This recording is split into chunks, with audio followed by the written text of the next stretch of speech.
Under the cold moonlight, a cry of mother tore through the silent night at a grand estate. Woon froze, seeing his mother restrained, and cried out in despair. What the hell happened here? Kang coldly carried his wife in his arms and shouted at the crowd, "Enough chaos, get out," leaving Woon in disbelief. "Father, what do you mean by that?" He ordered the incident to be suppressed, not to let it leak out, ignoring Woon, who was stunned to tears. Not only that, the old man brazenly declared, "From today, the Bakley clan will not seek revenge for this," making Woon clench his fists in anger. The clan head coldly stated that it was all for the greater good of the clan, then warned Woon directly not to foolishly seek out the enemy. Meanwhile, the culprit in white calmly walked away, leaving Woon to watch helplessly. Woon screamed in silence, enraged at his cowardly father who didn't even dare to avenge his dead wife, cursing him as inhuman. Creak! A sound echoed, and the door to a secret passage beneath the floor slowly opened.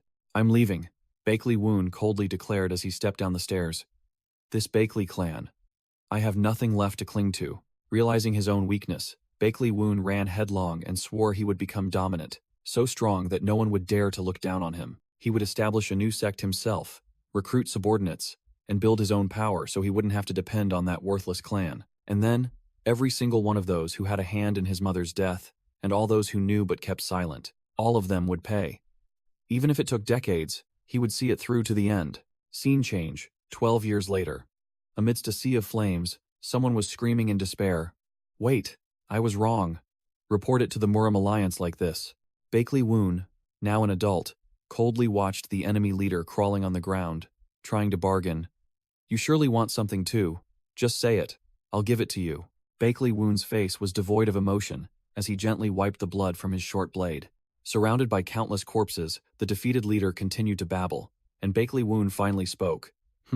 There is indeed something I want." The leader rejoiced as if he had found gold, and hastily asked, "That's right. What do you want?" Woon flashed a deathly smile and calmly replied, "Your life." The leader growled, his face darkening. "Hey, that's not a funny joke." Woon merely smirked, coldly retorting, "All right. If you won't give it willingly." He swiftly drew his short blade, his eyes sharp. "Then I'll take it myself." The leader realized he was being toyed with, and furiously screamed, swearing to tear Woon's body into unrecognizable pieces. Before he finished speaking, Woon was already behind him, his eyes flashing with a deadly blue light. "Your mouth is as filthy as your face." Without another word, Woon unleashed a thunderous kick, sending the leader flying like a ball. With a crash, the leader slammed face first into the wall, creating a cloud of dust amidst the sea of flames.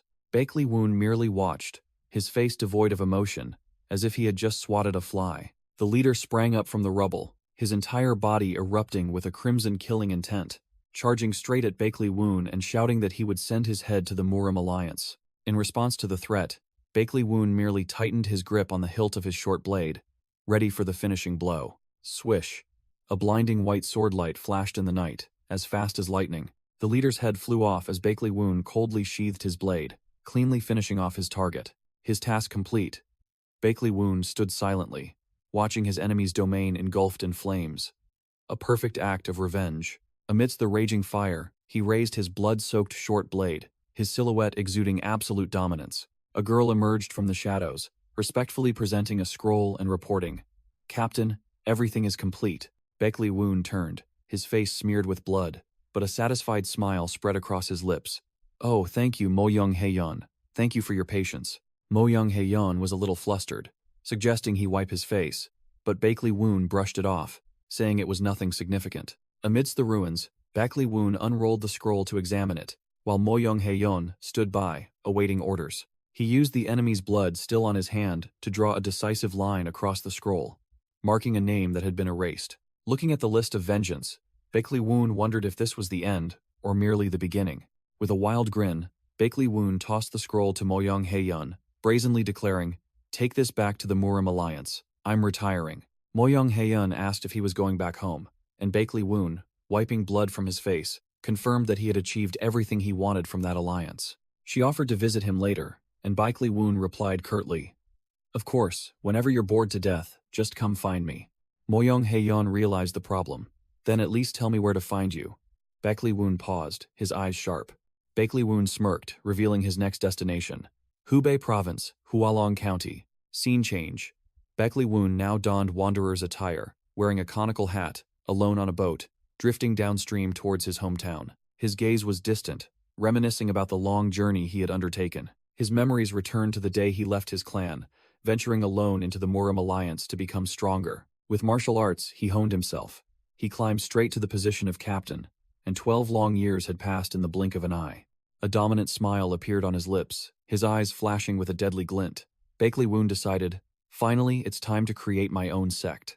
After 12 years of hard work, Baekli Woon finally saved enough money to buy a manor, and even stumbled upon a great deal at the perfect moment, truly heaven's timing and earth's advantage. Sitting on the boat, he couldn't help but sob with joy, ignoring the boatman who looked at him like a strange creature. He burst into wild laughter, pointing at the sky and shouting that even heaven itself was helping him. The boatman asked if he had won the lottery to be so happy, thinking to himself that he must have picked up a madman, and Baekli Woon quickly apologized for being a bit excessive. He proudly declared that he was on his way to finalize the purchase of a manor to fulfill his lifelong dream, establishing his own sect. The boatman mumbled to himself, wondering if this person intended to buy the only haunted manor for sale in the area. Overheard, the boatman quickly denied everything and wished him good luck, while Baekli Woon confidently declared that all that was left was to sign the contract. Nothing could go wrong. Amidst the vast waters, his dominant laughter echoed, filled with confidence in a bright future. And then reality slapped him hard. Baekli Woon froze with a speechless expression, his pupils almost popping out. Standing before the dilapidated manor, Yiryong, the seller, still prattled on about its grandeur, while Baekli Woon could only ask in despair, "Is this the place?" Enraged, Baekli Woon lifted Yiryong upside down, radiating killing intent. "Has your instinct dulled, that you dare to trick your old man?" The seller hastily explained that it was a rare find, and urged him to take a look first. Baekli Woon put the seller down, looked around, and brazenly declared, "Filthy as hell. Probably hasn't been cleaned in a century." Yiryong awkwardly promised to explain after they finished the tour. Yiryong began to boast about the manor's scale. A total of 45 rooms, 5 large and small training halls, plenty for use. Baekli Woon wondered which sect had once owned a place with so many training halls. But Yiryong merely mumbled, saying it was an ancient property, and he was just the seller. The seller continued to entice him, saying that with a little renovation, it would be perfect for establishing a sect. And Baekli Woon nodded in agreement, but still felt something was off. Losing patience, Baekli Woon ruffled his hair, asking directly what the problem with this place was. Yiryong gave a forced laugh, praising Baekli Woon for always getting straight to the point. Yiryong casually revealed a small detail. All previous owners had died. Baekli Woon froze, asking again in extreme bewilderment. The real estate agent continued, the rumor being that they died on the very night they bought the house, with no wounds, just sudden death from heart failure, leading the place to be called a haunted house. Even bodyguards and mages were helpless.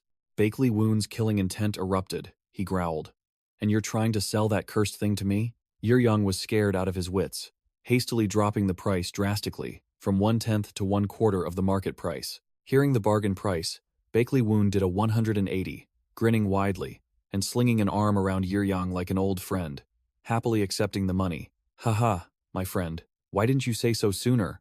I almost misunderstood." Yiryong flattered him, praising Baekli Woon as truly befitting a former Murim Alliance captain, then presented the house deeds to close the deal. Baekli Woon coldly took the scroll of documents, and a successful transaction notification appeared, as if in a game. Suddenly, Baekli Woon trembled violently, startling Yiryong, who asked if something was wrong. Yiryong brushed his hands together, declaring his business done, and didn't forget to taunt, "If you're still alive after one night, come find me." Yiryong gleefully clutched his money bag and scurried off, leaving Baekli Woon standing with his arms crossed, leaning against the door with a meaningful expression. When he was finally alone, Baekli Woon let out a sigh and began the process of taking over his new estate. The young man was utterly thrilled, running everywhere and shouting in delight, "Woo! I finally have my own estate."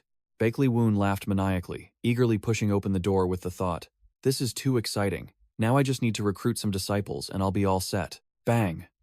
As the door opened, a massive cloud of dust rushed into his face, making him freeze as he realized the harsh truth. "I guess I'll have to clean up a bit first." The once majestic former captain now had to bend his back to scrub the floors, beginning the arduous task of cleaning the enormous estate. After toiling like a servant for a while, Baekli Woon finally finished clearing the cobwebs from the ceiling, his hands and feet dirty, but looking every bit the true owner. The young man removed the cloth covering his face, a satisfied smirk playing on his lips as he looked at the fruits of his labor. Standing in the courtyard, Woon let out a sigh of relief, muttering, "Phew, now only the main hall is left, and I'm done." Full of vigor, he spread his arms wide and flung open the doors to the main hall, determined to tackle the final challenge. As soon as he stepped inside, his eyes landed on a strange item, a sword neatly placed on a stand in the center of the hall. Woon approached, wondering curiously if the kind previous owner had left a housewarming gift. He picked up the sword, smirking as he calculated, "Damn lucky, this thing should fetch a decent price." The moment his hand touched the sword scabbard, Woon's eyes suddenly glowed with an eerie blue light. The scene changed abruptly. He was pulled into a virtual space, and a system panel appeared, evaluating his martial arts at second rank, the highest level ever, leaving him bewildered. "Where am I? What in the world is going on?"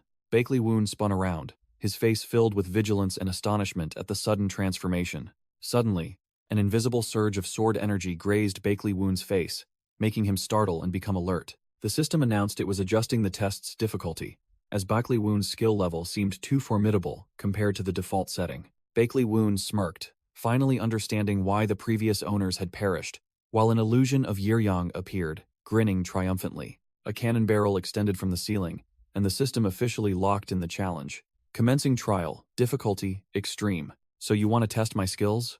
Woon wasn't intimidated. He gripped his sword and advanced, accepting the martial prowess test. The cannon barrel on the ceiling flashed, and an energy projectile was fired at terrifying speed. Woon channeled his inner energy, swung his sword to block the attack, and boasted loudly, "Bring it on. I'll show you the skill of a Murim Alliance captain." He took a stance, confidently provoking the invisible opponent, "Come at me." But immediately after, Woon realized something was wrong. His confident expression vanished, replaced by panic. Wait a minute. It turned out it wasn't just one, but a hail of projectiles. Woon was thrown backward, screaming miserably from getting utterly overwhelmed. After retreating, Woon realized the hail of projectiles had stopped, and he breathed a sigh of relief. "So I'm out of its range." He checked the sword. It was almost completely shattered after blocking the attack, with only the hilt remaining. Suddenly, a new sword emerged from the ground right in front of him, surprising Woon. "Oh?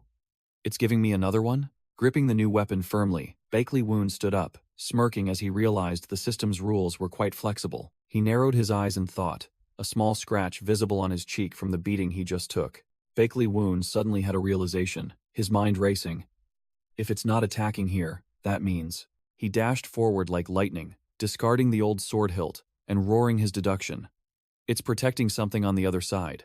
Accelerating to maximum speed, Woon glided past a series of colossal mechanical pillars towards his target. But as he neared his destination, a wave of killing intent washed over him, forcing him to halt in horror. It turned out the other side was also a battery of heavy cannons, and they all fired simultaneously, greeting Woon with an even more intense storm of projectiles than before. Whoosh! Facing the hail of projectiles, Woon spun his sword like a whirlwind, its sharp edge deflecting everything. Clang! The sword in his hand vibrated, blocking a projectile right in front of him, his gaze unwavering. Blood had begun to splatter on his face, but Woon remained tenacious, continuing to swing his sword, creating an impenetrable defense. The projectile density was too thick. Woon roared as the pressure became overwhelming, seemingly having taken a hit. Cornered, he frantically swung his sword, determined not to let these trashy machines gain the upper hand. Enough playing around. Woon's eyes flashed blue, his inner energy began to erupt, and the air around him crackled. Boom! A colossal surge of sword energy was unleashed from the sword's tip, sweeping away everything in its path. Smoke and dust filled the air, the entire area shaking after his all-out attack. He unleashed his ultimate technique, flowing moon steps, creating graceful yet deadly rings of sword energy that enveloped him. Following up the combo, Woon activated Illusion Field, a massive surge of energy shooting straight into the sky, turning the entire area into his personal playground. Without further ado, Woon unleashed his ultimate technique, Moon Slash, a brilliant blue sword strike, tearing through the night. Whoosh! The sword energy shot forth at terrifying speed, sweeping away all obstacles in its path. Crack! The machine's final layer of defense shattered under the overwhelming power of the sword strike. Smash! Woon broke through the barrier, darting straight into the center like an arrow. Ugh! He landed, the previous combo clearly having consumed a significant amount of his strength. He was stunned to realize there were still some damned steel orbs left. Still here? Huh? The sword in his hand suddenly disintegrated into dust, just as the system coldly announced, "The test has concluded." Bakley Woon looked around in a daze, realizing the estate had been restored to its original state. "It's over? The estate has changed?" The system confirmed.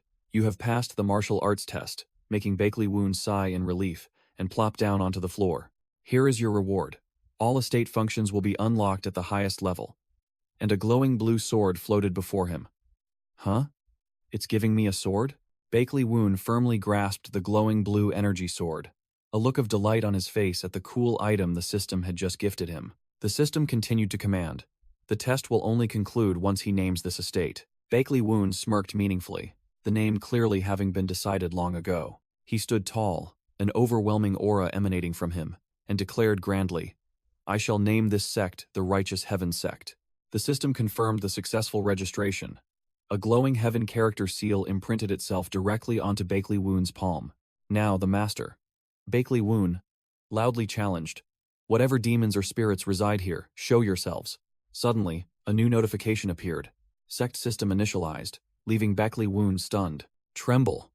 The entire manor began to glow and operate according to some mysterious mechanism. Bakley Woon was startled, yelling the name of the fraudulent broker, Yiryang. Yiryang poked his head out with a nonchalant expression, casually asking Bakley Woon, "Oh, Bakley Woon, was everything all right last night?" Bakley Woon grabbed Yiryang by the collar, his face grim as he growled, "You dog, you didn't tell me this damn thing would appear." He furiously pointed at the system panel that only he could see. "This monstrous thing has been following me since last night." "What is it?" Yiryang looked in the direction he was pointing, his face blank as he saw nothing, then sarcastically asked if Bakley Woon had hit his head. Releasing his grip helplessly, Bakley Woon could only remain silent, while Yiryang sneered, threatening to reclaim the manor if problems persisted. Hearing this, Bakley Woon conceded, admitting he still needed the manor to prepare for the sect's founding ceremony. He changed the subject, asking Yiryang if he knew of any reputable uniform tailors, as he needed about 20 sets. Yiryang revealed that all the local fabric shops were busy currying favor with the Yellow Dragon Hall, a power that had supplied textiles to the imperial family for generations. The broker sipped his tea, beads of sweat forming on his brow, muttering that rumors spread faster than the wind. Killing intent erupted, Bakley Woon's eyes glowing red as he questioned if Yiryang himself had spread the ghost rumors, but the broker nonchalantly claimed it was free advertising. Frightened out of his wits by Bakley Woon's killing intent, Yiryang cowered but still tried to salvage the situation, his voice trembling as he said his continued existence was proof the place was safe. Bakley Woon furiously yelled, blaming the broker entirely for pushing the cursed haunted manor onto him. Upon arriving at the fabric shop, Bakley Woon was met with a beaming smile from the fabric shop owner, who then delivered a chilling line, "I won't sell anything to you." Despite Bakley Woon's pleas, the fabric shop owner resolutely slammed the door shut, refusing to serve this tainted customer. The fabric shop owner unceremoniously threw his belongings out, cursing Bakley Woon as a jinx who brought ghost rumors to ruin other people's business. Standing amidst the whispering crowd, Bakley Woon bitterly realized the rumors had spread everywhere, telling himself to keep a cool head. Suddenly, a piercing scream echoed from the middle of the street, drawing Bakley Woon's attention. A young boy was clinging tightly to a thug's leg, yelling for him to keep his promise to save his sister. The boy, Sooa, turned to Bakley Woon for help, accusing these people of being a bunch of swindlers who had stolen all his money. The thug leader said no more, delivering a devastating punch to Sooa's face, making him spit blood, and growling that his sister was beyond saving. Two thugs from the White Sword sect whispered to each other that they had to handle this quietly. Absolutely not, letting the news reach the sect leader. The thug leader drew his sword, acting superior, saying he should have just disappeared from their sight, but now he was forced to get his hands bloody. Just as he was about to strike, a voice rang out from behind, making him turn his head to see who was so audacious. With a whoosh, Bakley Woon appeared like a ghost, delivering a devastating kick straight to the thug leader's face. The thug leader was instantly sent flying, crashing face first to the ground, unconscious at Bakley Woon's feet. The remaining female thug cried out in panic, questioning who the stranger that had just appeared was. Bakley Woon glanced at the old man shielding Sooa, casually stating that even if his name was no longer remembered, it was proper to answer when asked. He crossed his arms, a smirk on his face, and introduced himself as the sect leader of the Righteous Heaven Sect, Bakley Woon. The female thug scoffed loudly, unable to believe that a sect leader of an unknown, insignificant sect, dared to interfere with the White Sword Sect's affairs, then charged to attack. Trying to show off her meager skills, Bakley Woon merely raised one hand and effortlessly blocked her sword strike. Not giving her opponent time to recover, Bakley Woon unleashed a thunderous palm strike directly to the female thug's chest. The female thug lay on the ground, screaming in pain, while Bakley Woon stood there and delivered a chilling remark. Don't judge others based on their sect's reputation. His eyes sharp, he continued with a challenging smirk. Especially when you don't even know how strong your opponent is. Another blonde thug, enraged, roared. You dog, do you want to pick a fight with the White Sword Sect? Then swung his sword and charged in like a moth to a flame. He shrieked, oblivious to his own strength. Do you even understand what that means? Don't care, Bakley Woon retorted coldly, blocking the sword strike with his bare hand before delivering a devastating punch to his face. Crash! The arrogant thug flew like a sack of trash, face-planting into the ground. The true leader of these small fry finally revealed himself. The thug leader seemed to recognize Bakley Woon's background, his voice faltering as he asked about the haunted manor purchase. Bakley Woon could only cover his face, speechless. Good heavens, how far has this ridiculous rumor spread? In another corner, a bystander lord, seemingly a person of importance, sat leisurely, enjoying the drama and sipping his tea. Bakley Woon pointed directly at the thug leader, his voice full of annoyance. Because of that rumor, I can't even get uniforms tailored for my sect. I'm already irritated. He growled a challenge, his eyes sharp as knives. So stop chattering behind my back and come at me directly. Bakley Woon smirked, coolly waving his hand in a provocative gesture. Come on, the thug leader boasted loudly, declaring this an official challenge to the White Sword Sect, then charged forward, intending to teach Bakley Woon a lesson. The two sides clashed with terrifying speed, the ground cracking under the force of their impact. Bakley Woon calmly dodged the attack, while the thug leader flew straight into his demise like a moth to a flame. He swung a treacherous sword strike, but Bakley Woon effortlessly sidestepped it, their skill levels completely disparate. Without even needing a weapon, Bakley Woon easily blocked his opponent's attack with his bare hand. Thwack!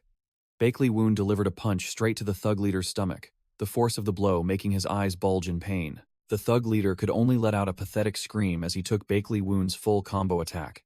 After thoroughly beating him, Bakley Woon stood looking at his opponent's unconscious body and sneered. Yes, that was quite a challenge.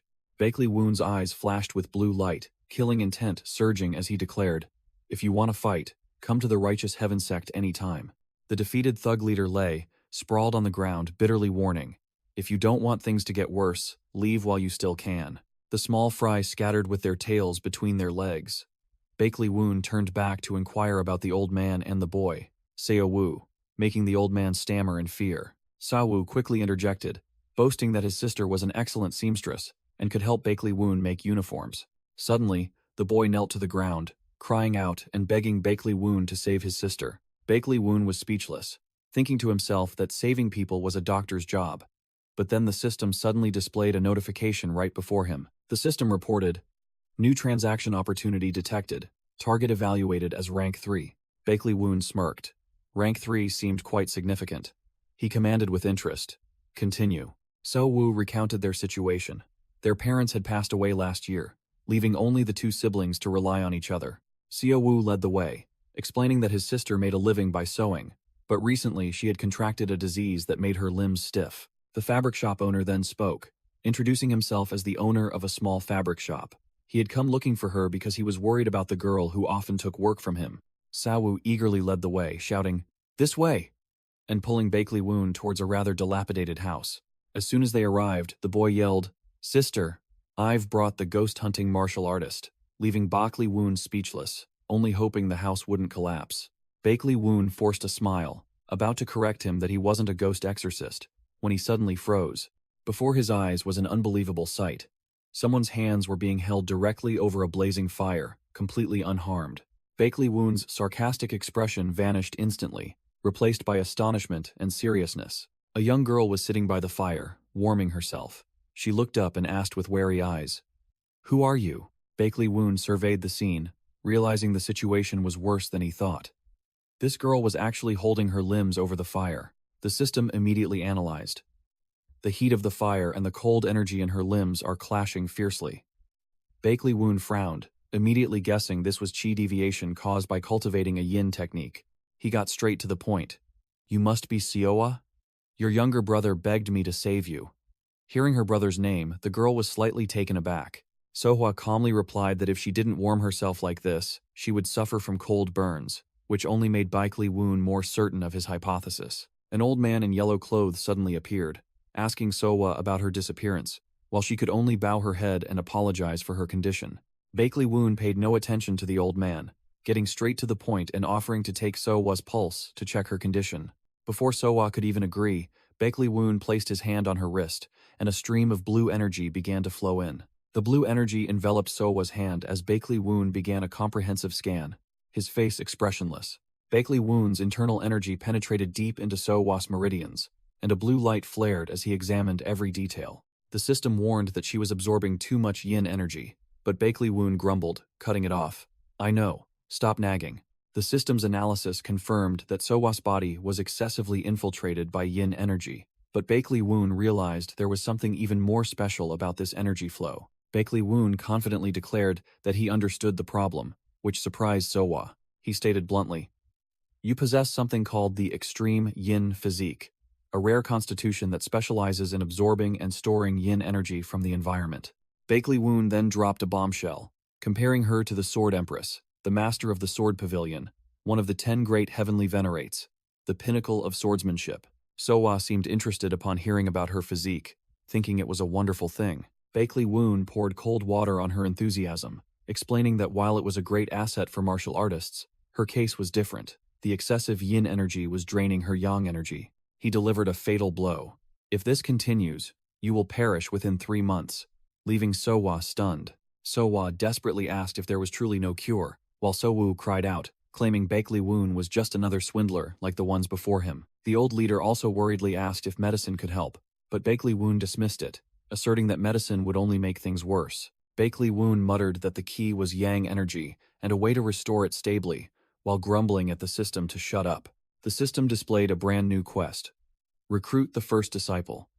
The reward was 50 bottles of essence water, capable of restoring health and internal energy. Woon immediately had an idea, realizing this was a plan to kill 2 birds with 1 stone, both curing Sooa's illness and completing the disciple recruitment quest. He turned to Sooa and her brother with a confident expression, declaring that he had figured out a way to cure her. Woon extended his hand with a meaningful smile and concluded, "Sooa, become my disciple." Sooa and Sooa were completely bewildered by the sudden offer. She asked again, "Disciple? What are you suddenly talking about?" Woon smirked confidently, his eyes seemingly seeing through everything. "Just trust me this one time." Sooa still hesitated, stammering that she had never studied martial arts before and didn't understand why she had to become a martial artist. In Sooa's memory, the martial arts masters preached chivalry and righteousness, but in reality, they were just a bunch of hypocrites, only caring about themselves.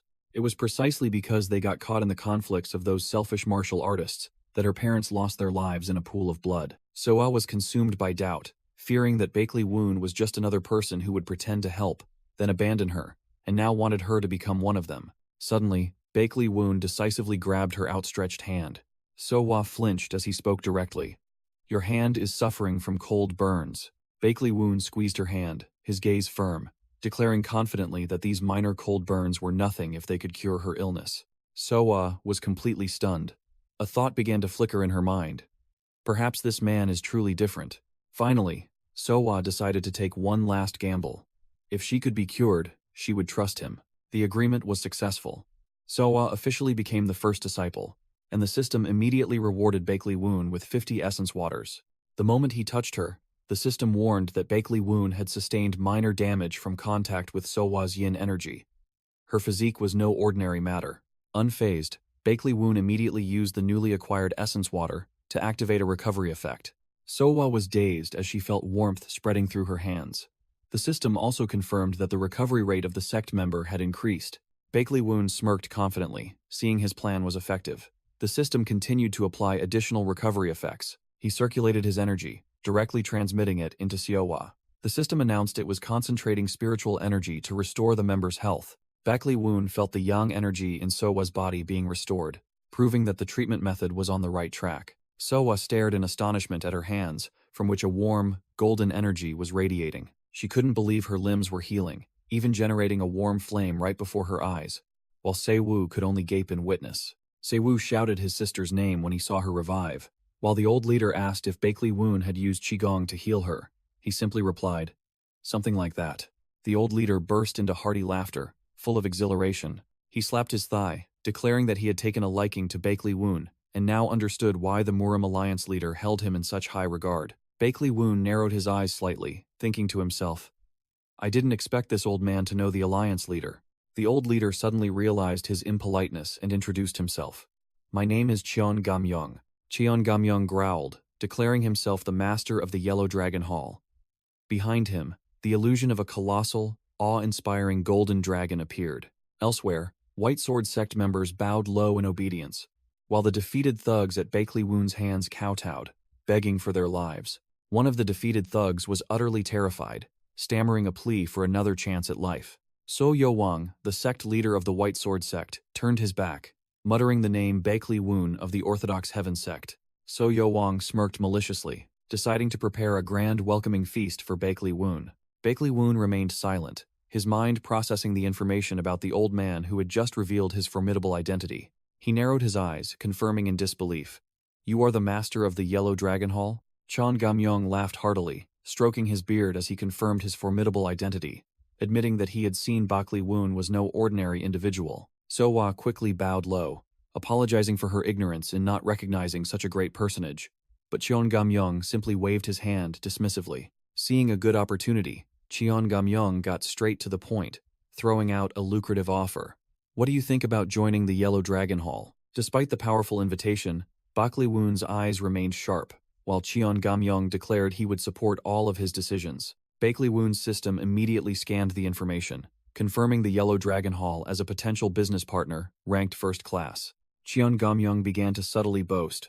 "The Yellow Dragon Hall is not just a colossal merchant guild, it also possesses countless masters, to the point where even renowned sects are wary of it." No matter how good the opportunity, Bakley Woon still shook his head, thinking to himself that this was not the path he wanted to take. Bakley Woon smiled, flatly refusing the tempting offer. "I truly appreciate the invitation, but I must decline." Bakley Woon smirked, stating his reason for refusal was that he had just accepted his first disciple. Cheon Gam-young's face darkened, unable to believe that some brat dared to refuse his invitation. "You dare to refuse my offer?" Bakley Woon not only refused but also turned the tables, proposing a business deal and promising to bestow fitting prestige upon the Yellow Dragon Hall.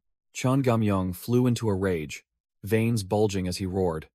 "I'm being kind, and you're being insolent? You'll bestow prestige upon us?" Completely unfazed, Bakley Woon made a bold declaration. "Within 10 years, I will establish a sect on par with the 10 great sects and the 7 great clans." Cheon Gam-young scoffed at such a far-fetched goal when his sect hadn't even had its founding ceremony. But Bakley Woon simply replied with one word, "Indeed." Upon hearing this, Cheon Gam-young burst into maniacal laughter, believing Bakley Woon was just a kid good at spouting nonsense. Bakley Woon sneered, throwing out a line that froze Cheon Gam-young. "The prestige I promise is not for you." Bakley Woon's gaze sharpened. He demanded to meet Cheon Gam-young's disciple to negotiate the future of the Yellow Dragon Hall. Cheon Gam-young gritted his teeth, tugged at his beard in thought, and finally had to nod in agreement to this outrageous proposal. Cheon Gam-young accepted the deal. "I will send a disciple to your sect," but Bakley Woon concluded that success or failure would depend on that disciple. Bakley Woon sneered, throwing out a veiled warning. "However, if your sect disappoints me," Cheon Gam-young roared, his killing intent erupting into the form of a fire dragon, declaring, "Then you will be held responsible." "Amateur," Bakley Woon smirked, his icy, fierce tiger aura easily overpowering the dragon. "You don't need to worry about that." His momentum completely broken, Cheon Gam-young could only bow his head and accept the deal from a position of weakness. As soon as the agreement was made, Cheon Gam-young immediately stood up and shouted loudly, calling for silk to be brought at once. Immediately, a procession from the Yellow Dragon Hall appeared, bowing deeply to their hallmaster, with several carriages full of goods behind them. Bakley Woon nonchalantly presented a mountain of silk to the two siblings, Sooa and So-woo, calling it the contract fee, leaving both of them wide-eyed and open-mouthed. Bakley Woon thanked Cheon Gam-young, but in his mind, he realized the old man was hiding something formidable, with several masters lurking extremely close by whom he hadn't noticed. Night fell over the mountain range, the wind blowing faintly, signaling a long night ahead. Cheon Gam-young gritted his teeth bitterly, muttering that the brat's arrogance was still the same, daring to bestow prestige upon him. On the way back, Chon Gamyong unexpectedly called the driver and ordered a change of direction. The old man declared it was convenient to visit an old friend and requested to go straight to the Demonic Alliance. Cheon Gamyong sneered, deciding he had to have a drink with the Demonic Alliance leader, clearly seeking allies to play dirty. Night fell, leaves rustling in the wind, signaling a new event about to unfold. The next morning at the new manor, Bakley Woon asked the two siblings, Sooa and Sowoo, how they felt about their new home. Bakley Woon donned his brand new Righteous Heaven robe, and the system immediately announced a surge in his dignity and charisma stats, making him look like a true sect master. Sohwa and Sowoo also wore new silk clothes. The older sister happily spun around, praising the fabric as both luxurious and comfortable, saying it was her first time wearing such fine clothes. Suddenly, a notification panel appeared before Bakley Woon, stating that the attire had been excellently crafted and requesting him to choose a reward. The system unveiled a series of high-level rewards: Counter Curse Technique Manual, Divine Talent Elixir, Unlock Exclusive Trait, all formidable items that even surprised Bakley Woon. Bakley Woon sneered, skipping the first two rewards, immediately settling on the third option, and the system confirmed, Unlock Exclusive Trait. The system displayed Sowa's information panel, listing basic traits such as diligence, adversity, and responsibility, but warned that there wasn't enough sect energy to unlock more, leaving her bewildered. Bakley Woon looked at the system panel, muttering to himself, wondering why he couldn't select the hidden traits. The system replied bluntly, the disciple needs to level up. Bakley Woon frowned, clearly seeing that the system was making things difficult for him. He clicked his tongue, deciding he would train Sooa to become stronger to unlock them later, then turned to look at his disciple, who was still bewildered and didn't understand what was happening. Bakley Woon gleefully announced, let's begin training, leaving both Sooa and Sowoo stunned by the surprise. Sooa, with a blank expression, realized she was about to truly learn martial arts, her mind filled with worry about whether she could do it. She recalled the moment Bakley Woon reached out to help her, but the fear of failure and messing things up still lingered. The image of Bakley Woon resolutely saying, I can heal you, appeared in her mind, a firm promise.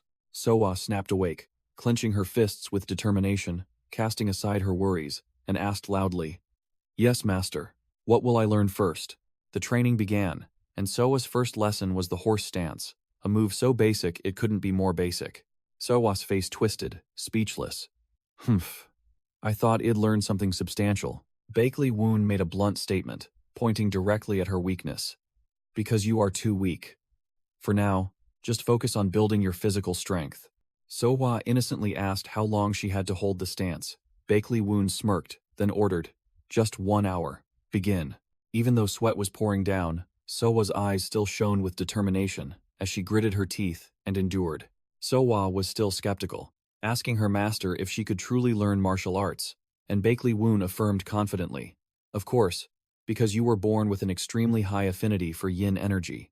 A stream of pure blue internal energy automatically gathered around Sooa, proving Bakley Woon's words were true. Internal energy generates itself within your body. You just need to clear your dantian. Bakley Woon openly delighted, thinking to himself that he had stumbled upon a treasure with a perfect extreme yin body, causing the system to announce, user's perversion level has increased. While feeling smug, Bakley Woon suddenly heard a loud noise from the main gate. He frowned and wondered, what is it? Chon Gamyong, with a furious expression, stormed straight into the manor, yelling angrily, Hey, Bakley Woon! Chon Gamyong thrust a letter directly into Bakley Woon's face, shouting, The White Sword Sect sent you a letter. Do you know their sect master? Sooa, from behind, angrily recognized them as those scoundrels from yesterday, while Bakley Woon merely mumbled in confirmation. Bakley Woon calmly opened the letter to examine it. The letter's content was simple. The White Sword Sect was hosting a martial arts tournament and cordially invited his sect to participate. Cheon Gamyong explained that the White Sword Sect was the overlord of this region, and their sect master, So Yo-wang, was notorious for bullying weaker sects at martial arts tournaments. The old man wondered why they would target a brand new, unknown sect like Bakley Woon's, as they usually only picked fights with sects of equal standing. The phrase, unknown sect, immediately poked a hornet's nest. Bakley Woon and his group glared daggers at Cheon Gamyong, causing the old man to hastily wave his hands and explain it was just a misunderstanding. Bakley Woon sneered. He knew full well this was their smear campaign, but instead of getting angry, he smirked. This is going to be fun. He turned to Sooa, declaring this was an opportunity to promote their sect's name, but she worriedly asked back, "Will we be all right?" Sooa continued to express her unease, thinking that with a team of only 2, she would become a burden to her master. Woon responded to Sooa's worries with a cold splash of water, his hand on his sword hilt. "You will participate in the tournament alone." Sooa stared blankly, muttering to reassure herself that she had to try harder until her brain could process the information. She was utterly shocked, her face contorting as she screamed in her head. Alone? Night fell, and at the manor, the hellish training began. Sooa lay sprawled on the ground, gasping for breath, complaining about her weak physique, but also grumbling that her master made her do too much horse stance. She continued to grumble to Woon that she only got to swing her sword for an hour each day, and it was basic sword forms that even a child could do. Lying on the floor, Sooa stared desperately at the ceiling, the pressure weighing heavily as there were only 2 weeks left until the day of the decisive battle. In the middle of the training session, Sooa helplessly looked at her master, completely unable to understand what on earth he was plotting. Woon grinned, giving a thumbs up to reassure his panicked disciple. "Haha, don't worry. I'm going to stir up some trouble." Late at night, in her room, Sooa knew one thing for sure. Her master wasn't sleeping at all. Sooa was about to call her master when she flinched, hearing a sharp "ouch" coming from inside the room. It turned out Woon was diligently sewing clothes, having pricked his hand for the 23rd time, and the system mercilessly mocked him, making him snap furiously. "Shut up," he muttered, knowing full well that Sooa was starting to doubt the horse stance stamina training regimen, so he had to quickly finish this training outfit before the girl lost all faith. Woon held up the finished product with a confident expression, thinking to himself that his disciple would definitely love it this time. Contrary to his expectations, Sooa simply turned her back and walked away, and at the same time, the system unexpectedly announced that her responsibility trait was about to be unlocked. Woon froze for 5 seconds, completely unable to understand the girl's logic. Huh? Out of nowhere, time flew by, and finally, the day of the martial arts tournament organized by the White Sword Sect arrived. The White Sword Sect disciples whispered, wondering why their sect leader had to make such a big fuss instead of settling it privately with that minor sect. The answer was that rumors of their side being ambushed had spread everywhere. In the middle of the square, Wang, the sect leader of the White Sword Sect, was stepping directly on the head of an unfortunate soul to intimidate. "This is the fate of those who dare to oppose the White Sword Sect." A young, arrogant White Sword Sect disciple sneered, mocking, "I don't know who they are, but it seems they've forgotten their place." Woon and Sooa, in their brand new, cool uniforms, approached the registration desk for the tournament. An enemy disciple caught sight of Sooa and froze, thinking to himself, "Does this sect recruit based on looks? She's damn pretty." Both master and disciple exuded confidence, ready to take on the entire upcoming tournament. Woon glanced at the outfit he had sewn for Sooa, his face darkening, seemingly wondering why it looked a bit odd. Sooa happily asked her master if he liked it, then admitted that even though the stitching was a bit crude, she was extremely pleased with it. On the martial arts stage, Wang, the sect leader of the White Sword Sect, stepped out with the demeanor of a superior, preparing to put on a show. He grandly announced the opening of the White Sword Martial Arts Tournament, preaching about friendship while his face reeked of gunpowder. Wang cleared his throat, announcing a small gift for the younger generation, acting like a magnate bestowing opportunities. A subordinate opened the box, revealing a blue medicinal pellet that stunned all the martial artists. "Is this the small blue pellet?" Information about the small blue pellet, Wudang's spiritual medicine, appeared, making the entire crowd, including Woon and Sooa, stare wide-eyed at the incredible item. Wang went all out, declaring that the winner would receive the small blue pellet, causing the crowd below to seethe with excitement over the White Sword Sect leader's generosity. He signaled that the preparations for pairing up contestants were complete, his demeanor full of self-satisfaction. In Wang's mind, there was only one contemptuous thought: what a bunch of fools. He smirked sinisterly, vowing to crush them so they would never dare to raise their heads against the White Sword Sect again. Wang roared, ordering his disciples to show their opponents what absolute power disparity truly meant. The third regional qualifiers of the martial arts tournament officially began, the stage ready for the fierce battles. Sooa held her wooden staff, her face pale, sweat starting to pour from the pressure before the big match. She turned to her master, her voice trembling with worry. "Sect master, can I really do it?" Woon nonchalantly recounted the arduous training process, but Sooa only remembered doing basic horse stances. "But I only ever practiced horse stance." Bakley Woon looked directly into his disciple's eyes, his voice firm and authoritative. Then trust in me, the one who trained you. Bakley Woon boosted his disciple's morale. I guarantee you are much stronger than before. Sooa was still half skeptical. Really? Encouraged by her master, Sooa took a deep breath, her eyes becoming resolute. I don't know if I can believe it, but I'll do my best. Sooa confidently stepped onto the martial arts stage, while Bakley Woon stood below with his arms crossed, a confident smirk on his face. Bakley Woon surveyed the entire arena, a blue phoenix-shaped aura surging behind him, signaling the official start of the qualifiers. On the martial arts stage, the arrogant opponent introduced himself as Cheongsam of the Azure Moon Sect, while Sooa timidly announced herself as belonging to the Righteous Heaven Sect. Cheongsam glanced contemptuously, mocking Sooa.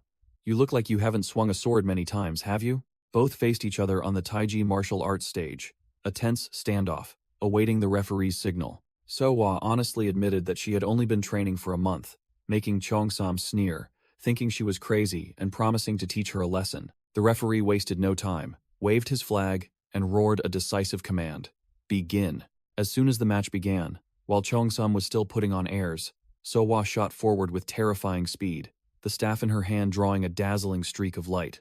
Wham! Sooa didn't say much, charging forward and slamming her staff directly into Cheongsam's face, making him let out a miserable shriek. Crash! The blow was so powerful it sent the loudmouth flying like a ball, creating a terrifying sound that echoed throughout the martial arts stage. Cheongsam lay sprawled, unconscious, the match ending faster than a blink of an eye. The referee froze, mouth agape, unable to believe the scenario that had just unfolded. The audience was also stunned, muttering in confusion. No way. The match was decided instantly. Amidst everyone's astonishment, only Bakley Woon stood with his arms crossed, a knowing look on his face, calmly telling Sooa from afar, I told you to trust in yourself. After a few frozen seconds, the referee finally came to his senses, his voice trembling as he raised his flag and declared, The winner is Sooa of the Righteous Heaven Sect. Bakley Woon smirked triumphantly, thinking about the training process. Over the past 2 weeks, I have taught Sooa the mindset a martial artist needs. He analyzed that rookies often held back for fear of injuring their opponents, a deadly psychological barrier that prevented them from ever unleashing their full power. But Sooa was different. She had been enlightened to unleash her full power without hesitation, absolutely crushing these weak opponents. Sooa smiled brightly, turning towards her Sect Master to report her victory. Sect Master, I won. From the stands, Bakley Woon smirked, knowing full well that Sooa's skill was more than enough to enter the main rounds amidst the cheers of the crowd. Bakley Woon decided to scan for any notable seeds, just as the referee announced the next opponent, Jing Wang of the White Sword Sect. Hearing the name White Sword Sect, Bakley Woon immediately paid attention, while on the martial arts stage, Jing Wang had already launched a furious assault. Whoosh! A devastating staff blow struck the opponent directly, making the weakling only manage a single cry of pain. Before the man could recover, Jing Wang delivered another blow that sent him sprawling, making him hastily raise his hand in surrender. Having taken enough blows, the martial artist, bruised and battered, bitterly admitted, I lost. But Jing Wang had no intention of stopping. He radiated a fierce killing intent, raising his staff, preparing to finish off his terrified opponent. Thud! Thud! He furiously slammed his staff down on his opponent, who had completely lost the ability to resist. The referee screamed, trying to stop the slaughter. Stop! The match is over. Ignoring his fallen opponent, Jing Wang still pressed his staff against the face of the defeated martial artist, blood splattering everywhere. The referee declared Jing Wang of the White Sword Sect victorious, while Jing Wang merely clicked his tongue in disdain. From a distance, Bakley Woon frowned in annoyance, silently cursing Jing Wang's dirty habit of toying with his opponent, even when clearly superior. Sooa excitedly ran over to report, Sect Leader, I made it to the main round. Bakley Woon simply nodded in approval. She boasted that she had given her all as instructed and won easily, while Bakley Woon silently acknowledged the effectiveness of his method. Suddenly, Sooa shivered, sensing a disgusting killing intent emanating from Jing Wang as he walked away. Seeing Sooa's change in expression, Bakley Woon immediately asked, and she pointed out Jing Wang, predicting that he would very likely be her opponent in the next round. Unexpectedly, a strange old man approached and congratulated Sooa on making it to the main round. Sooa was startled to realize that the newcomer was none other than the sect master of the White Sword Sect, Sooa Wang. Sooa Wang sneered, feigning an apology for his disciple's rudeness. But Bakley Woon was not to be trifled with, calmly retorting that he should discipline his disciples more carefully. So Yo-wang patted Sooa's shoulder with a fake smile, sarcastically praising that it was quite impressive for a girl to reach the main round. The old sect master continued his intimidation, declaring that her journey would end when she met his disciple, but if she had talent, she was welcome to join the White Sword sect.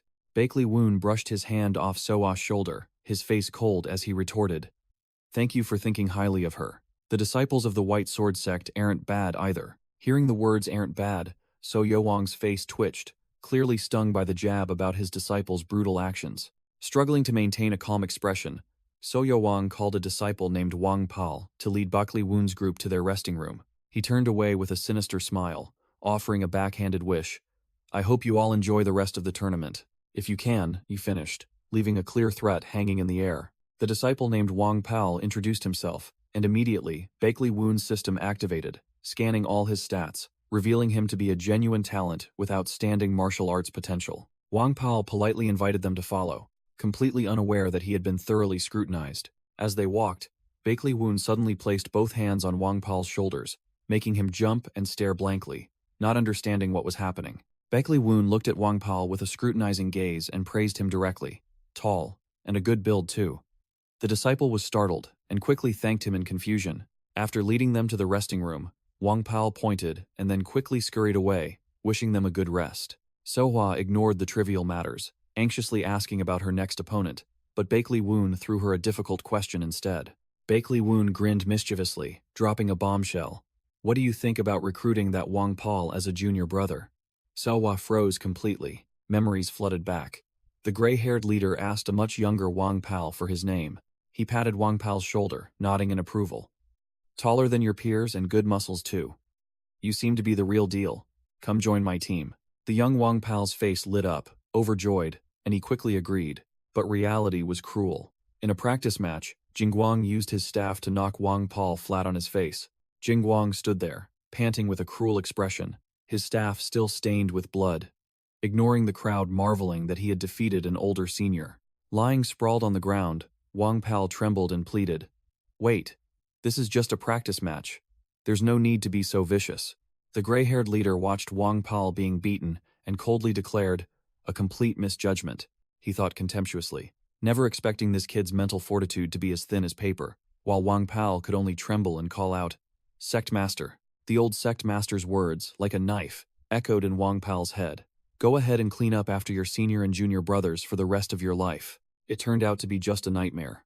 Wong Pal shot up in bed, gasping for breath as if he had just come back from the dead. Wong Pal covered his face, trying to calm down after realizing it was just a haunting dream. Suddenly, Jingguang appeared in the room, carrying his staff, making Wong Pal jump. "Jingguang, why are you here?" Jingguang casually declared he wanted to warm up before the match, despite Wong Pal's excuses about not feeling well. Jingguang growled, his eyes sharp as knives.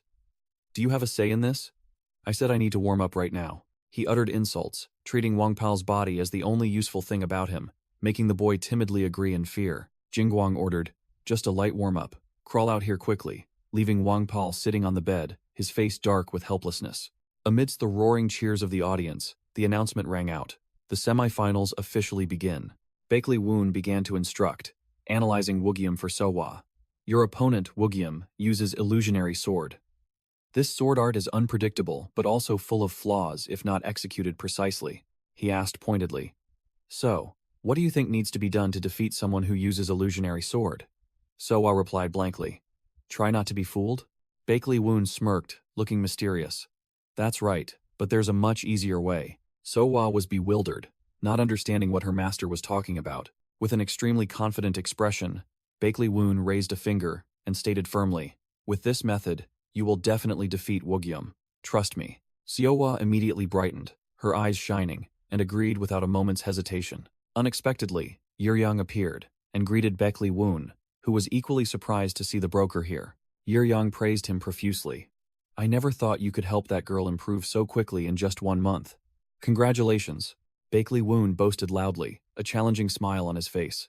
"Save those congratulations for tomorrow, after she wins the final match." Yuryang was speechless, completely frozen. On the stage, Woogium began his trash talk. "I admit you're good to have made it this far, but luck only goes so far." He smirked, continuing to taunt. "Everyone here is just waiting for you to lose spectacularly. Sooa didn't flinch, retorting sharply. You're wrong. My sect leader believes in my victory. Woogyeom burst out laughing, showing disdain. Ha, you're just as crazy as your sect leader. As soon as the referee shouted, begin, Sooa shot forward like an arrow, yelling, I'm definitely winning this match. Clang. Sword and staff clashed, sparks flying, as they tested each other with a lightning-fast exchange. Woogyeom still wore a smug smile, offering a backhanded compliment. You've got guts, I'll give you that. Sooa silently acknowledged her opponent's skill as she parried his powerful sweeping blow.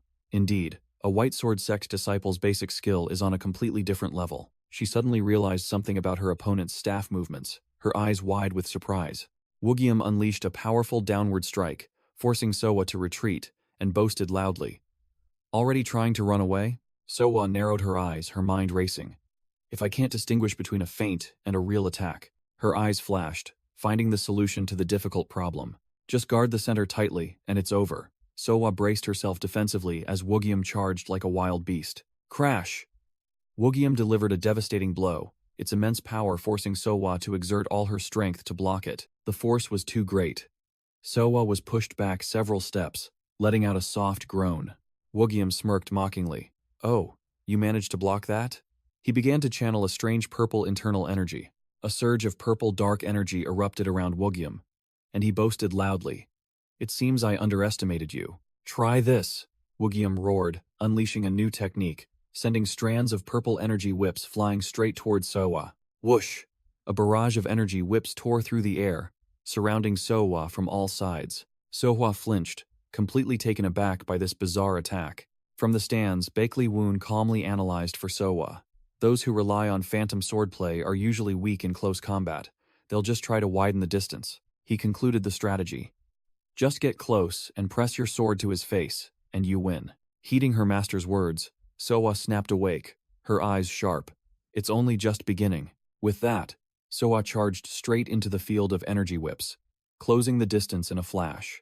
Woogyeom smirked, showing interest in his opponent's recklessness. Not bad. Sooa moved incredibly fast, weaving through each attack like a ghost, giving her opponent no chance to react. Sorry, but your movements are too obvious. Woogyeom confidently launched a counterattack, intending to end the match. Ignoring the empty boasts, Sooa swung her sword, striking Woogyeom squarely and interrupting his technique. Witnessing the turnaround, Yeryang stood frozen with his mouth agape, while Woon silently observed with a cold expression. Seeing his disciple execute the plan perfectly, Woon finally broke into a triumphant smile. While Yeryang was still reeling from shock, Woogyeom boasted loudly, declaring victory as Sooa lay sprawled at his feet. Sooa panted, propping herself up with her sword, looking completely exhausted. Seeing his opponent on her last breath, Woogyeom looked down on her, preparing to deliver the finishing blow. I had a little hope, but this is the end. Suddenly, Sooa looked up sharply, her eyes full of defiance. Not yet. She stood up straight, burning with fighting spirit, and roared. It's not over. Woogyeom was stunned by his opponent's will, snapping, You can't even stand steadily, what are you trying to do? Without answering, Sooa launched herself into the air, dodging all of her opponent's purple energy attacks.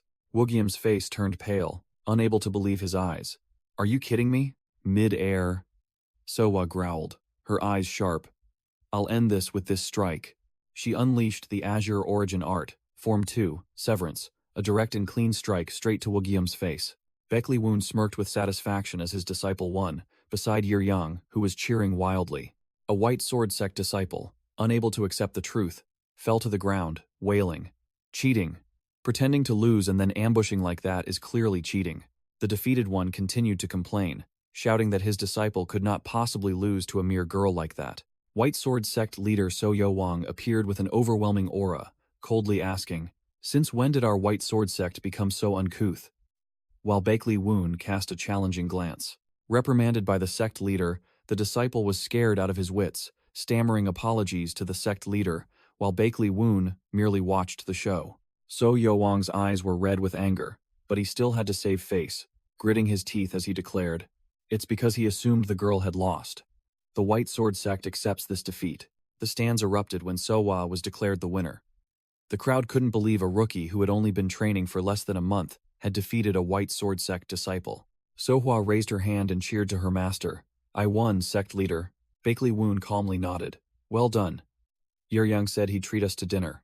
Amidst the noisy crowd, Wong Pal stood motionless, his eyes vacant as he stared at the victory celebration. So Wang quietly approached from behind, placing a hand on Wong Pal's shoulder with a calculating smile. So Wang whispered an order to Wong Pal. Put a paralytic drug in that girl's food tonight, just enough to make her sluggish tomorrow, causing the disciple to flinch. The old white sword sect leader continued with a vicious expression. Just winning isn't enough. Tell Jingguang to break all her limbs, cripple her permanently for me. Wong Pal trembled as he refused. I can't do that, and immediately received a resounding slap to the face. So Wang roared, cursing directly at the disciple. Idiot. If you're incompetent, at least know how to follow orders. As soon as he finished speaking, he delivered another slap, growling.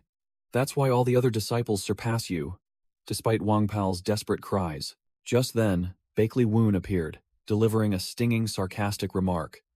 The White Sword Sect leader seems to be quite strict in disciplining his disciples. So Wang spun around, his eyes blazing with fire at a stranger interfering in the sect's internal affairs. Woon smirked challengingly, confidently declaring his identity. I am the sect leader of the Righteous Heaven sect. Facing the White Sword sect leader, who was roughly dragging his disciple, Woon stood alone, his aura no less imposing. Even as the old man called him disrespectful, Woon calmly retorted, I don't know what's happening, but aren't you being too harsh on your disciple, White Sword sect leader? So Wang snapped at Woon to mind his own business, but our protagonist calmly replied, No, I came here to meet the White Sword sect leader. Woon didn't beat around the bush, ordering directly, Wong Pal, hand that disciple over to the Righteous Heaven sect. Wong Pal's face drained of color, utterly panicked when the opposing sect leader suddenly called his name and demanded him. Woon smirked mockingly, directly criticizing the White Sword sect's teaching methods as unsuitable for Wong Pal, which infuriated So Wang. Provoked, So Wang turned to vent his anger on Wong Pal, suspecting he had colluded with the enemy to dare defy orders, even as the boy frantically denied everything. So Wang suddenly broke into a cunning smile, declaring he accepted the offer, which stunned Wong Pal speechless. The cunning old man put his arm around Wong Pal's shoulder, proposing a simple wager because it would be a waste to just give away a disciple. Elsewhere, Sooa shivered with a chill, having a bad premonition when her sect leader had disappeared, unaware that she was the target the old man was aiming for. The wager was settled. In this tournament, whichever side wins will have the right to take a disciple from the losing sect. Woon acted superior, saying he only made the offer out of pity, and So Wang nodded, agreeing to the bet. Wong Pal frantically begged the White Sword sect leader to stop, but the old man merely smirked disdainfully at Woon, acting smug. So Wang turned and walked away, taunting that this time Woon would surely lose his only disciple. Woon grabbed Wong Pal by the collar, smiling sinisterly as he asked, Do you know why I chose you? He emphasized that he wasn't just making empty promises, telling Wong Pal to think carefully about the offer, which only confused the boy further. Wong Pal's face pale, he stammered, asking if Sooa knew about this deadly wager. Amidst the crowd, Woon declared arrogantly that a talent like Sooa would be wasted in the White Sword sect, and either way, our side will win. Turning to Sooa, Woon placed a hand on her shoulder, calmly asking, I don't want to put pressure on you, but can you win this match for us? Sooa was a little flustered because the stakes were too high, but Woon reassured her that even if the odds were 50-50, he knew she could do it. With sharp eyes and a confident smile, Woon concluded, I trust you. With a powerful morale boost, Sooa clenched her fists, her eyes burning with determination. At the same time, the system announced, the seed of responsibility has sprouted within her. So Wang warned Jingguang not to let his guard down. The disciple replied curtly, Of course. So Wang growled, ordering that the sect must not be humiliated any further. They had to win. Jingguang smirked, obeying the command. On the arena, another White Sword sect member, Wu Gyung, reminded Jingguang to be careful. Jingguang brushed him off, disdainfully claiming he wasn't as careless as Wu Gyung, and scoffing that his fellow disciple was overestimating the luck of those small fry. With a murderous expression, Jingguang declared he would personally crush all of his opponent's foolish hopes. The referee shouted, asking both fighters to step into the arena. Sooa and Jingguang officially faced each other. Jingguang swung his staff, boasting prematurely. Making it to the finals against the White Sword sect is quite something, but your luck ends here. Sooa retorted confidently, her eyes sharp. We'll only know who's stronger after we fight, won't we? The referee declared the match begun. Jingguang smirked, secretly calculating that this girl would surely launch a reckless preemptive attack. Contrary to Jingguang's prediction, Sooa unleashed her internal energy, charging straight at her opponent with terrifying speed, catching him by surprise. Clang! Jingguang swung his staff down, but Sooa blocked it effortlessly. The impact made him groan. Jingguang broke out in a cold sweat, realizing he had misjudged her. This girl, her internal energy is stronger than I thought? Sooa recalled her master's words. Your opponent will surely think your internal energy isn't strong. Of course. Her master's words still echoed in her ears, reminding her of her trump card. But don't you possess the extremely yin body? A natural physique that automatically accumulates internal energy. You will only have one chance. Her master's final instruction was etched deep into Sooa's mind. Seizing the opportunity, Sooa leaped into the air, leaving Jingguang stunned as he watched. Whoosh! Sooa plunged down like an arrow. Jingguang hastily raised his staff to block the attack in a passive stance. Thwack! Giving her opponent no time to breathe, Sooa landed a direct punch to Jingguang's face, leaving him dazed. Sooa landed lightly after her lightning-fast attack, leaving Jingguang staggering from the heavy blow. Sooa took a stance, smirking provocatively. I admit, your internal energy is better than I thought. Jingguang boasted loudly, charging to attack and scoffing that Sooa was just a novice. But Sooa dodged cleanly, swinging her staff to strike his side, making Jingguang cry out in pain. Jingguang broke out in a cold sweat, unable to believe Sooa's strength, stammering, "She's really strong."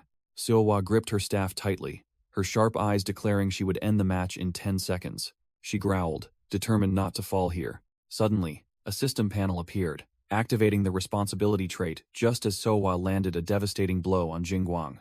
The system confirmed diligence and adversity. The three traits began to merge, causing Sooa's eyes to flash with a strange light. Jingguang froze, completely bewildered by Sooa's sudden change in aura. The system announced, under extreme pressure, her judgment and insight soared. Sooa roared, unleashing her full power. Jingguang attacked frantically, but Sooa merely raised a hand and swept his attack aside, leaving him dumbfounded. Jingguang swung his staff, enveloped in dark energy, charging forward, making Sooa only able to let out a startled cry. Credit to you for holding out this long, Jingguang growled, his eyes flashing with murderous intent. But can you withstand this final blow? Sooa froze, her pupils contracting as she felt the terrifying power of the impending attack. It's over! Jingguang roared, plunging down from above with a finishing blow that left his opponent no chance of survival. At that moment of life and death, Woon sprang up from the audience seats, shouting, Sooa! Her master's words were like a stimulant. Sooa snapped her head up, her eyes resolute as she faced the descending staff. I trust you. Boom! An earth-shattering energy explosion erupted from the center of the arena, blowing everything away. Amidst the smoke and dust, Jingguang was flung backward by an immense force, his body flying like a broken kite. Woon and Wu Gyong, standing nearby, were also stunned, not understanding what the hell had just happened. So Yo Wang, the White Sword Sect leader, also froze, muttering in disbelief. Cold yin divine art? Sooa's hand erupted with chilling cold energy, blue energy surging forth. Awakening her power, Sooa activated the azure blue art, third form, 1 point, her entire body enveloped in a domineering internal energy. She smirked confidently, cold energy still rising from her hand, and quipped, a little chilly, isn't it? Jingguang, who had just boasted so loudly, was now blown away like a broken kite, soaring straight over the crowd. Woon could only stare blankly. Overly concerned for his disciple, Woon rushed onto the arena but was stopped by the referee, who warned him not to interfere with the match. Are you blind? Can't you see who won? Woon snapped, pointing directly at Jingguang's defeated body lying on the ground. Jingguang lay crumpled on the floor, coughing up a mouthful of blood, completely incapacitated, much to the referee's astonishment.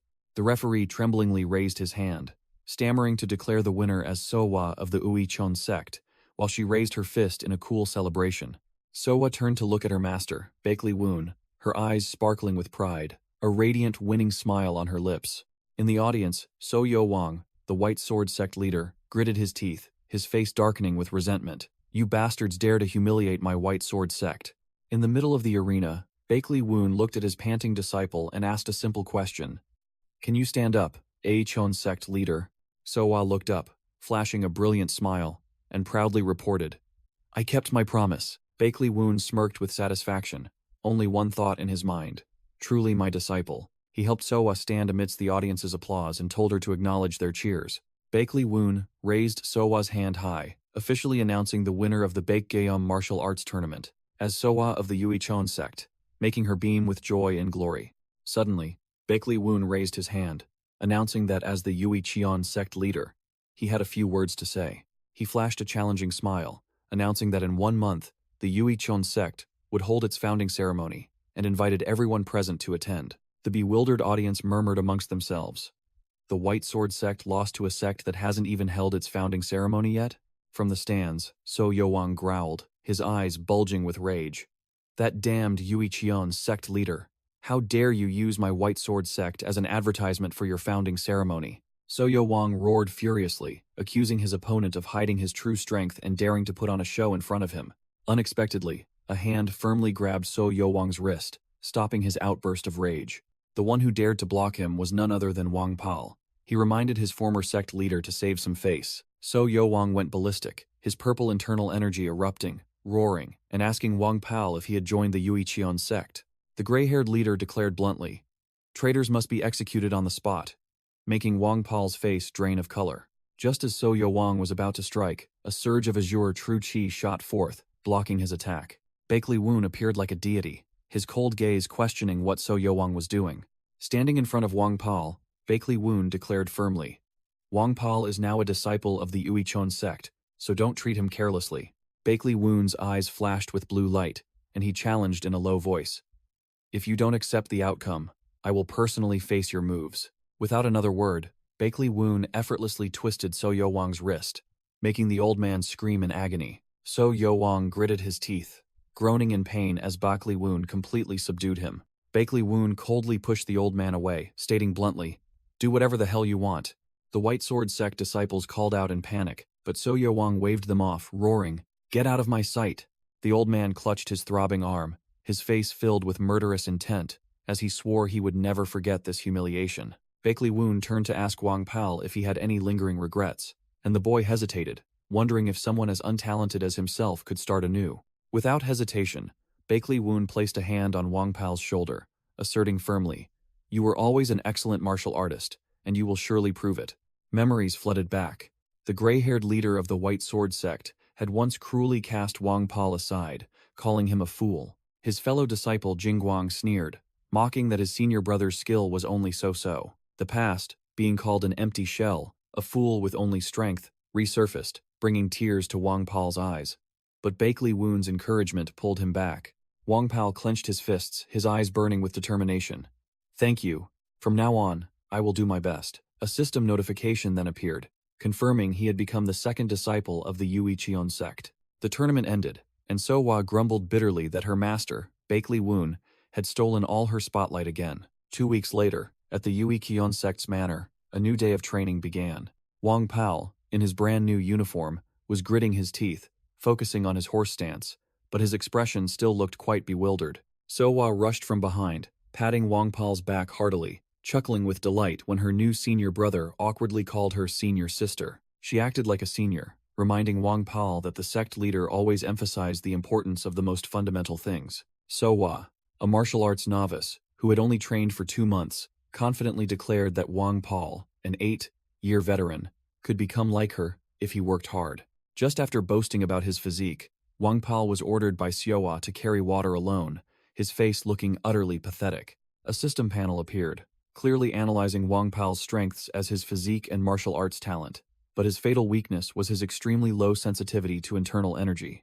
Baekli Woon observed from a distance, nodding in satisfaction, pleased that he hadn't misjudged Wong Pal when he saw him happily carrying Sooa on his back. He affirmed that Wong Pal's true talent lay not only in his robust physique, but also in his unwavering will and understanding of martial arts. Looking at his brand new lineup of disciples, Sooa, Sooa, and Wong Pal, Baekli Woon smirked smugly. "Heh, my eye for talent is truly impeccable." Baekli Woon asked Yeryang about the progress of the sect's founding ceremony preparations, and the broker happily reported that everything was going smoothly, thanks to the sect leader. Yeryang boasted that, thanks to the tournament's effect, countless letters requesting to attend the ceremony had been sent, and the promotional effect was truly outstanding. But then, Yeryang lowered his voice, announcing a shocking piece of news. Among them was an order from the Murim Alliance, which stunned Bakley Woon. Bakley Woon fell silent, his expression hardening at the mention of the Murim Alliance, a past he wanted no part of. He unrolled the scroll. Inside was a summons for Bakley Woon, his true name. The document's content appeared. The Murim Alliance demanded that he undergo an plagiarism assessment related to the Bakery clan's fundamental cultivation method.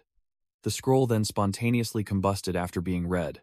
Bakley Woon growled bitterly, unable to believe that after 15 years of leaving, his old clan was still playing such dirty tricks, which surprised Yeryang with his attitude. His anger quickly turned into a sinister smile, and Bakley Woon muttered, "This is truly the Bakery clan style. Just when things settle down a bit, trouble arises." In his mind, Bakley Woon firmly asserted that the Yui Chan sect's martial arts were the result of his own 15 years of enlightenment, completely unrelated to that trashy clan. Bakley Woon knew well that this game was hard to overturn. If the Murim Alliance's assessor sided with the Bakery clan, he would definitely be branded a plagiarist. The consequences of being convicted were clear. Not only would he lose all his efforts and be unable to teach his martial arts, but he would also have to pay a huge amount in compensation, plunging him into despair. Bakley Woon's expression grew even gloomier, knowing that if he failed, the standards for reassessment would be many times stricter, while Yeryang worriedly called out to him from behind. Without another word, Bakley Woon declared, "I'm leaving," abandoning a bewildered Yeryang, who was then comforted by Moyong Heyeon's pat on the shoulder. Bakley Woon muttered, "These bastards are clearly targeting my sect's founding ceremony. The only plan now is to find the fundamental cultivation methods of other sects to prove the difference." But the fatal problem was how the hell to get those cultivation methods right now. Deep in thought, Bakley Woon was startled when Yeryang suddenly burst through the door, shouting, "Sect leader!" Yeryang breathlessly reported that uninvited guests had arrived, which surprised Bakley Woon. Meanwhile, the two strange guests had already entered the courtyard. The bald man sarcastically wondered what miser would buy this entire manor, only to be warned by the accompanying woman, "Don't mess around, before I kill you." The bald man suddenly froze when he saw Bakley Woon in the distance, his eyes revealing clear astonishment. "Wait, you are?" The bald man, Namgung Woo, carrying a massive saber, and the woman named Cheong Ha, appeared abruptly, greeting Bakley Woon, but then corrected themselves to sect leader Uishon. Yeryang froze, stammering a question to the sect leader, completely bewildered as to where these old acquaintances had come from. Contrary to his subordinate's confusion, Bakley Woon smirked meaningfully, muttering, "I might just be able to overturn this entire game." At the same time, at the Bakery clan's headquarters, another conspiracy was being orchestrated. A certain mastermind was racking his brain, admitting that if the Bakery clan had made the request, the Murim Alliance would definitely be biased, wondering whether to retreat or not. The subordinate beside him, however, appeared confident, stating that there was no need to worry, because this assessment was on a completely different level from the White Sword sect's childish tricks. The mastermind decided to play it to the end, calling his subordinate Gayom and ordering him to prepare to send a secret letter. His plan was very clear. If we are afraid of the influence of the Murim Alliance and the Bakery clan, then we should just expand the game board and fight them. And the trump card was to drag the Demonic Path Alliance into the fray, turning the factional struggle into utter chaos. But it seemed the mastermind was merely a pawn. A mysterious voice echoed from above, coldly reminding, "Outer Hall Master, you are doing something unnecessary again."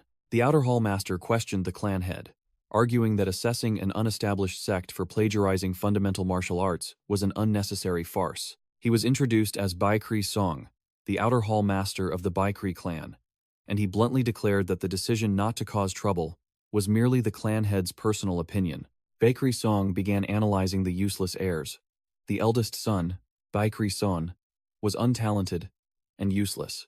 The daughter, Bai Kri Son, though skilled, was hot-headed, and most importantly, a woman. Clan head Bakery Kang calmly took a sip of tea, retorting that the Bakery clan had no law prohibiting daughters from succeeding. Rebuffed, Bakery Song slammed the table and roared, questioning why Bakery Kang had allowed a genius like Bakley Woon to leave the clan. He asserted that Bakley Woon was the real deal. From his talent and intellect to his nature, he was top tier, an heir no one could fault. Bakery Kang coldly acknowledged that, while Bakery Seong, still burning with fervor, declared that Bakley Woon must be shown where his true home was. With the backing of the Bakery elders and the entire outer hall, Bakery Song declared that bringing Bakley Woon back was the will of the entire clan. Bakery Kang forcefully set down his teacup, uttering a profound statement. "I have fulfilled my duty as a father. Growth requires hardship, implying that Bakley Woon must learn to protect his own sect. The old clan head concluded with a knife-sharp gaze, allowing Bakery Song's group to leave, so Bakley Woon would learn a bloody lesson. No matter where he goes, he still lives under the sky of the Bakery clan. Bakley Song, his face filled with murderous intent, declared firmly, "No matter what, I will drag Woon back to the clan." The scene shifts to the momentous day. The Eocheon sect's founding ceremony.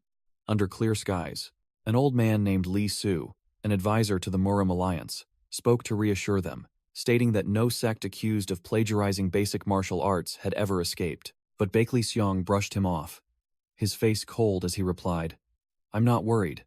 He merely reiterated his sole objective, to bring Bakley Woon back at any cost.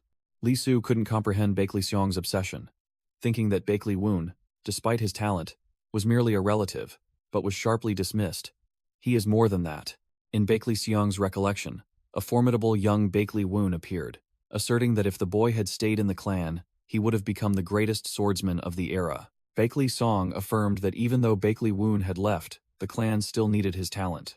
The Bakley clan members had arrived at the Eocheon sect's gate, and Bakley Seong silently challenged, "Now, answer the call of your bloodline, Bakley Woon." A hand channeled internal energy and pushed hard, forcing the large gate open with a resounding crash, accompanied by the command, "Open the gate." Amidst the opening drumbeats, Bakley Woon, with his familiar long hair, stepped out alone to face the uninvited guests. Bakley Woon's system warned of a rising heart rate, but he merely smirked, growling, "Shut up." Mid-air, Bakley Song soared like an arrow, swinging his great saber and charging straight into the center of the main hall, treating the crowd like dirt. He roared Heaven's Gate, then landed, creating a powerful vortex of energy that blew everything around him away. Bakley Song and the Bakley clan members aggressively charged forward, ready to sweep through, but suddenly, they all froze. Both Bakley Song and the old advisor Lee Soo were stunned, unable to believe their eyes at the scene unfolding. Completely ignoring the violent entrance, Bakley Woon stood alone in the courtyard, holding high the Eocheon sect's dragon banner. Standing before all the guests, he declared loudly, "I am Bakley Woon, sect leader of the Eocheon sect. Thank you all for coming today." With a meaningful smile, Bakley Woon announced, "Before we begin, there is something that needs to be addressed first." For those who are not yet fully aware, the smile vanished, replaced by a cold, resolute expression.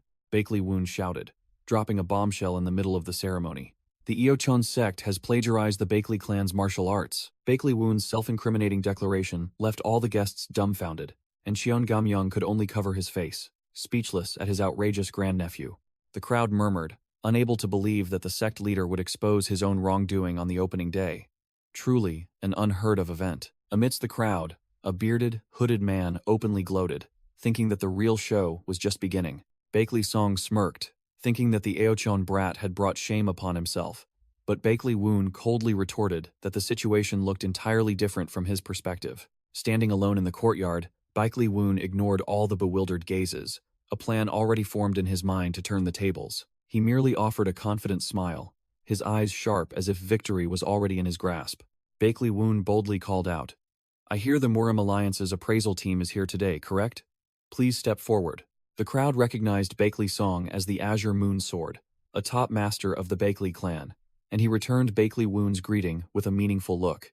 Bakley Woon didn't beat around the bush, pointing directly at Bakley Seong and Lee Soo, demanding an explanation for their little scheme, then sarcastically answered himself, "It's nothing complicated." With that, Bakley Woon made a shocking declaration. "I intend to conduct a plagiarism appraisal right here, in front of everyone." Bakley Song roared in protest, arguing that a public appraisal here would break the rules, as normally everything had to be handled discreetly, and the results kept secret. Lee Soo tried to dissuade Bakley Woon, reminding him that this gathering was for reconciliation, not for him to open a trial accusing the Eocheon sect. Put in a difficult position, Lee Soo had no choice but to back down, declaring that he would personally preside over this appraisal, so that the Murim Alliance wouldn't be accused of favoritism in front of the smaller sects. Bakley Woon smirked and asked, "Shall we begin?" And Lee Soo, having no other choice, gritted his teeth and agreed for the show to start. Bakley Woon took his stance, proudly introducing one of his sect's two basic martial arts, Azure Art. He swung his sword, demonstrating the first form of the improved and more profound Azure Art. Heaven, Earth, and Man. A dazzling sword strike was unleashed, Bakley Woon, moving incredibly fast across the stage before the eyes of all the guests. Lee Soo squinted, muttering that this was indeed the technique accused of plagiarizing the Bakley clan's martial arts, as it was based on the heaven, earth, and man principles. Bakley Woon replied simply, "That's right," making the two old men from the Murim alliance think he had confessed. But immediately after, Bakley Woon smirked, his eyes glowing blue, and delivered a shocking twist. And at the same time, it also imitates the techniques of the Namgung clan.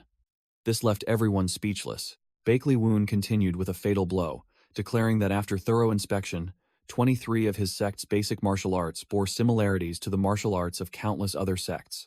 Lee Soo panicked, stammering in protest that such a thing was absurd.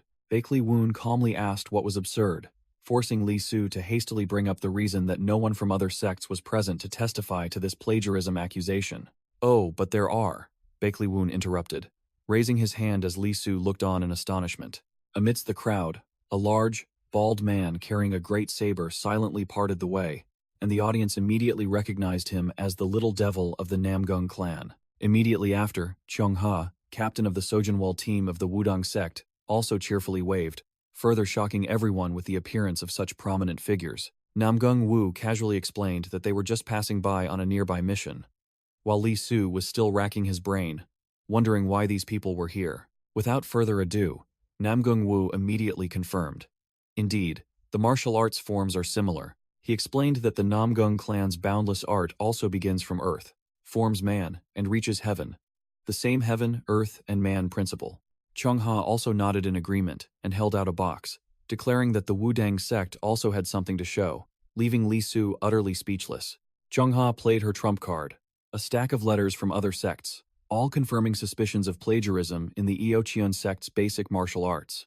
With a cunning smile, Chung Ha posed a mind-bending question. "So, it turns out the Bakley clan's martial arts, which were supposedly plagiarized, also have a history of learning from other sects?" Bakley Seong strained his neck to argue. Nonsense. But Bakley Woon merely responded with a challenging question. "Is that so?" Bakley Woon delivered another fatal blow, turning his opponent's own logic against them. "Didn't your Bakley clan yourselves spread rumors that merely a similarity in the heaven, earth, and man principles was enough to accuse someone of plagiarism?" Lee Soo began to break out in a cold sweat, stammering in disbelief that his side, the Murim Alliance's appraisal committee, was being accused of deliberately fabricating a setup. Lee Soo's hand trembled as he read the official response letter from Mo Young Haiyun, Pavilion Master of Changchun Pavilion, clearly confirming, "We confirm the technical similarities." Losing all composure, Bakley Song roared, "Insolent fool," then used his internal energy to tear the evidence into 100 pieces. Amidst his enemy's rage, Bakley Woon merely offered a self-satisfied smirk. Everything was within his calculations. Bakley Seong gnashed his teeth, his eyes bloodshot, enunciating the name of the one who had cornered him. Bakley Woon. Completely defeated, Lee Soo uttered a desperate question. "How in the world could you verify each one? Did you perhaps manually copy all the basic martial arts and send letters everywhere?" Bakley Woon smiled calmly, declaring that he had finished his part, and now it was the Azure Moonsword Bakley Seong's turn to answer. He secretly calculated, knowing full well that his old uncle wouldn't dare drag the entire clan into a war with 23 other sects, then provocatively sneered. "Is that all?" Blood rushed to his head. Bakley Seong said not a word, his eyes flashing with murderous intent as he placed his hand on his sword hilt. Swish! Bakley Seong erupted, unleashing a blinding white sword strike aimed directly at Bakley Woon, to everyone's astonishment. Chung Ha and Namgung Wu froze, their faces pale as they shouted, "Master!" Seeing him lose control, Bakley Woon easily parried the attack, his sharp eyes commanding the two who intended to intervene. "Don't come any closer." He smirked defiantly, blocking his opponent's blade and stating firmly, "This is my private matter." Bakery Song roared furiously, trying to press his sword forward while lecturing about the Bakery clan's bloodline and the future Bakley Woon had to bear. He continued to attack like a storm, questioning whether Bakley Woon still resented the clan, shouting, "You're the one clinging to the past." Bakery Song chopped and yelled, claiming Bakley Woon hated the clan for not avenging his mother, admitting the clan was too pathetic to protect her. Bakery Song roared, swearing he would personally deal with Bakley Woon if he intended to destroy the Bakery clan. In response to the threat, Bakley Woon's eyes flashed with a cold blue light, his internal energy erupting, ready for battle. Clang! Two streams of sword energy clashed, sparking, But Bakri Song's offensive was immediately blocked and overwhelmed. With just one strike, Bakri Song was knocked back, sliding a long distance on the ground in helplessness. Forced to one knee, Bakri Song could only watch silently as Baekli Woon stood tall and declared, "I never intended to deny my bloodline."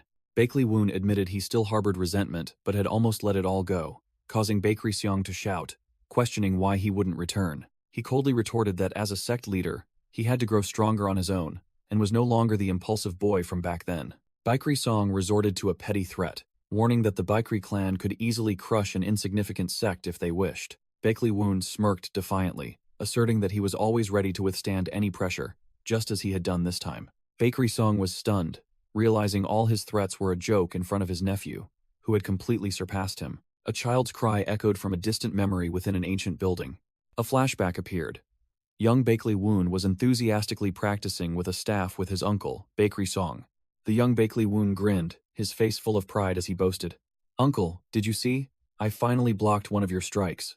The Baekri Song of the past laughed heartily, preparing to swing his staff again while his nephew shrieked for mercy. Back in reality, Baekli Woon sat opposite, coldly declaring as the sect leader, "The martial arts of the Yui Cheon sect are not stolen from any other sect." Then, as a nephew of the Baekri clan, he smirked defiantly, telling his uncle to just wait, that one day, he would make everything clear. Baekri Song merely sneered, clearly taking his nephew's promise as a joke. He suddenly stood up, startling his assistant Lee Soo, who called out in worry. Turning his back to Baekli Woon, Baekri Song proudly introduced himself as the outer hall master of the Baekri clan in front of everyone. And then, he made a shocking declaration. The Uicheon sect did not plagiarize the Bakri clan's martial arts, officially clearing the way and admitting defeat in this political game. Baekri Song and Lee Soo left amidst the cheers of the crowd, leaving Baekli Woon standing alone on the stage, looking incredibly cool. From the crowd, a mysterious hooded man smirked, muttering that the old man had chosen the right person, praising Baekli Woon for handling it himself without his intervention. A blonde-haired girl wearing a hat named Ga Wool, a disciple of the Yellow Dragon Hall, grumbled about the noisy hooded man, but he merely brushed her off, saying he had come all the way from the Yellow Dragon Hall. The hooded man exuded dark energy, laughing sinisterly as he sensed the sect's power, thinking to himself that the entire martial hall being a divine weapon was truly absurd. He revealed his face with a scar and a domineering smile, his identity revealed as the demonic path young lord. Admitting Baekli Woon was more interesting than he had thought. The demonic path young lord declared he was leaving first, then dissolved into a wisp of black smoke, vanishing right before the stunned Ga Wool. Ga Wool watched in the direction he had vanished, her eyes filled with doubt and curiosity about her companion's true identity. As disciples Sooa, Wong Pal, and Sooa joyfully gathered around him, Baekli Woon looked at them and thought about his first business partner. The scene shifted to the Muram Alliance headquarters, a majestic building signaling that the drama was about to move to a larger stage. Inside the Muram Alliance, a dark-haired woman's eyes widened, unable to believe what she had just heard. Wong Pal dejectedly swept the courtyard, complaining that 3 days had passed since the founding ceremony, and not a single disciple had shown any interest. Baekli Woon tried to act cool, telling himself to stay calm, but the system panel betrayed his abnormally fluctuating heart rate, leaving Sooa stunned. Moyoung Haeyeon analyzed calmly, suggesting that to recruit people, a sect either needed a sufficiently large reputation or had to contribute to the community for a long time. Baekli Woon dismissed Wong Pal's idea of handing out flyers, tossing him a scroll and ordering, "Take this to the Tha'un Merchant Guild." Moyoung Haeyeon curiously asked what it was, while Baekli Woon was still engrossed in finishing the document. Baekli Woon firmly declared it was a way to recruit disciples, making Moyoung Haeyeon curiously glance at the scroll with the words, "Application for Cooperation," with the Muram Alliance Training Institute. At a Muram Alliance Academy, Instructor Yi Gun received a report that the Muryeon Pavilion disciples had submitted a request to refuse training. Yi Gun questioned the reason, and his assistant explained that the graduation tournament was approaching, and they believed this training program was unfair. A diagram explained the discrimination within the Muram Alliance. Muryeon Pavilion was for the privileged children from prestigious clans, while Mujung Pavilion was for the insignificant ones from smaller sects. Assistant Instructor Jegal Pyong reported that although Muryeon Pavilion seemed to be falling behind, their actual strength was still formidable. However, this training session was an entirely different matter. Jegal Pyong reported that this year's Mujung Pavilion disciples were all top tier, while the Muryeon Pavilion faction had been utterly defeated for 3 consecutive years. Their morale at rock bottom, Instructor Yi-gun frowned, asking directly, "So they're refusing training altogether?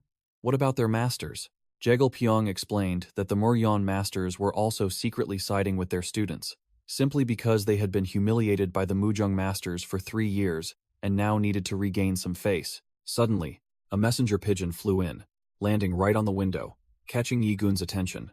Yi-gun took the letter and ordered decisively, "Assistant Jegal Pyong, gather all the Muryeon Pavilion disciples here." After reading the letter, Yi-gun firmly declared that the training session would proceed as planned, leaving Jegal Pyong stunned in shock. The scene shifted to a mountainous area near Hwayong County, where the tranquil night was broken by sounds of painful groaning. A young man shot up, panting as if he had just experienced a terrifying nightmare. He sat on his bed in a communal room, trying to regain his composure after the dream. The Muryeon Pavilion disciple, Seon Woo Gang, gritted his teeth, wondering how much longer someone would continue to humiliate him. Seon Woo Gang slowly got up after his nightmare, approaching his fellow disciple Seon Moon Chok, who was guarding by the campfire. Seon Mun Chok, another Muryeon Pavilion disciple, saw him and asked, "Can't sleep? Is something wrong?"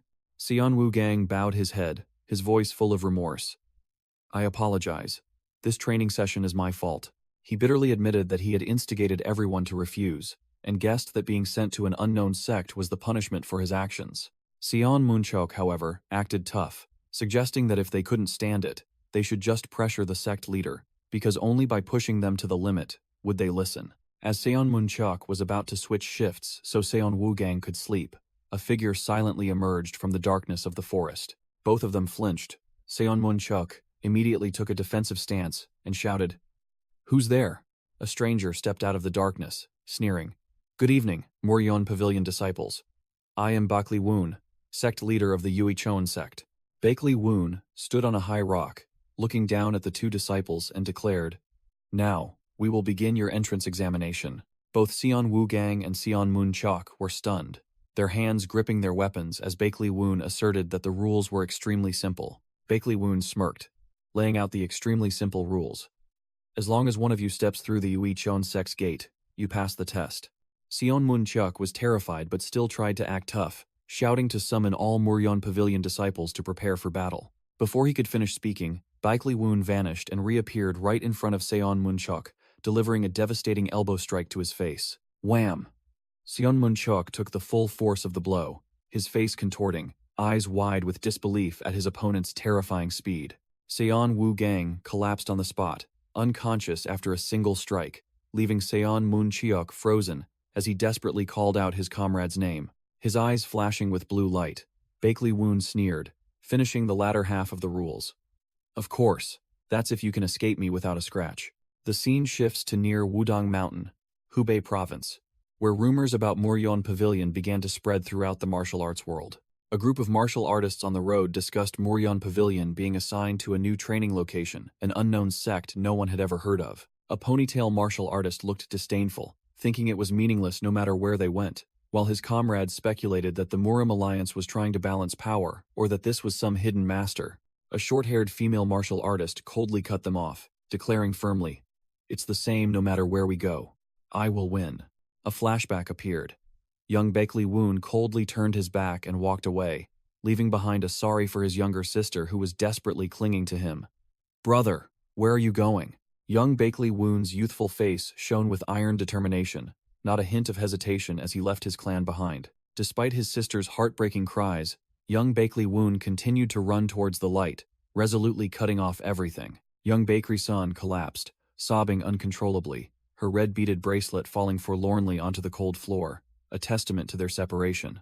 Returning to the present, Bakery-san, Bakley Woon's younger sister, had grown into an adult with sharp eyes, declaring that she would never lose until she found out why her brother betrayed the clan. Back to the battle, Bakley Woon drew his sword with an arrogant smile, his killing intent radiating, signaling that a lesson was about to begin. Bakley Woon casually watched Seon Moon Cheok assume a defensive stance, while Seon Woo Gang lay defeated on the ground.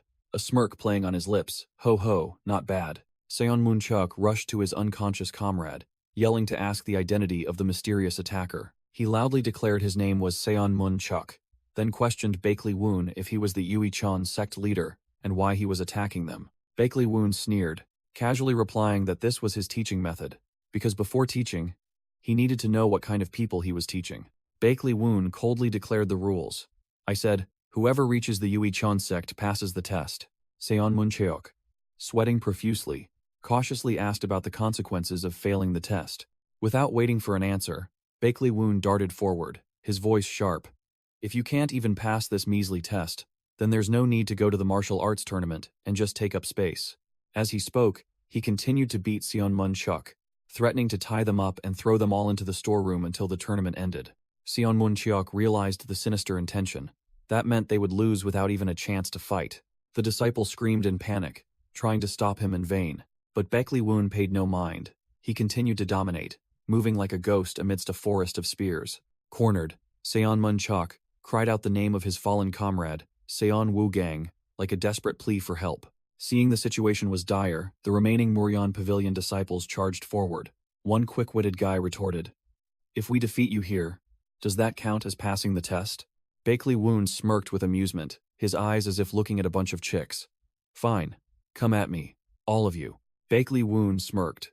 A wise decision, as the Muryeon Pavilion disciples simultaneously charged to attack from all sides. In a flash, Bakley Woon swept them all away in an instant, the henchmen flying everywhere like falling leaves, only able to scream miserably. He sneered arrogantly. If your opponent wasn't me, perhaps this move would have been something. Seon Muncheok's face was drained of color, completely stunned by the unbelievable disparity in skill. Bakley Woon sighed wearily, looking at the battlefield, where the Muryeon Pavilion disciples lay scattered, some prostrate, others kneeling in defeat. He turned back to taunt the defeated. Where's all that confidence from earlier? You're already frozen after a little pressure, not even daring to attack. Finishing his words, he vanished and then reappeared right behind Seon Muncheok, making the disciple jump in fright. Bakley Woon grabbed Seon Muncheok by the collar and lifted him, remarking, you have plenty of spirit, but your strikes are hesitant and awkward. Unwilling to give up, another Muryeon Pavilion disciple, wielding a spear, charged to attack Bakley Woon from behind. Bakley Woon didn't even bother to turn around. Still holding Seon Muncheok with one hand, he effortlessly extended his other hand to block the spear tip, making the disciple Dan Ryeon scream in terror. Dan Ryeon froze as his spear tip was blocked with such ease, an immense force exploding right before him. Meanwhile, Bakley Woon merely glanced, his attitude completely indifferent, as if he had just flicked away a fly. Seon Muncheok, despite being outmatched, quickly regained his composure and swung his spear to attack, making Bakley Woon secretly acknowledge, this guy has real combat experience. All the Muryeon Pavilion disciples charged simultaneously, their weapons clashing loudly but unable to even graze Bakley Woon's robes. Bakley Woon dodged the attacks while judging. These guys are overexerting themselves, their movements are superfluous, clearly tense. He gently swept away a spear thrust, his speed and precision leaving his opponent no time to react. One disciple was sent flying in an instant. Bakley Woon remarked with boredom. Many, but no coordination. Useless. He suddenly closed in on Seon Woogang, who was trembling, not daring to swing his sword, then taunted him directly. Hesitating? Afraid of hurting me or something? After his little game, Bakley Woon delivered his final verdict, pointing at the three toughest among the small fry. Overall, not too bad. Among you, these three are the most decent. Bakley Woon covered his face, speechless, deciding he needed to provoke these youngsters a bit more to make them realize. He let go, his eyes openly contemptuous. I'm truly disappointed in you guys. You're already flustered like headless chickens just by facing an unfamiliar opponent. Struck where it hurt, Seon Woogang gnashed his teeth in resentment, cursing under his breath in helplessness. Seon Muncheok patted Seon Woogang's shoulder, beginning to formulate a battle plan for the three who were considered the best. Seon Muncheok confidently assigned roles. You handle defense, Seon Woogang. He might look fierce, but he's adjusting to our rhythm. If the three of us coordinate, we can create an opening. In Seon Woogang's mind, Bakley Woon appeared as a formidable monster with a blazing sword, the heavy psychological pressure making him falter. Seon Muncheok continued to instruct. When an opening appears, I'll widen it, and Dan Ryeon, you'll deliver the finishing blow. While they were still discussing their plan, Bakley Woon sneered. Finally willing to fight back. Are we? But it's too late. With a whoosh, he closed in as swiftly as a ghost. Clang. Bakley Woon unleashed a simple yet terrifyingly powerful sword strike, directly deflecting Seon Muncheok's spear thrust, shattering their plan before it could even begin. Seon Muncheok froze, his spear tip embedded in the ground as he realized his plan had been obliterated after just one strike. Giving his opponent no time to breathe, Bakley Woon charged like a whirlwind, unleashing a thunderous kick that sent one guy flying. His speed was beyond sight. Only white blurs flashed past as the Muryeon disciples were struck one after another, unable to react. All three Muryeon disciples stood, rooted to the spot, completely disoriented by the monster circling right in the middle of their formation. Bakley Woon lightly dodged Dan Ryeon's spear tip, his tone full of sarcasm. "Oh, a coordinated attack, is it?" All three tried to combine their forces, attacking from three sides, but Bakley Woon merely slipped through every strike with ghostly ease. The skill gap was ridiculously wide.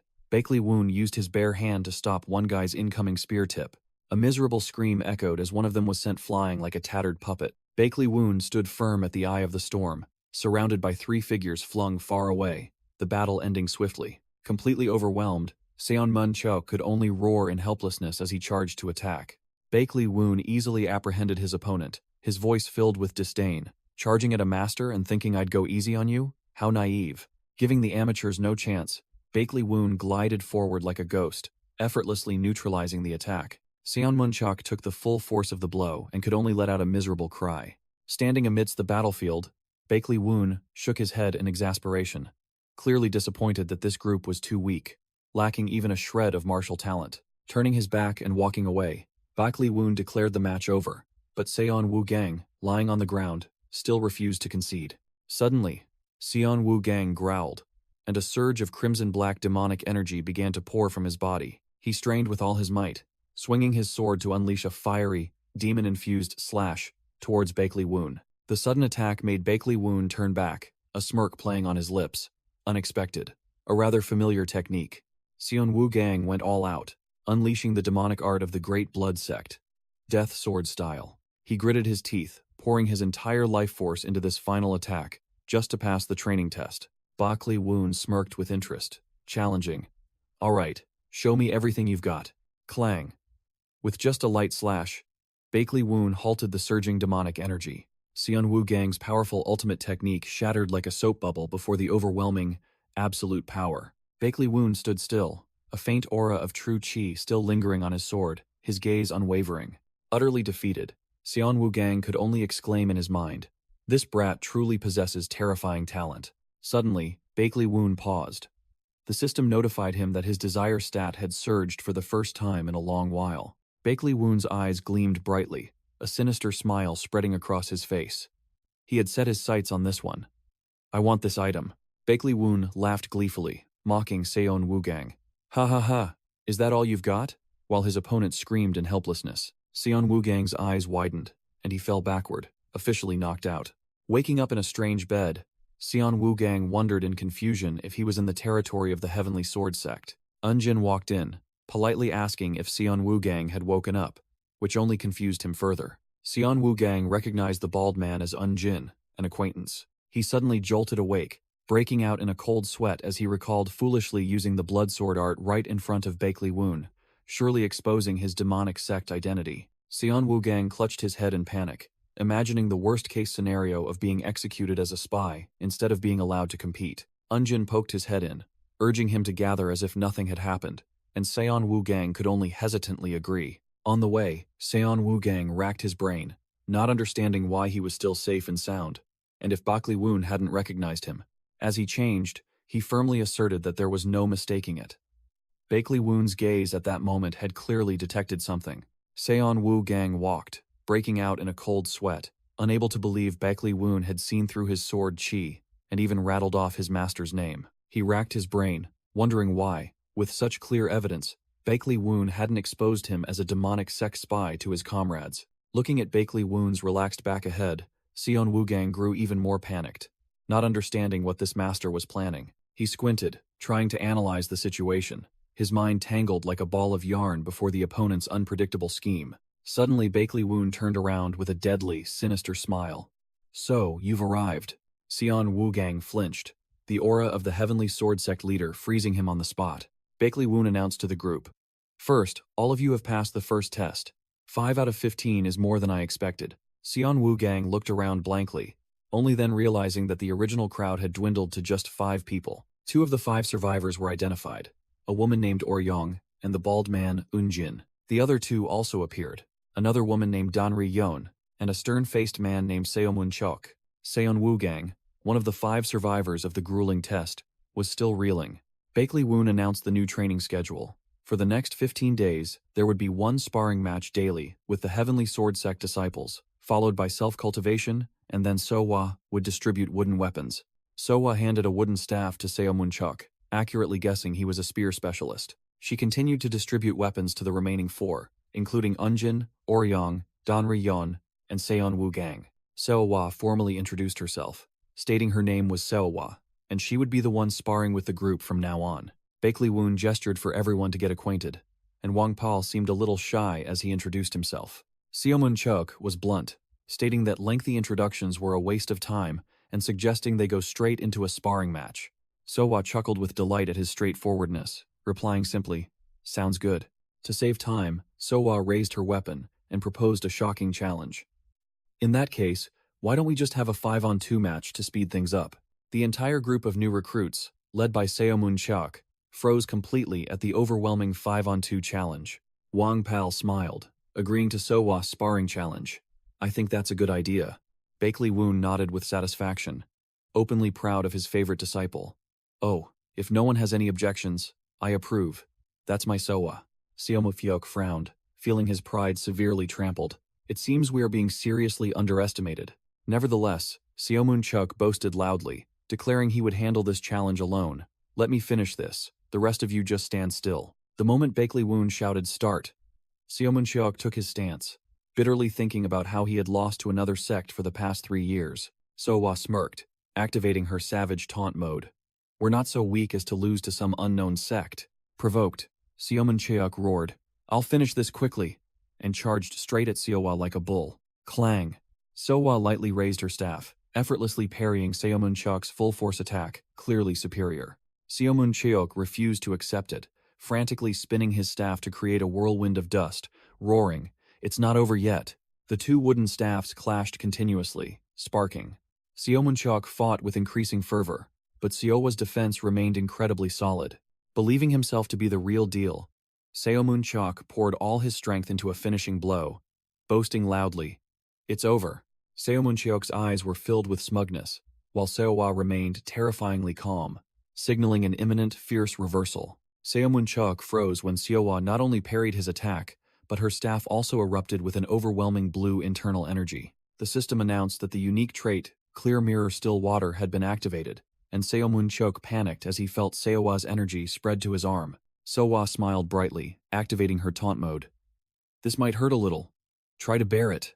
Boom! A massive blue energy burst, blowing Seomun Chok away like a tattered toy. The remaining Muryeon Pavilion disciples froze, mouths agape, shouting Seomun Chok's name in vain. Handling them all alone, Sooa dusted her hands, provoking the rest. "All right, all you remaining small fry, come at me at once," called Small Fry. Unjin angrily charged forward to block the attack, roaring, "My name is Unjin, not the rest." Sooa seemed quite surprised that Unjin managed to block her attack, praising his defensive stance as evidence of considerable hard training. Receiving a compliment, Sooa unexpectedly blushed, her voice faltering. "Thank you for the compliment."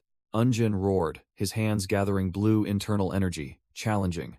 "But you won't be able to block this attack." Suddenly, Wong Pal appeared like a god, his hands catching Unjin's attack cleanly right in front of a stunned Sooa. Before he could recover, Unjin was seized by Wong Pal and slammed hard onto the ground like a rag doll. Wong Pal sneered, declaring firmly to the prostrate Unjin, "From now on, your opponent is me."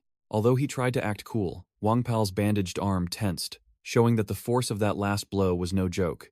Acknowledging that his opponent was no small fry, Wong Pal turned to Sooa, and both took their stances, declaring, "From now on, we'll fight with all our might." The deadly duo got to work, Sooa and Wong Pal executing a perfect combo, making a Muryeon disciple disappear in a flash. The Muryeon disciples were utterly furious, screaming in helplessness as all their attacks were easily neutralized by the duo. "They're blocking all our attacks." Standing afar, Seon Woogang was seething, crimson demonic energy flaring around him as he watched his comrades get beaten. Damn it. Dealing with Muryeon Pavilion was bad enough. Now we're struggling with these kids from an unknown sect. Seon Woogang silently observed, his eyes darkening, clearly extremely bitter at seeing his comrades handled so easily. Another Muryeon disciple named Dan Ryeon roared, swinging a flexible staff imbued with crimson demonic energy as he charged to attack. The female disciple Danri Yon gasped in astonishment at the sudden turn of events in the arena. Not one to be outdone, Wong Pal let out a roar and plunged into the battle with astonishing speed. Sooa couldn't help but be stunned by the chaotic combat, exclaiming, "What?" It turned out Sooa had been one step faster, using her own staff to deliver a devastating blow to Dan Rion. Swoosh! The powerful strike sent Dan Rion flying like a broken puppet. Thud! Sooa landed coolly after sending a guy to his maker in an instant. The arena was in disarray. The Muryeon faction had lost one member. Wong Pal looked towards Seon Woogang and challenged, "Now, only you remain." Meanwhile, Sooa blocked Dan Rion's path, coldly delivering an ultimatum. "But do you wish to continue?" Dan Rion couldn't believe her eyes, muttering in shock. "Impossible." The remaining Muryeon Pavilion disciples, including Seon Woogang, Dan Rion, and Eun-jin, knelt on the ground, bitterly admitting, "Our side had 5 people." From afar, Baekli Woon smirked contentedly. The situation had been decided. Baekli Woon delivered another fatal shock to his opponent. "Just so you know, Sooa here has only been practicing martial arts for a month." Upon hearing this, Baekri-san was so shocked she cried out, "What?" while making a playful gesture. Seon Woogang froze, his mind reeling. No way. What the hell did that girl train to achieve such internal energy at her age? Baekli Woon began his lecture, emphasizing the importance of team coordination tactics, which had been the key to victory since his time at the Martial Arts Academy. He delved deep into the pain of the defeated, especially those who had been utterly crushed by Baekri-san for 3 years straight. Baekli Woon concluded the lesson by demanding that the disciples trust themselves and their teammates, as that was the foundation of collective strength. At the end of the first training session, Baekli Woon dismissed everyone to rest, and they all thanked him in unison with admiration. After dismissing everyone, Baekli Woon suddenly called out, "Seon Woogang, you stay." Seon Woogang froze, his face blank, not understanding what trouble he had just gotten into. Meanwhile, the remaining disciples walked off arm in arm to rest, happy to have received lavish praise from their master. The training ground became silent, with only the master and disciple remaining. Suddenly, a blue digital barrier appeared. Activating soundproofing mode to prepare for their private conversation, Baekli Woon sneered, praising Seon Woogang for becoming sharper. But the young man was still processing, not understanding what was happening. Without further ado, Baekli Woon looked directly at his disciple, his voice full of hidden meaning. "Now then, shall we continue our unfinished conversation?" Baekli Woon's aura exploded, his blue internal energy surging as he questioned, regarding why the young lord of the Bloodsword Sect, a pillar of the demonic path, would come here to act as a mere disciple. His eyes were sharp as knives, his smile filled with killing intent as he warned, "If you don't give me a reasonable answer, then be prepared to face the consequences." Seon Woogang broke out in a cold sweat, knowing he was on the verge of disaster. Baekli Woon growled, blue internal energy erupting around him, pointing the tip of his spear directly at Seon Woogang. "Answer me now. Why would the young lord of the Bloodsword Sect hide here as a mere student?" Seon Woogang broke into a cold sweat, his hands trembling as he gripped his staff, his mind racing wildly. "What do I do now? Should I risk running?" The moment he stirred, a blast of green chi from Baekli Woon shot forth, exploding right in front of Seon Woogang, blocking his naive attempt to escape. Baekli Woon looked at his disciple with contempt, his voice icy. "Do you really think you can escape? You don't stand a chance." Closing in an instant, Baekli Woon roared, face to face with Seon Woogang. "Now answer me, Seon Woogang. What the hell are you doing here?" Memories of 5 years ago at the Bloodsword Sect flooded back. Seon Woogang, his face bruised and battered, had just broken the arm of an opponent who could no longer resist. In the vast arena of the sect, a large, imposing figure ordered the kneeling Seon Woogang, "Stand up." The Bloodsword clan leader roared in anger, veins bulging on his face. "Why didn't you chop off his head? Why didn't you cripple his arm so he could never wield a weapon again?" He turned his back and walked away, his voice filled with disappointment. "You are the young lord of this sect. The leader of the demonic path must be the terror of all. How much longer will you disappoint me?" He stopped, issuing a bone-chilling command that stunned Seon Woogang. "Go kill your senior sister." The Bloodsword Sect leader gave a cold-blooded order to Seon Woogang. "You know your senior sister is on the front lines with the Murim Alliance, don't you? Go kill her." Before Seon Woogang could even comprehend, he roared, preaching the philosophy of the demonic path. "That is the way of the demonic path. Your wretched compassion will harm tens of thousands of disciples. To cut off all retreat, the sect leader delivered another fatal psychological blow. If you find this unfair, I will also order your senior sister to kill you. And if you commit suicide, I will personally deal with her. He pressed close, his bloodshot eyes full of killing intent, concluding with a mad demand. One day, you must kill me to inherit the Bloodsword sect. If you refuse, I will slaughter everyone you hold dear. Under the terrifying pressure, Seon Woogang completely collapsed, kneeling on the ground and trembling as he accepted his fate. I will obey. With eyes burning with resentment and despair, Seon Woogang was forced to swear he would infiltrate the Murim alliance as a spy and strike down his own senior sister. But deep down, the young man was planning his escape, telling himself that if he could just buy a little time, once he was out of his master's sight, he could flee far away. The moment he finished thinking of escaping, a horrifying pain erupted from within, causing Seon Woogang to let out a desperate scream. Back in reality, it turned out the pain came from an attack by Bakley Woon, who had unleashed a sword chi strike that sent Seon Woogang flying like a puppet. Bakley Woon stood there, radiating an imposing aura, coldly remarking, "Oh, a direct attack? It seems you're still quite green at assessing an opponent's true strength." "Not a bad decision. Show me your true power," Bakley Woon taunted, while Seon Woogang channeled his demonic energy to defend, and frantically asked his master what he intended to do. Bakley Woon replied nonchalantly, "What else but to train? Your orthodox martial arts are already useless. Using your real power will make the fight against Muryeon Pavilion much easier." Finishing his words, Bakley Woon swung a blast of green sword chi, forcing Seon Woogang into a defensive stance and ordering, "Prove your worth to me." Under terrifying pressure, Seon Woogang gritted his teeth, realizing his master's skill was on a completely different level compared to the entrance exam.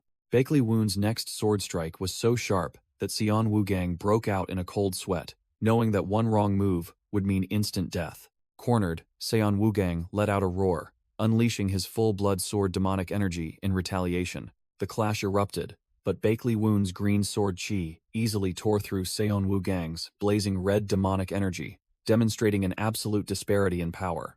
Bakley Woon smirked, delivering a blunt assessment. "It looks decent. Better than your shoddy orthodox martial arts. But your nature isn't suited for the demonic path." Seon Woogang froze, the demonic energy around him dissipating, his voice trembling as he asked what his master meant. "I mean, you're not suited for the murderous sword, a martial art that demands you cut down everything to win," Bakley Woon explained, while casually deflecting another of his attacks. In the flashback, the Bloodsword sect leader preached, "That is the way of the demonic path." But in the present, Seon Woogang roared at his master, "What the hell do you know about it?" Bakley Woon dodged the attack as if taking a stroll, bluntly criticizing, "Your sword has hesitation. You lack killing intent." Struck where it hurt most, Seon Woogang furiously yelled while being completely overwhelmed, "What do you know about me to say something like that?" Whoosh! A sword strike grazed Seon Woogang's cheek by a hair's breadth. Bakley Woon coldly declared, "You try to hide it, but your sword has revealed everything." Seon Woogang collapsed before the absolute power, only able to kneel helplessly and watch Bakley Woon stand tall like an insurmountable mountain. Bakley Woon looked down at his disciple, asking directly about the core issue. "What is the true purpose you seek?" Seon Woogang erupted in despair, shouting his philosophy of life. "In the end, it's just kill or be killed. What the hell does purpose matter?" Bakley Woon's sword flared with a green aura, and he continued to press with another question. "Then why do you wield a sword?"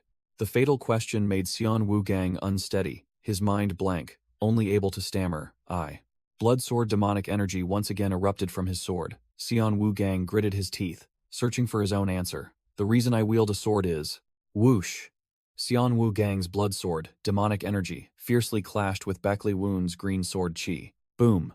Unsurprisingly, the wretched demonic energy was utterly crushed by Bakley Woon's overwhelming sword chi, creating an earth-shattering explosion. After one move, the situation was clear.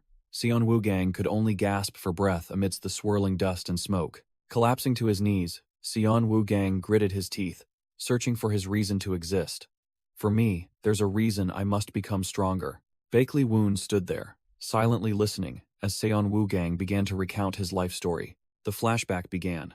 Seon Woogang remembered his father, a man who was not a martial artist but knew how to uphold his honor, ready to fight alone on the battlefield even when everyone else had fled. Tragedy struck. His father was struck by a cleaver straight to the back, collapsing dead in the rain while young Seon Woogang could only watch helplessly. Seon Woogang growled, clenching his fists in helplessness. My father's death was too unjust, but if I act rashly, I will also die meaninglessly. Memories of bloody battles resurfaced. He roared his goal. That's why I must become stronger. I must endure, at all costs. Amidst a sea of bones and blood, Seon Woogang bitterly realized the consequence of blindly pursuing power. He had become the young lord of the Bloodsword Sect, no longer the son of Seon Woo-yang. After hearing his tale, Bakley Woon, with an impassive face, asked directly, "Do you regret your past?" Still collapsed on the ground, Seon Woogang replied lifelessly, "I don't know." He roared, his sole purpose being to protect his father's honor, to prove that his death was not that of a coward, but of the bravest warrior. Memories of his warm father resurfaced. He gritted his teeth and shouted that he must prove himself to be the son of Seon Woo-yang, the inheritor of his legacy. But then his voice faltered, bitterly admitting that now, he felt completely lost. He resigned himself to fate, ready to die or be handed over to the Murim Alliance, only asking for the remaining disciples to be spared, as they were not involved. Hearing this, Bakley Woon unexpectedly squatted down opposite him, nodding, as if he understood. Bakley Woon smirked, raising 2 fingers in front of the bewildered Seon Woogang and declared, "You fight to protect." With that, he snapped his fingers. An invisible surge of force sent Seon Woogang flying far away with a desperate scream. Unexpectedly assaulted, Seon Woogang clutched his head and writhed, while Bakley Woon coldly commanded, "Get up." Bakley Woon looked at Seon Woogang and mused, seeing an image of his past self, a lost boy, whose reason was clouded by revenge. He revealed that he too had once left the Bakery clan to join a martial academy, thus having ample experience in dismantling and rebuilding martial arts to escape the shadow of his family. Seon Woogang, still dazed, couldn't believe his ears when Bakley Woon declared that he would personally overhaul all of his martial arts, while the rest could continue practicing the basics.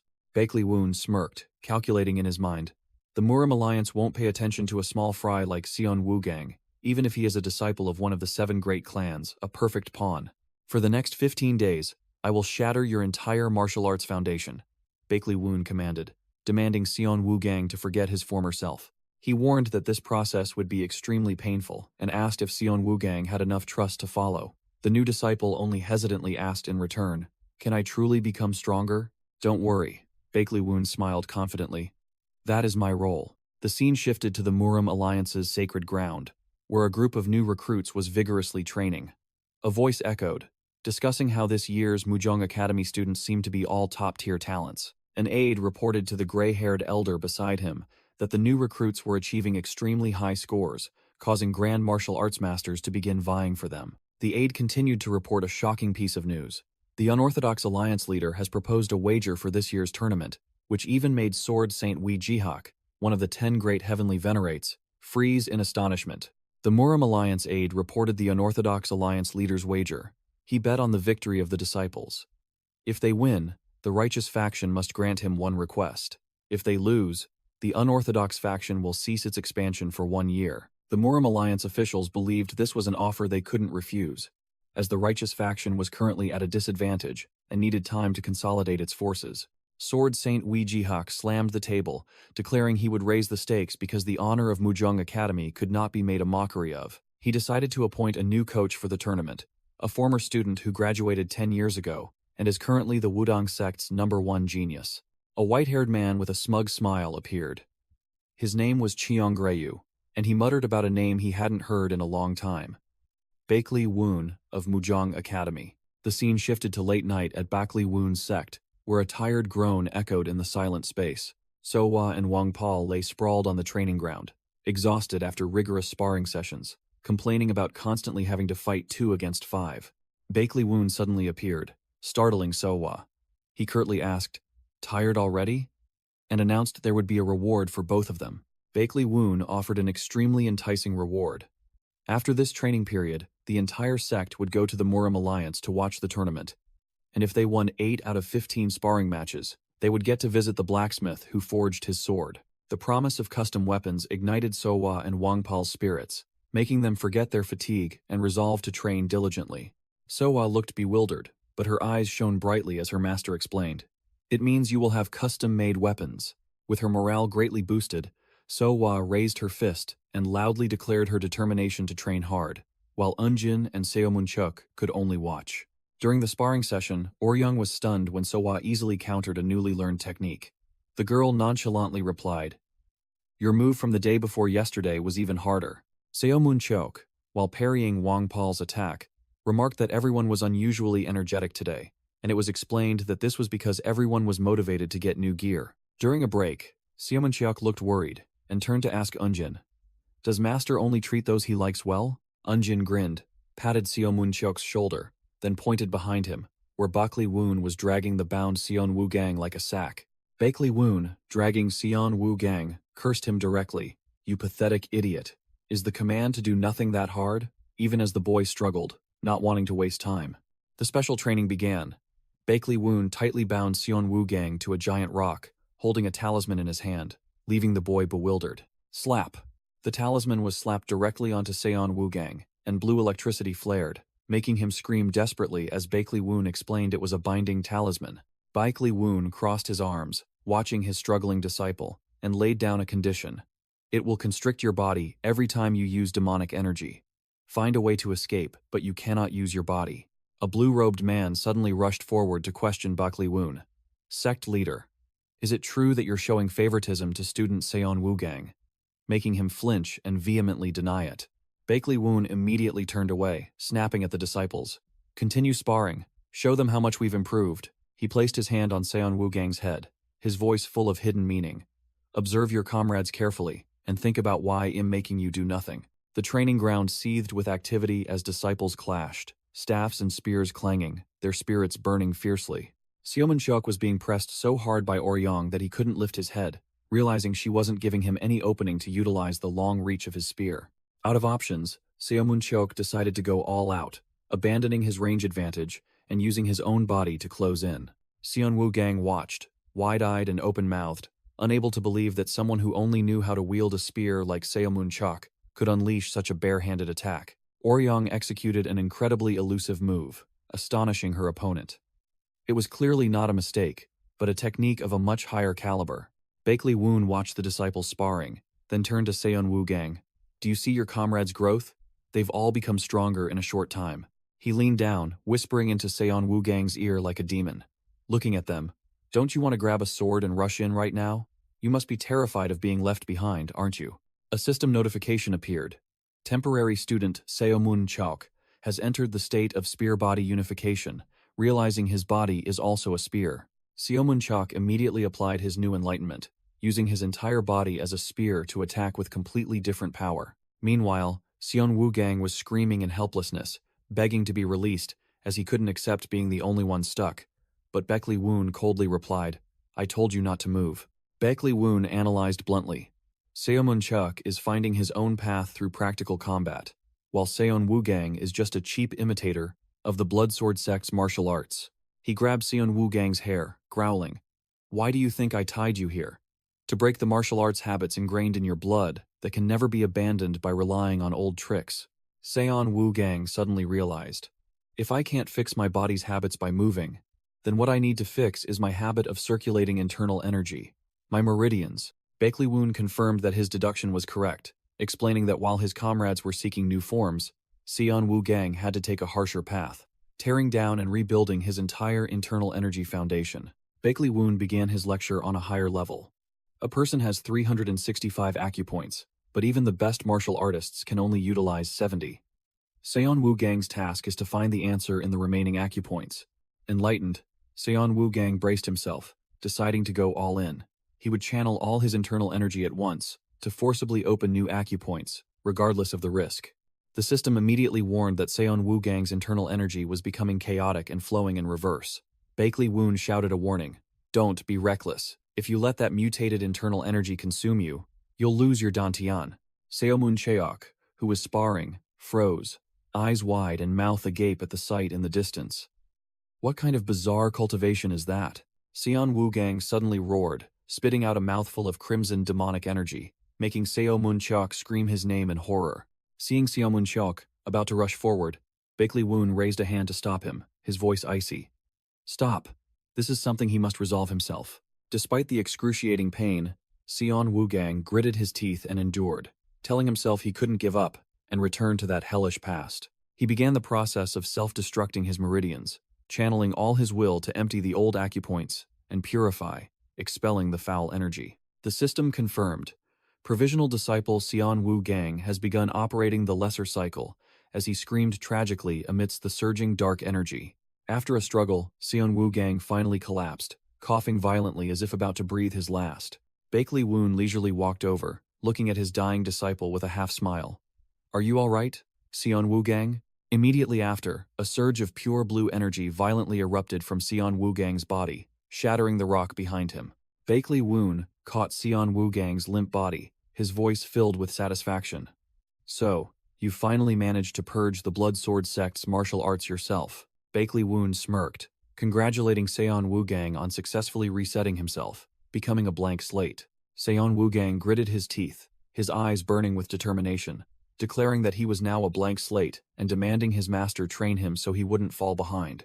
Bakley Woon ordered Xian Wu Gang to fill that blank slate with his own swordsmanship, while other fellow disciples like Seomun Chok and Unjin rushed over to celebrate. The disciples, including Seomun Chok, Unjin, Oryong, Danri Yun, and Sooa, gathered around and embraced Xian Wu Gang in a joyful atmosphere, celebrating their comrade's successful transformation. Scene change. A shriveled, skin and bones corpse, with a gruesome smile hung upside down from a tree, looking as if its life force had been completely drained. Namgung Wu bluntly remarked that the corpse had been completely drained, making Chong Ha snap at him to shut up. Namgung Wu analyzed the wound on the neck and how the victim was hung upside down to drain blood, confirming that this was the culprit they were hunting. Chong Ha slumped down, her face dejected, as she realized they had lost track of their target once again. Namgung Wu deduced that there was no commonality among the victims, proving the culprit simply enjoyed human blood. He ruled out the demonic path or demonic cult, due to the crude methods, believing the most likely possibility was a monster. Immediately, the image of a horned demon with blood-red eyes appeared behind Chong Ha, terrifying her stiff. Namgung Wu analyzed that this monster had a brain, not just brute strength, and suggested retreating to call for reinforcements to be safe. But Chong Ha brushed him off, flatly declaring that they had to pursue it, unable to allow any more victims, and asked if anyone had objections. Namgung Wu smirked, his tone sarcastic. "No, whatever the boss says is right." But right after, Namgung Wu muttered that those who rush into these kinds of incidents usually end up dead, wondering if he should buy insurance. As soon as he finished speaking, he pulled out a token, preparing to send a distress signal or some kind of message. Engraved clearly on the token were the words, "Absent for over a month. Contact the Heavenly Sword Sect Master." As if sensing something, Bakley Woon, in another location, paused. A premonition of trouble about to strike. Scene change. Bakley Woon stood before the sect gate, summarizing the disciples' 2 weeks of intense training. He admitted there were still a few clueless ones, but acknowledged that everyone's skill had improved, especially Sooa and Wong Pal, who had achieved 8 victories, qualifying them for superior weapons. Bakley Woon ordered them all to be proud of their achievements and prepare mentally for the next training round, expecting them not to disappoint him. The disciples, including Unjin, Seomun Chok, Oryong, Danri Yun, and Sooa, looked up at their master, eagerly awaiting the next training exercise. Bakley Woon flashed a sinister smile, his eyes sparking with fire, and flatly declared, "The second training exercise is to kill each other." Scene change. A subordinate from the Murim Alliance's 2nd Strategic Corps reported to Bakley Woon about a sudden increase in disappearances in Hunan. The subordinate elaborated, "The problem is that all victims were found with their carotid arteries slit, completely drained of blood, mostly ordinary people traveling alone." Bakley Woon frowned, judging this case to reek of a serial killer or a demon, then directly asked about the Murim Alliance's actions. The subordinate stated that the Murim Alliance had sent Namgung Wu and Chong Ha to Hunan, and Bakley Woon immediately understood why those two had visited him. The subordinate continued to praise Chong Ha as formidable and Namgung Wu as exceptionally adaptable, calling them one of the strongest teams, which made Bakley Woon sigh in relief. Suddenly, a surge of vibrant purple demonic energy in the shape of a fox monster appeared behind Bakley Woon, and the call of Woon made him recall unpleasant memories. Back in reality, the subordinate unexpectedly asked a critical question. "When will you inform Muryon Pavilion?" making Bakley Woon freeze. Before he could finish speaking, the subordinate was instantly struck by a devastating kick from Bakley Woon, sending him flying into the wall with a tragic scream. Kicked into the wall, the Alliance reporter scrambled to his feet, groaning and resentful that Bakley Woon had dodged without warning him. Meanwhile, Bakley Woon's disciples began to cause a commotion. Unjin grabbing Seomuncheok by the collar and roaring, "You bastards, why are you pulling this stunt in front of guests?" The reporter ignored the small fry, revealing shocking information to Bakley Woon. Taiji Chongryu has gotten involved in this matter, catching his attention. He continued to flatter, praising Chongryu as the strongest of the younger generation, even considered close to becoming the greatest under heaven, and now personally training at Mujong Pavilion. Bakley Woon rubbed his chin in thought, muttering that geniuses usually lack teaching skills, and wondered how exceptional this year's batch of students must be to warrant inviting even the final boss to the fray. The reporter anxiously asked if Bakley Woon was all right, but he simply brushed it off. "Don't worry. Back when I was at Muryeon Pavilion, I met him every year in the finals." Bakley Woon smirked confidently, a flicker of disdain in his eyes. "And I never lost once." Hearing this, Unjin curiously asked about their master's past, and Bakley Woon casually revealed his old nickname. "Back then, people called me the White Sword Dragon." The disciples were thunderstruck, their mouths agape as they realized their master was none other than the legendary former Heavenly Dragon Guard captain. Immediately, they all turned to him in reverence, hailing Bakley Woon as a legendary senior, while he secretly thought, "Now I am your sect leader, you brats who doubted me all this time." After a month of intense training, Bakley Woon praised the disciples for doing better than expected and signaled that it was time to rest. The whole group, fired up, clamored to continue training, but Bakley Woon roared, "Shut up," instantly silencing them all. Seomuncheok muttered about the strange phenomenon, how no matter how badly they were beaten, their wounds would heal by the next morning, and their bodies would feel perfectly fine. Bakley Woon secretly thought, "That's because these kids are benefiting from the excellent healing buffs from his system." He declared that rest was also part of training, as mental fatigue was no less dangerous than physical exhaustion. Bakley Woon gave them all a day off, suggesting a trip to Dongting Lake, which made the whole group cheer loudly. Before they could leave, Bakley Woon's eyes flashed green, and he sternly threatened that if they caused trouble outside, they shouldn't blame him for having to crawl back to the Muram Alliance. Intimidated, the disciples paled and assented, promising to remember their master's words. The group arrived at Dongting Lake, Oryang, as excited as if Shed received a gift, only regretting that Sooa and Wong Pal weren't with them. While Seomuncheok was still trying to make plans, Oryang and Danri Yun ignored him, dragging the whole group straight to a specialty restaurant to feast. Bakley Woon's disciples had just arrived at the restaurant when the waiter blocked the entrance, calmly announcing that there were no more seats. The waiter explained that the first and second floors were packed, while the third floor was reserved only for influential experts. Oryang's temper flared, and she was about to cause a scene when Seomuncheok grabbed her in time, growling at her to calm down. The group was dejectedly preparing to find another restaurant when a voice rang out from behind. "How about I cover the cost?" A girl wearing a straw hat to hide her face appeared, making a very tempting offer. She would cover all their expenses, with the sole condition that they tell her everything about their master, Bakley Woon. The girl took off her hat, revealing a beautiful face with blonde hair and green eyes, and confidently asked, "So, are you in?" Seomuncheok cautiously asked for her identity, and all the disciples also noticed the strange girl's distinctive green eyes. Elsewhere, a mysterious master sat in the main seat, telling his subordinate that he had found a target for Ga Wol, admitting that he had initially disregarded Chon Gamyong's words. The mysterious master recalled Bakley Woon's impressive appearance at the sect founding ceremony, admitting that he also wanted to leave such a powerful mark. It turned out Ga Wol had been in the crowd that day, and the mysterious master's original plan was to open a fabric shop nearby to build a reputation before approaching Bakley Woon. Ga Wol mused to herself, confident that with her sewing skills and a letter of recommendation from the Yellow Dragon Hall master, she would surely make an impression, but the plan had fallen apart from the very beginning. She was shocked to learn that the hall master's message had never reached Bakley Woon, wondering how such an absurd thing could happen. During the meal, Seomuncheok admitted that he had initially thought Ga Wol was an unorthodox faction spy, which was why he was cautious when she asked about their master. Ga Wol gave a wry smile, saying she was used to being misunderstood, which made Seomuncheok awkwardly wave his hand in apology. Ga Wol changed the subject, asking if their master had mentioned her at all, and Seon Woogang bluntly replied, he probably forgot. Having cold water poured on her, Ga Wol froze, and Oryang quickly explained that their master was extremely busy with training and dozens of other tasks. Oryang accidentally mentioned the pressure from the wager with the unorthodox alliance, causing Ga Wol to immediately seize the information, asking what kind of wager it was. Seomuncheok explained that to temporarily cease hostilities, the orthodox and unorthodox factions had agreed to a wager, to see which side had better judgment of character in the upcoming martial arts tournament. The wager was set. The unorthodox faction bet on Muryeon Pavilion, while the orthodox faction bet on Mujang Pavilion. Unjin slammed the table in question, but Ga Wol revealed the stakes of this wager. If the unorthodox faction lost, they would have to cease all offensive and expansionist actions for 1 year. Ga Wol smirked, revealing the stakes for the orthodox faction. If they won, they would still have to grant a small favor to the unorthodox alliance leader, a corrupt wager from its inception. She concluded with a harsh statement, saying that now the entire Murim alliance hoped they would lose, because they had become sacrificial pawns in the unorthodox alliance's game.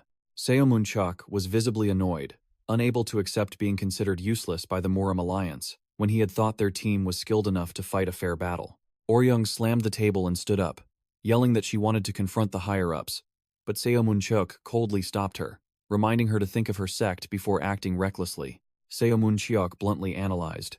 He and Seonwoogang had nothing to lose, but the rest belonged to sects under the Murim alliance's command, and could not act rashly. He continued to rub salt in the wound, suggesting that even if they lost, the Murim alliance would compensate them, so they wouldn't lose anything. But Oryoung looked at him with disdain, asking directly, "Do you really believe that farce?"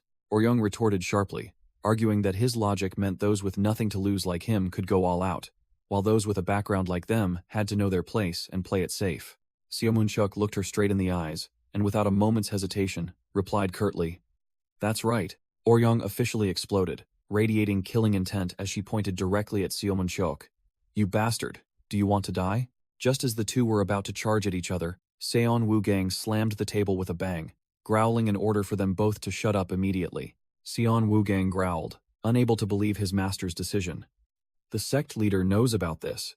What the hell is he thinking? Moyoung Haeyun looked into the fire, her voice full of worry. "What are you planning to do?"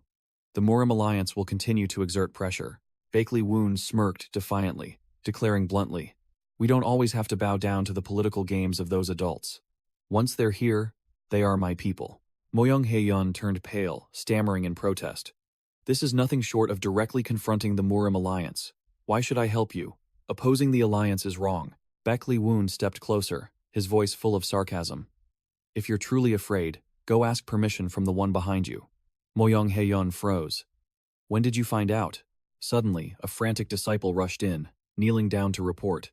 "Sect leader, pavilion master, there's trouble. Martial artists from both the orthodox and unorthodox factions are gathering." Moyoung Haeyun frantically asked if a great war was about to break out, but the disciple quickly denied it. "No, demons have appeared." Bakley Woon turned back with a serious expression upon hearing the shocking news. A night parade of 100 demons is heading straight for Dongting Lake. In a dark forest, savage growls echoed, signaling a deadly presence. A demon beast with bloodshot eyes was devouring its victim, its savage thoughts echoing, "Kill humans, eat them, more, more." A region called the Demonic Realm had formed. This was a territory created by a demon to evolve into a greater demon. The problem wasn't the territory itself, but that it was drawing in hordes of newly born demons, forming a night parade of 100 demons' army heading straight for human settlements. The disciple reported urgently. An army of about 250 demons was moving from Baeksang towards Dongting Lake, making Bakley Woon immediately realize that a greater demon was behind this. Worse, a month ago, Master Chonghae and young Master Namgung Wu had gone missing while investigating, and Bakley Woon was stunned to hear their names. Without further ado, Bakley Woon declared he would go straight to Baeksang, ignoring the fact that the major sects were gathering in Yueyang. He smirked, explaining that his disciples were VIPs, had no obligation to participate in battle, and would surely be safely escorted by the Murim Alliance branch. His main goal was to eliminate the greater demon before it absorbed all the demonic energy to level up. Otherwise, they would be doomed. If it succeeded, the entire region would turn into hell, and a greater demon in the past had seemingly once commented on his fascinating destiny. Deadly purple demonic energy had enveloped the entire sky, signaling that disaster was about to strike the city. Meanwhile, the disciples were furious. Unjin yelling that he wanted to confront the sect leader to see if the Murim Alliance had truly used them as sacrificial lambs. Bang! A stranger suddenly burst into the room, startling the tense disciples. He landed smoothly, an overwhelming aura about him, declaring, "Good, you're all gathered." He was Guang Yun, the branch chief of the Yueyang Murim Alliance branch. Guang Yun got straight to the point, announcing that a horde of hundreds of demons was on its way. He growled an order for them all to get back to the training grounds immediately, because this place was about to become a battlefield, Oryang retorted, arguing that they could also fight. But Guangyan bluntly dismissed her, saying this was a retreat according to high-priority target protection protocol. Losing patience, Guangyan roared, concluding with a single sentence. "This is an order." He continued to rant, scolding that this area had no shortage of masters and didn't need brats like them, extinguishing all intentions of protest. The group fell silent, but Seon Woogang narrowed his eyes, feeling that something was wrong with the branch chief's haste. Seeing that they had all behaved, Guangyan concluded, "Good, now get out. Break time is over." Then he turned and left, leaving the disciples stunned. While the group was still bewildered by the news of the night parade of 100 demons, Seon Woogang, stone-faced, made a chilling statement. "The branch chief is deceiving us." He immediately analyzed, "Why force us back to the training grounds, when he's well aware this place is about to become a battlefield? Clearly, he knows the defensive line will collapse." Unjin innocently asked about reinforcements from nearby major sects, but Seon Woogang immediately shattered his illusion. "What if they're also too busy to come? That's why he's pushing us, the protection targets, elsewhere." Seomun Chuk, the serious young man, interjected, demanding blind obedience to superiors, making Oryang snap. "Seomun Chuk, what's wrong with you today?" Seon Woogang ignored them, his eyes flashing with determination as he concluded with a firm statement. "If we run now, everyone here will be wiped out." He reiterated their master's teachings, questioning them all by a martial artist's honor. As disciples of the Uikeon sect, would we really abandon the common people and flee in this situation? An image of Master Bakley Woon and their fellow disciples appeared, and the resounding answer echoed in everyone's minds. "Of course not." Oryang crossed her arms, a spirited smirk on her face, and continued. "We are also disciples of this pavilion, pillars of the righteous path. A righteous sect never cowardly flees. Am I wrong?" Seomun Chok finally came to his senses, scratching his head and trying to smooth things over. "Well, if we retreat while conveniently fighting a bit, that's fine too." Oryang chuckled, praising him for finally saying something sensible. Without wasting time, Seon Woogang took on the role of leader, assigning tasks precisely. "Dan Ryeon, go scout the scale of the enemy. Oryang and Unjin, check the terrain, and Seomun Chak and I will find a good ambush spot. Forget about retreating," Seon Woogang declared with a fierce new plan. "From now on, we're hunting the night parade of 100 ghosts." Somewhere else, a mysterious blonde woman smirked as she watched from afar, muttering, "So that's it. You've forgotten me too." Meanwhile, in a forest brimming with demonic energy, Bakley Woon mused about the first crucial lesson he taught his subordinates: how to survive and how to run. Bakley Woon analyzed the situation, guessing that Namgung Wu and Chonghae were nearing exhaustion, and realized this demon realm had spread further than expected. Sensing an ill omen, he wasted no more time, drawing his sword which emanated a chilling blue aura, deciding to swiftly clear the area. Suddenly, a growl echoed from the darkness, making Bakley Woon halt. A greater demon appeared, its eyes bloodshot. It recognized that the new intruder wasn't the small fry it had been hunting, then smugly boasted about having devoured several lives to evolve. The monster muttered resentfully, unable to understand how those people could hide so skillfully within its territory. Losing patience, the greater demon let out a thunderous roar, challenging its cowardly prey to show themselves. Hiding in the bushes, Changha clicked her tongue in annoyance, admitting that her teammate had been right. "We should have finished it off before it could awaken."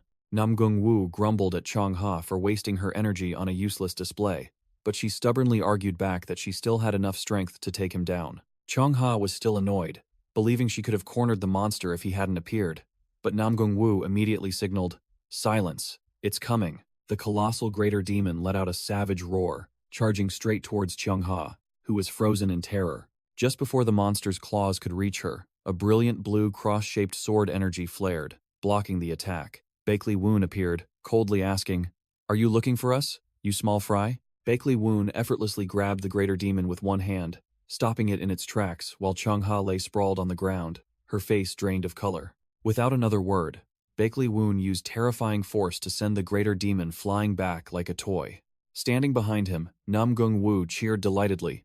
"Nice. A perfectly clean hit," then turned to ask Changha if she was all right. Changha shrieked, her face filled with panic. "You idiot! Look in front of you!" The greater demon, thrown like a ball, hurtled straight towards Namgung Wu, who was too dazed to react. Thump! Namgung Wu took the full impact of the monster, letting out a cry of pain as he was sent flying. Chung Ha shrieked Namgung Wu's name as the bald man was caught by the greater demon. Whoosh! A blue flash tore through space, Bakley Woon entering the fray with the speed of a god. The greater demon let out a wild roar, its attack clearly having been blocked. Bakley Woon stood tall over Namgung Wu's battered body, coldly declaring to the monster, "Lucky for you, it saves me the trouble of searching." Chung Ha joyfully tugged at his sleeve, calling out, "Grand Master!" But Bakley Woon casually corrected her, "Call me the sect leader of the Heavenly Sword Sect, kids." Namgung Wu struggled to his feet, grumbling about why he was only arriving now. Bakley Woon retorted sharply, "Busy. And I didn't expect to still have to clean up after you two."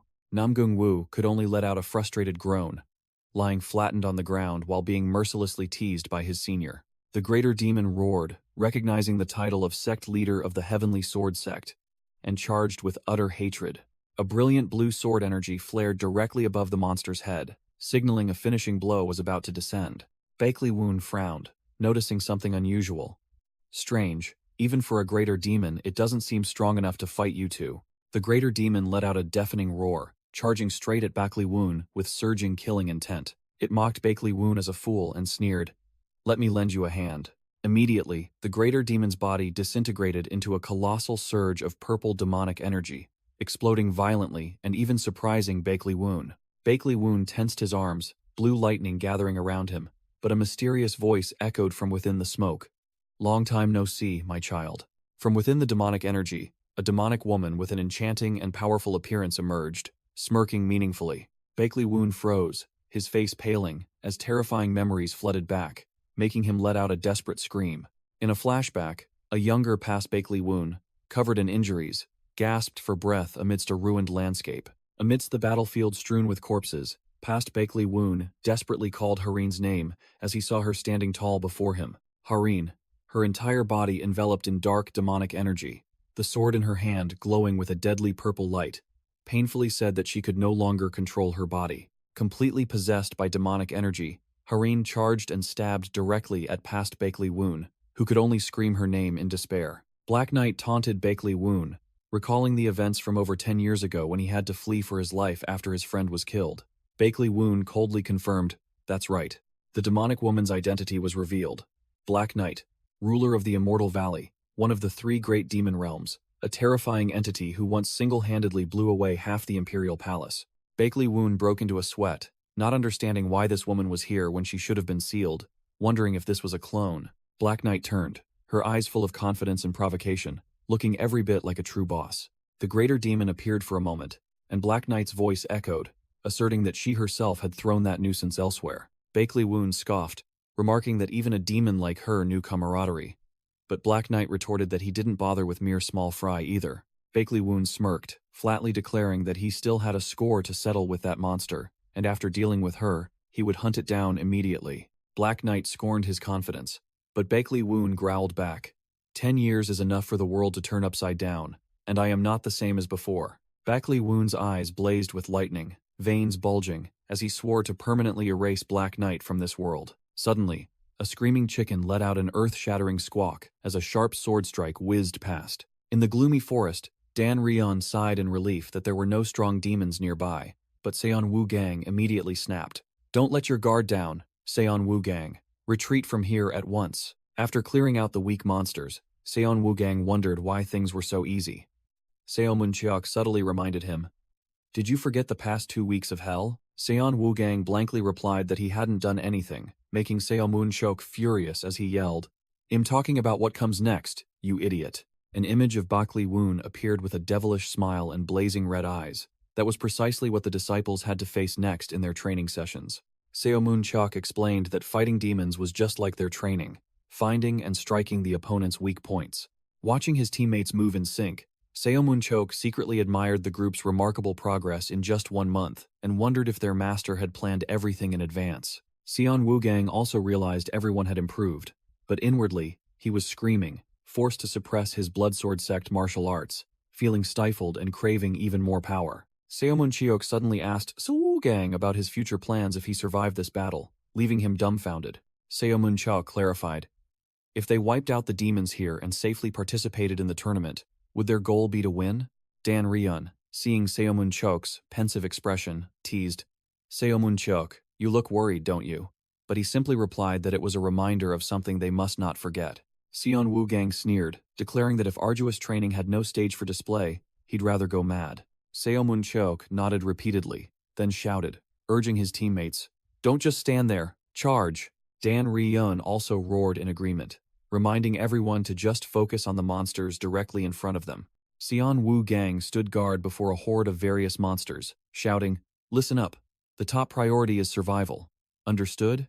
The entire team formed up, Seomunchok ordering that their mission was simply to hold off the monsters until the main reinforcements arrived, strictly forbidding reckless action. Meanwhile, on another front, a leader was rallying his soldiers. "Don't be afraid. The demons only grow stronger from our fear and anxiety," a spiky-haired warrior yelled, asserting their belief that they were fighting for their family's safety. Another group of warriors fighting noticed something unusual. The night parade of 100 demons was not only late, but the demons' movements were also extremely strange. It turned out they weren't attacking. Instead, they were fleeing head over heels as if being chased by ghosts.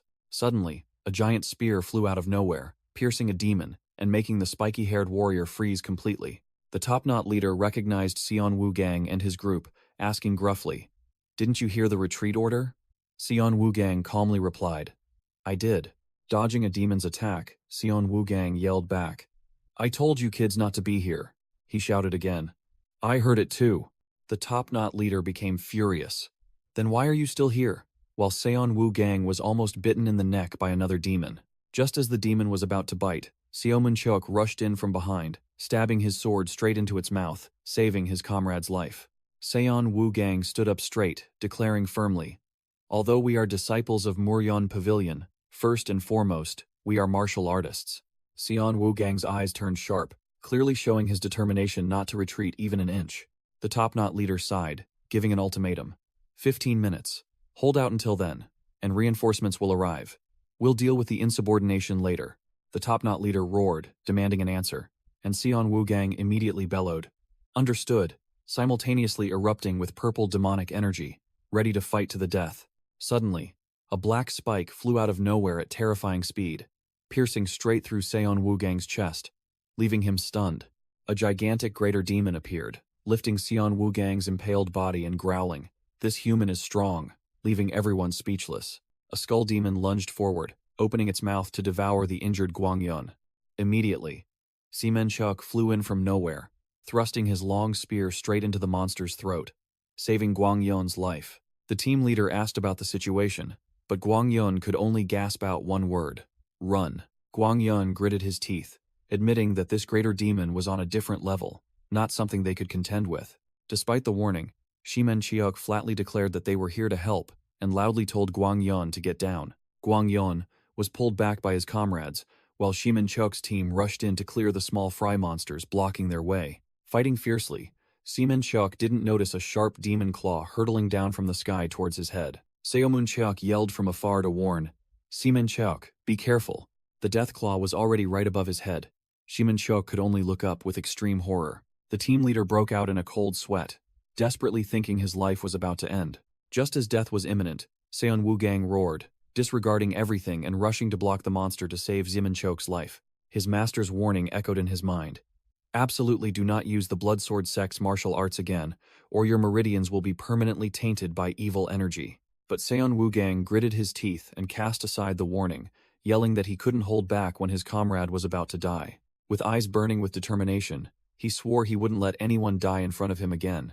Breaking his limits, Seon Woogang unleashed the ultimate Blood Sea Asura sword art, but his sword energy radiated a brilliant golden light instead of evil blood red. The greater demon took a surprise hit, letting out a tragic shriek as it was torn apart by the golden sword energy. From afar, Woon was stunned to realize his disciple had broken his limits, while Seon Woogang bitterly admitted he had no other choice. Saved by a hair's breadth, Seomunchok turned back with a look of astonishment, stammering questions about his sword.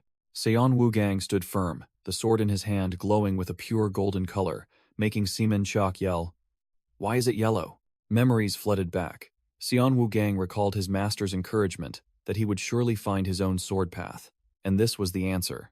In a distant memory, Black Knight faced a greater demon, coldly remarking, You seem to possess very strong demonic energy. The monster roared, declaring it would devour Black Knight to nourish itself. Without another word, Black Knight shot forward, unleashing a clean strike of deep purple demonic energy that finished off the boastful monster. Seon Woo-gang's memories flooded back, recalling an overbearing expert beheading a monster just for blocking his way. And he yearned for that same power. But reality was harsh. His past was filled only with brutal beatings, weakness, and misery. He remembered being hung upside down from a tree by a monster, desperately screaming in vain, "Help me." The werewolf demon pressed its face close to Seon Woo-gang, growling a single question while he remained silent. "Am I scary?" the monster roared, sowing terror into Seon Woo-gang's young mind. As the monster tore at him, Seon Woo-gang realized a truth. To avoid being hunted, he had to become an existence even more terrifying than demons. Back in reality, facing the greater demon, Seon Woo-gang gritted his teeth, his eyes burning as he declared, "Now, I am the hunter." The greater demon roared arrogantly, proclaiming that humans should tremble before its power. But Seon Woo-gang merely stood there, his sword already glowing brightly, his eyes devoid of fear, ready to face the challenge. Provoked by the contemptuous attitude, the greater demon furiously lunged to attack, roaring for attention while Seo Moon-cheok yelled encouragement to his comrades from behind. Seon Woo-gang lightly sprang into the air, neatly dodging a fiery slash from the monster. The easily neutralized attack made the greater demon halt, seemingly surprised by its prey's speed. Seon Woo-gang landed with a challenging smirk, signaling that the prelude was over. "My turn," he declared loudly, shifting from defense to active offense. He shot forward, closing the distance in a flash, leaving the greater demon stunned by his audacity. The tide of battle completely turned. The greater demon now had to hastily raise its arms to awkwardly block the attack. Seon Woo-gang loudly ordered Eunjin and Dan Ryeon to rush forward for support, and also thanked Young, turning the solo fight into a perfect team-up.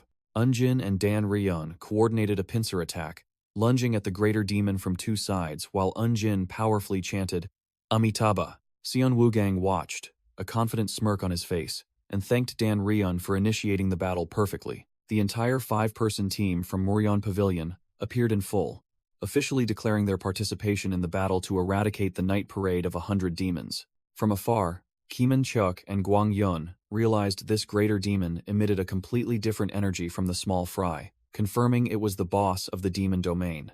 A masked ally held back the injured Gwang Yeon, his voice tense. "Branch Chief, be careful of its claws, its attacks are very bizarre." Dan Ryeon showed no fear, charging straight forward with surging momentum, yelling, "Leave your backs to us." The greater demon roared in fury, its red eyes blazing as it gathered a gigantic purple demonic energy orb in its hand, preparing to counterattack. Whoosh! Dan Ryeon reacted incredibly fast, raising his sword to neatly block the greater demon's crushing blow, his eyes unwavering. While the boss was held back, Eunjin had closed in from the side, delivering a powerful punch straight to its flank. Dan Ryeon smiled challengingly, seemingly having secured the advantage after the perfect team-up. Seon Woo-gang smirked confidently, declaring an end to defense. "Once we deal with this one, we're going hunting." He charged to attack the greater demon, but the monster roared a single thought. "I am strong. I need to eat." The greater demon's crimson eyes flared with murderous intent. It had found its meal right on the battlefield. From behind, Seo Moon-cheok also realized the boss had other intentions, not just simply rushing into a direct fight. The greater demon suddenly spun around, charging straight into the small fry monsters, instead of attacking the group of disciples. Whoosh! It seized a demon, absorbing all of the victim's demonic energy to everyone's astonishment. "It's insane. It's devouring its own kind." Seon Woo-gang shouted a warning. "Kill it now. The demon's fear is making it stronger." The greater demon crushed another demon, a dense stream of dark purple demonic energy pouring directly into its body. Roaring with satisfaction, the greater demon asserted its true nature, an apex predator. Eunjin broke out in a cold sweat, muttering in horror. What a truly vicious monster. Seo Moon-cheok realized in horror that this creature was even more formidable than expected. It wasn't just devouring the fear of demons, but also consuming human fear to boost its power. Eunjin and the spiky-haired warrior panicked and fled headlong. This boss was clearly on a different level than everyone else. But Seon Woo-gang wouldn't allow the team to fall apart. He roared from above, "Obey my command." Seon Woo-gang began coordinating the intense combat, ordering Seo Moon-cheok to use his spear techniques to restrain the greater demon while the others attacked its weak points. He continued to command, encouraging the entire team to maintain formation and not give the monster a second to breathe, determined to turn the tide despite the desperate situation. However, Seon Woogang knew Guang Yun was self-destructing, that Sinchon True Chi was burning his life force, a critical condition where even a moment's use would be enough to annihilate him. Unable to stall any longer, Seon Woogang shouted, signaling an all-out attack for Seo Moon Chok and the entire team. Seon Woogang sneered, the sword in his hand glowing with golden light, declaring confidently, "Thanks, Muryeon Martial Hall disciples. I'll finish it in one blow." He unleashed his ultimate technique, a golden sword energy, furious as lightning, named Whirlwind Thunder Sword, charging straight towards the greater demon. Clang! A deafening sound echoed as Seon Woogang's sword shattered, unable to withstand the power of the technique itself. The ultimate strike had failed miserably. The ultimate strike failed, his sword broken. Seon Woogang froze as the greater demon closed in, face to face. Before he could collect himself, he was seized by the monster, his body torn apart amidst desperate screams. Despite being utterly defeated, Seon Woogang still growled in his mind. "I won! I will survive!" Witnessing the horrifying scene, Seo Moonchok could only scream Seon Woogang's name in despair. Just then, a voice echoed, "Well done. Now, rest." And a colossal, domineering blue sword energy appeared from thin air. The sword energy swept through, blowing away the greater demon and saving Seon Woogang from the finishing blow, leaving even the monster stunned. A figure gently landed on the ground amidst the chaotic battlefield. Bakley Woon appeared, his face cold as ice, looking at the battered disciples and casually asking, "Why are all of you here?" From within the greater demon's body, a mysterious demonic woman emerged, smiling enchantingly and saying to Bakley Woon, "You've grown stronger, little one." Though my plan hit a slight snag, the demonic woman looked towards a demonic gate, declaring that she looked forward to even more in the future, signaling an even bigger fight to come. Bakley Woon stood in the middle of the battlefield, coldly waving his hand and ordering his forces, "Charge."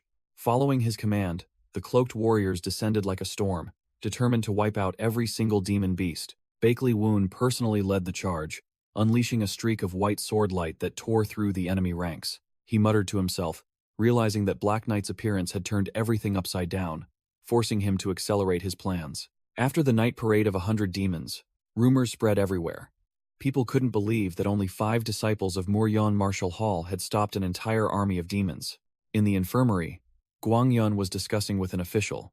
The latter ordered that it simply be announced that the Muryeon disciples were completely useless in the battle. Guang Yun, the Yaoyang branch chief, asserted that those who had fought bravely were the true warriors of the Murim alliance, and the truth would eventually reveal itself. Yang Jin, the deputy advisor, furiously yelled, warning that the Muryeon disciples must not be allowed to become heroes, as the demonic path was eagerly awaiting an opportunity to wage war. He grabbed Guang Yun by the collar, questioning why they had to pressure those kids to lose in the inter-school tournament for the greater good, and even threatened that it was an order from above. Guang Yun brushed Yang Jin's hand away, growling that Muryeon was one of the pillars of the alliance, leaving the official to merely yell his name in frustration. Guang Yun, despite his bruised face, still growled, asserting to his superior that the Muryeon disciples he saw that day were all true martial artists, not mere brats. Meanwhile, at a tavern, the 5 surviving disciples were celebrating and boasting about their achievements, one claiming to have defeated 20 demons, another immediately raising it to 25. Seon Woogang quickly apologized to Bakley Woon for his teammates' noise, but the master casually replied that it was normal after a life-or-death battle. Bakley Woon suddenly asked directly, "Did you hear that the Murim Alliance hopes you lose?" This instantly made the cheerful disciples freeze, their faces all darkening. Seeing their expressions, Bakley Woon took a sip of tea, confirming, "It seems you've heard. So, what do you plan to do?" Seon Woogang clenched his fists, explaining their dilemma.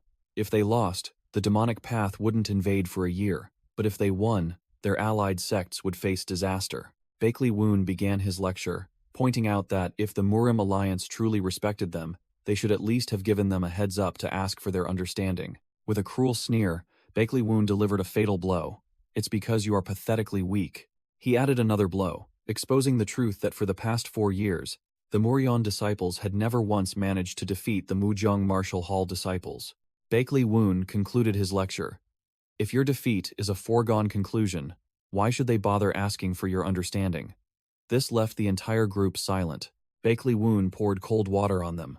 "That is your true strength, the reality the Murim Alliance sees. The disciples were stunned, and he asked again. Seon Wugang, his eyes burning, decisively answered his master's question about what they truly wanted. The entire group roared in unison amidst the banquet. We want to win. Bakley Woon smirked meaningfully, raising his teacup. Good. Then do it, he ordered. Crush those Mujang Martial Hall disciples, and prove to the blind fools in the Murim Alliance that they were wrong. Remind them that you are also stars of the Murim Alliance.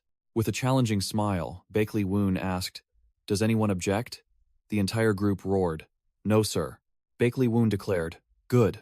Today the Yaoyang branch chief is treating, so eat and drink to your heart's content. The disciples responded in unison. Elsewhere, Guang Yun, his eyes bandaged, suddenly broke out in a cold sweat, sensing an ominous demonic aura. What is this? Demons? Bakley Woon sneered, announcing the future. 1 more month? Enjoy it, because tomorrow, hell will be waiting for you again. A system notification appeared. Thanks to the disciples' achievements, the sect's reputation soared, and the sect window would be upgraded. Someone's domineering laughter echoed everywhere. The system presented a fateful choice. Select a development path for the sect. This decision would unlock corresponding research projects. First branch. Expansion of power. Focus on quantity. Establish many branch halls. Rapidly increase fame, and boost disciple recruitment rate by 50%. Second branch. Unique sect inheritance. Focus on quality. Concentrate on a few elite disciples. Boost development speed for both master and disciples, and increase the rate of perfect martial arts transmission. The group was gathered at a bustling inn near the Murim Alliance, lanterns hanging high, the atmosphere lively. Bakley Woon was still engrossed in analyzing the system panel when a disciple called him because the food had been served. Temporarily setting aside the important matter, Bakley Woon decided to join the disciples at Sangshan Inn before the food got cold. He secretly thought that this was an unchangeable decision, so he would postpone it for now. Just then, Sooa spoke up to ask a question. Sooa wondered if the Mujang Martial Hall disciples were truly as formidable as rumored, since everyone assumed they would win. Bakley Woon asked Sooa about the tournament format. She confidently boasted that she had participated before and thought they were just boring 1v1 solo matches. Bakley Woon smirked, delivering a chilling remark. The Intersect tournament is an entirely different arena, a place that trains the future pillars of the Murim. Bakley Woon explained that the tournament's goal wasn't to find a bunch of muscleheads, but to train future leaders with practical combat experience and strategic thinking. He continued to explain the rules. The tournament has 3 main rounds, including a speed trial. The second round consists of one-on-one solo matches to showcase individual skill. And finally, the all-out brawl, where the entire team engages in a melee. The faction that wins at least 2 out of 3 rounds will be this year's champion.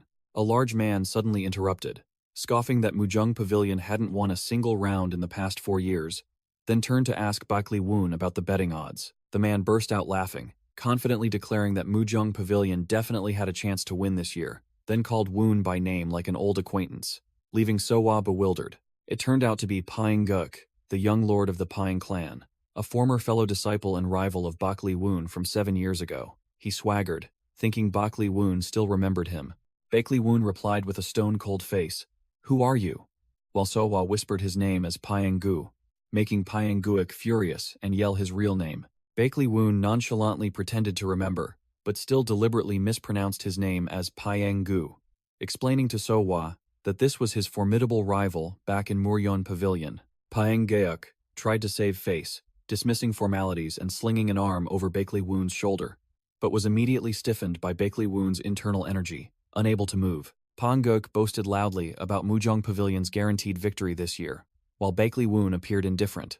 Pyang Geuk continued to praise his golden generation, but Bakley Woon, after listening, simply delivered a chilling remark. Sounds like easy pickings. Bakley Woon smirked mockingly, asking directly if Pyang Geuk's generation had ever managed to defeat Muryon, then answered himself that they hadn't once, leaving his opponent speechless. Pyang Geuk furiously yelled that things were different now, but Bakley Woon immediately seized the opportunity, proposing a bet with killing intent swirling around him. Pyang Geuk suspected Bakley Woon was plotting something, but Bakley Woon only countered with a fatal psychological blow. "Are you scared of me?" Pyang Geuk's eyes blazed with fury, clenching his fists while Bakley Woon and Sooa calmly observed. Pyang Geuk took the bait, accepting the bet, and Bakley Woon immediately showed off his prize, wagering the Divine Physician's healing card. a divine artifact capable of resurrecting the dead. Pyong Guk was utterly shocked by the legendary item, and Bakley Woon set a condition. In return, he had to wager the Pyong clan's cold iron. Pyong Guk broke out in a cold sweat, admitting his clan possessed cold iron, but hesitated, saying it wasn't something he could wager on his own accord. Bakley Woon delivered the finishing blow, repeating the provocative question with the gaze of a superior. "Are you scared now?" Provoked to the point of exasperation, Pyong Guk slammed the table, sealing the bet, then loudly asked where Bakley Woon's disciples were hiding. Bakley Woon nonchalantly replied, "They're on their way. They're undergoing special training," leaving Pyong Guk dumbfounded. The scene shifts to the disciples. It seems the special training is about to begin. One of them bewilderedly asked, "Do we have to leave right now?" Bakley Woon smirked, giving an incredibly simple task. Just reach the Murim Alliance safely. Xian Wugang couldn't believe his ears. The master confirmed and began dividing teams. Xian Wugang and Xiaomun Chok were assigned to Team 1. Unjin and Oryang were assigned to Team 2, appearing to be a dynamic duo. Donri Yeon was utterly shocked when the master declared she would handle the team alone, forming Team 3 by herself. Bakley Woon concluded, "The deadline is 10 days. Everyone must arrive at the Murim Alliance 3 days before the tournament." The group confirmed in unison, full of vigor. As night fell, the challenging journey officially began amidst treacherous mountains. By the campfire, Seomun Chok struck up a conversation, directly asking Seon Wugang if he was worried about the upcoming tournament, and he unhesitatingly admitted it. Seon Wugang was deep in thought, admitting that even though he had changed his sword style, his debt to the Bloodsword clan still remained, and he wondered how the Bloodsword clan leader would react. Rustle. A strange sound echoed from deep within the forest. Sitting by the campfire, Seomun Chok started, becoming vigilant. "Did you hear that?" A red-robed figure stood on the slope, coldly remarking that their vigilance wasn't bad, causing Seon Wugang and Seomun Chok to immediately assume defensive stances. Growling, "Who's there?" the woman revealed herself, her eyes sharp, declaring her identity. "I am Moyong Haeyeon, Heavenly Squad Leader," leaving Seon Wugang stunned. Drawing her sword with a swish, Moyong Haeyeon bluntly declared, "I am here to request a training match with the disciples of Muryeon Pavilion," leaving both of them frozen. She landed directly in front of them, calling Seon Wugang and Seomun Cheok by name, then ordered, "Now, draw your weapons." Seon Wugang frantically asked why a squad leader would personally fight with small fry like them. Moyong Haeyeon replied curtly, "To repay a debt." She explained that because the two of them had saved 2 members of her squad during the night parade of 100 demons, by the rules, she had to repay the favor, then charged straight into attack. Seon Wugang could only gape at his opponent's terrifying speed, yelling in helplessness, "Too fast. But why are you doing this to us?" Bakley Woon nonchalantly announced that not only this team, but other teams were also interacting with members of the Murim Alliance. Meanwhile, in another forest, Bakery San froze when she faced a bald man wielding a heavy weapon named Namgung Hyun, who appeared to be her new teammate. Back in the fight, Moyong Haeyeon charged with incredible speed, making Seon Wugang realize this was the welcome to the Murim Alliance that their master had spoken of. Seon Wugang and Seomun Cheok had no retreat, so they took defensive stances and loudly declared, "It is our honor to have a training match with the Heavenly Squad Leader." Moyong Haeyeon smirked, her sword flashing with killing intent, and replied curtly with one word, "Likewise." The scene shifts. A roaring crowd cheered as another group of martial artists entered, including disciples from Muzhong Pavilion. A ponytail warrior in the group seemed annoyed by the noise, grumbling that he wanted to enter in silence and called out Namgung Hyun's name. Namgung Hyun grinned, telling his teammate to calm down because the crowd was there to cheer for them, making the other man bewilderedly ask, "Cheer for us?" Namgung Hyun confidently declared that the outcome was already clear. His side would definitely crush Muryeon Pavilion, then turned to ask Bakery-san, but she coldly replied, "Don't talk to me, you'll jinx me." A gray-haired senior clapped the ponytail warrior on the shoulder, chuckling that even if it was true, he shouldn't blurt it out, or Namgung Hyun would complain, then called both of them his juniors. Cheongryu coldly retorted to the ponytail warrior, "You're mistaken. You don't even know what kind of opponents we have this year, yet you're already boasting about winning." The other man still tried to argue, claiming that a year couldn't change much, and their side had also trained hard all year. Cheongryu's face was stone cold as he dropped a harsh truth.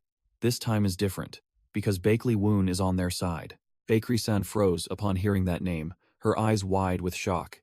Cheongryu turned to Bakery-san, taunting, "Ah, come to think of it, he's your family, isn't he?" I heard he's taken on the role of instructor for the Muryan disciples this time. In Chongrya's thoughts, Bakley Woon appeared with a confident smile and glowing blue eyes. He affirmed, "That man is always full of surprises. No matter how dire the situation, he always finds a way to turn the tables and secure victory. As long as he's there, we absolutely cannot let our guard down." Cheongryu growled, boosting his team's morale. "You are no longer the hunters. That position now belongs to the Muryan disciples." He gave a decisive order, his eyes sharp. "From now on, you must become the tigers that devour all the hunters." Bakery-san muttered, with a complex expression, a mix of annoyance and worry. "That bastard. Is he really here?" The scene shifts. The clatter of horse hooves echoed in the quiet space, accompanied by a long, drawn-out yawn filled with boredom. A convoy of carriages was moving. On the roof, the unorthodox alliance leader lay on his back, complaining of boredom, wishing for bandits to entertain him, when a subordinate reminded him, "Please maintain some decorum, my lord. From here on, it's Murim Alliance territory." The unorthodox alliance leader questioned his subordinate, Great Sword. "You don't like the idea of going to watch this intersect tournament?" While the other man growled back that this was a bet where their side had everything to lose and nothing to gain. Great Sword continued his analysis, arguing that a ceasefire now was foolish because, with just half a year more, they could crush the Murim Alliance. The unorthodox alliance leader sprawled on the carriage roof, taunting, "If losing means a ceasefire, then we just have to win, right?" But Great Sword asserted that this bet couldn't be won, because the righteous faction would never let their Muryan disciples win. Great Sword explained that the Muryan disciples were not from influential families, so the righteous faction would readily sacrifice them to secure victory without harming their own major sects. The unorthodox alliance leader sprang up, laughing heartily, admitting the truce was real but declared in a harsh tone, "But I have no intention of losing this bet." The unorthodox alliance leader turned to ask Great Sword about a disciple he couldn't recruit. An image of an uncut gem with black hair tied in a ponytail appearing in his mind. He continued his monologue, believing the Murim Alliance was too vast and corrupt to recognize an outstanding talent right before their eyes. Sitting atop a building, the unorthodox alliance leader revealed his plan. To make a trivial request that the Murim Alliance would find awkward to refuse. A cunning glint flashed in his eyes as he asserted that just sowing a small seed of doubt would be enough to create a crack in their alliance. "It's time for us to invest a little, isn't it?" The scene shifted to Muryan Pavilion's office, where Yi Gun paced anxiously, wondering why there was still no news, while his assistant Jagal Pyong advised him to wait calmly. In the office, Principal Yi Gun was tearing his hair out because the disciples, despite being told not to win, still went to compete. When Vice Principal Heo So reported that someone had arrived, Yi Gun sighed in relief, intending to let everyone rest after the long journey, but Heo So stammered a correction. No, not the disciples. Heo So frantically delivered shocking news. The unorthodox alliance leader arrived even before the students. Yi Gun was utterly stunned, springing up with a roar. Yi Gun's eyes blazed with fury as he whirled around to face the one responsible. But Bakley Woon remained calmly seated in the corner of the room. Bakley Woon leisurely enjoyed his tea, praising it with a click of his tongue as if nothing was amiss, completely ignoring the fuming principal. Yi Gun roared, asking when the disciples would arrive, but Bakley Woon simply replied nonchalantly, "I am the sect leader of Tianyi Sect, and they will arrive soon." The old principal, while acknowledging Bakley Woon's training talent, snapped at him to listen, while our protagonist merely gave a wry smile, as if to say, "What's the big deal?" Yi Gun was frustrated that time waited for no one, but Bakley Woon casually retorted, "As long as they arrive by the day of the competition, that's fine, isn't it?" Completely ignoring the opening ceremony. Yi Gun slammed the table, worried that Muzhong Pavilion and the unorthodox alliance delegation had arrived, but Bakley Woon delivered a blunt final remark. The unorthodox alliance leader doesn't give a damn about trivial ceremonies. Just then, a subordinate entered to report that the opening ceremony was ready, and the unorthodox alliance delegation would arrive in 30 minutes, cornering Yi Gun, who could only grind his teeth. Ignoring the flustered Yi Gun, Bakley Woon declared confidently from the shadows, "Just leave Muryan Pavilion's seats empty, they will come." Bakley Woon revealed his face with a confident smile, adding a bold statement, "Not a single one will be missing." At the same time, the unorthodox alliance leader and his subordinates arrived, seeing a sea of people lined up to welcome them, which he found amusing, secretly thinking that Wee Ji-hak was playing mind games. The unorthodox alliance leader sneered contemptuously, calling it a childish farce, while Great Sword, standing beside him, immediately understood it was a preemptive move by the orthodox faction. A man from the Murim Alliance came to greet them, and the unorthodox alliance leader immediately taunted. "Oh, so the renowned Ouyang Jok personally comes to welcome this unorthodox alliance leader?" The man chuckled amiably, introducing himself as Ouyang Jok, the Murim Alliance's chief advisor, then invited the entire delegation inside for a meal. At Ouyang Jok's command, the Murim Alliance's colossal gates slowly opened, welcoming the sworn enemies. The unorthodox alliance leader stepped inside, observing the magnificent sight before him, and had to admit, "It truly exceeds my imagination." Two formidable figures stood waiting. Sword Emperor Bakley Gang and Sword Empress Cheon Seoryung, living legends of the Murim Alliance. The unorthodox alliance leader laughed heartily, thinking the orthodox faction was overly generous to send two of the three swords to greet him, while Bakley Gang coldly invited him inside. The unorthodox alliance leader taunted Bakley Gang. "I never thought you'd lead the way for me one day. I always imagined we'd be thrusting swords into each other's hearts." Bakley Gang growled. "Are you provoking me?" The unorthodox alliance leader burst into arrogant laughter, showing he wouldn't stoop to cheap intimidation. Bakley Gang pointed to a group of Mujung Pavilion disciples training, mockingly asking, "Those are the youngsters who will be competing this time. What do you think?" The unorthodox alliance leader sneered, directly criticizing this golden generation as incompetent, stating that even within his unorthodox faction, only a few were truly capable. After observing, the unorthodox alliance leader openly displayed his disappointment, grinding his teeth at the abysmal quality of the new recruits. Bakley Gang sneered, asking if he was nervous because the bet was harder to win, but the unorthodox alliance leader retorted, "Quite the opposite. I'm certain to win this bet." While Cheon Seoryung was still bewildered, the unorthodox alliance leader smirked, mysteriously announcing, "They've arrived." 5 figures suddenly soared through the air, hurtling straight towards the center of the martial arts arena like a whirlwind. Crash. All 5 landed with incredible flair right between the orthodox and unorthodox factions, their aura completely overwhelming. Meanwhile, another group of Mujung Pavilion disciples showed disdain, scoffing that by martial world standards, Muryeon Pavilion was merely small fry. Muryeon Pavilion's team, led by Seon Woo Gang and 5 disciples, knelt and reported in unison, "We have completed our training and returned." The unorthodox alliance leader smirked with delight, muttering that this debut far exceeded his expectations. Meanwhile, 2 Mujung Pavilion disciples were gossiping, pointing as they saw the Murim Alliance's main gate swing wide open to welcome the unorthodox alliance leader. They realized the gravity of the event, as it was the first time the main gate had opened since the declaration of war against the unorthodox faction. Seon Woo Gang recalled the week of hellish training, when the entire team had to weave through the forest to evade a high-ranking captain. The memory continued with the team being discovered while blending into the crowd. Seon Woo Gang yelled, "We've been spotted! Run!" Immediately, the entire team unleashed their qinggong, gliding like wind over rooftops to shake off their pursuers. Back in the present, 2 Mujung Pavilion disciples gaped in astonishment as they watched Seon Woo Gang's entire team fly straight down from the sky. Crash! All 6 landed with overwhelming power right in the middle of the arena, their aura dominating the entire martial arts hall. Led by Seon Woo Gang, the entire team reported in unison, declaring they had completed their hellish training and officially returned. Seon Woo Gang lay sprawled on the ground, muttering that everyone shared the same intention, saving him the trouble of seeking them out individually. He snapped his head up, utterly shocked to see the unorthodox alliance leader, and even his master, Bakley Woon, standing right before him. From above, a female senior from Mujung Pavilion smirked, secretly wishing her juniors good luck in holding out. The unorthodox alliance leader laughed heartily, declaring that Muryeon Pavilion's disciples had met his standards for the martial world. Ouyang Jok, the divine strategist, explained that, since the unorthodox alliance leader seemed interested in Muryeon Pavilion's disciples, their side had arranged such a grand debut.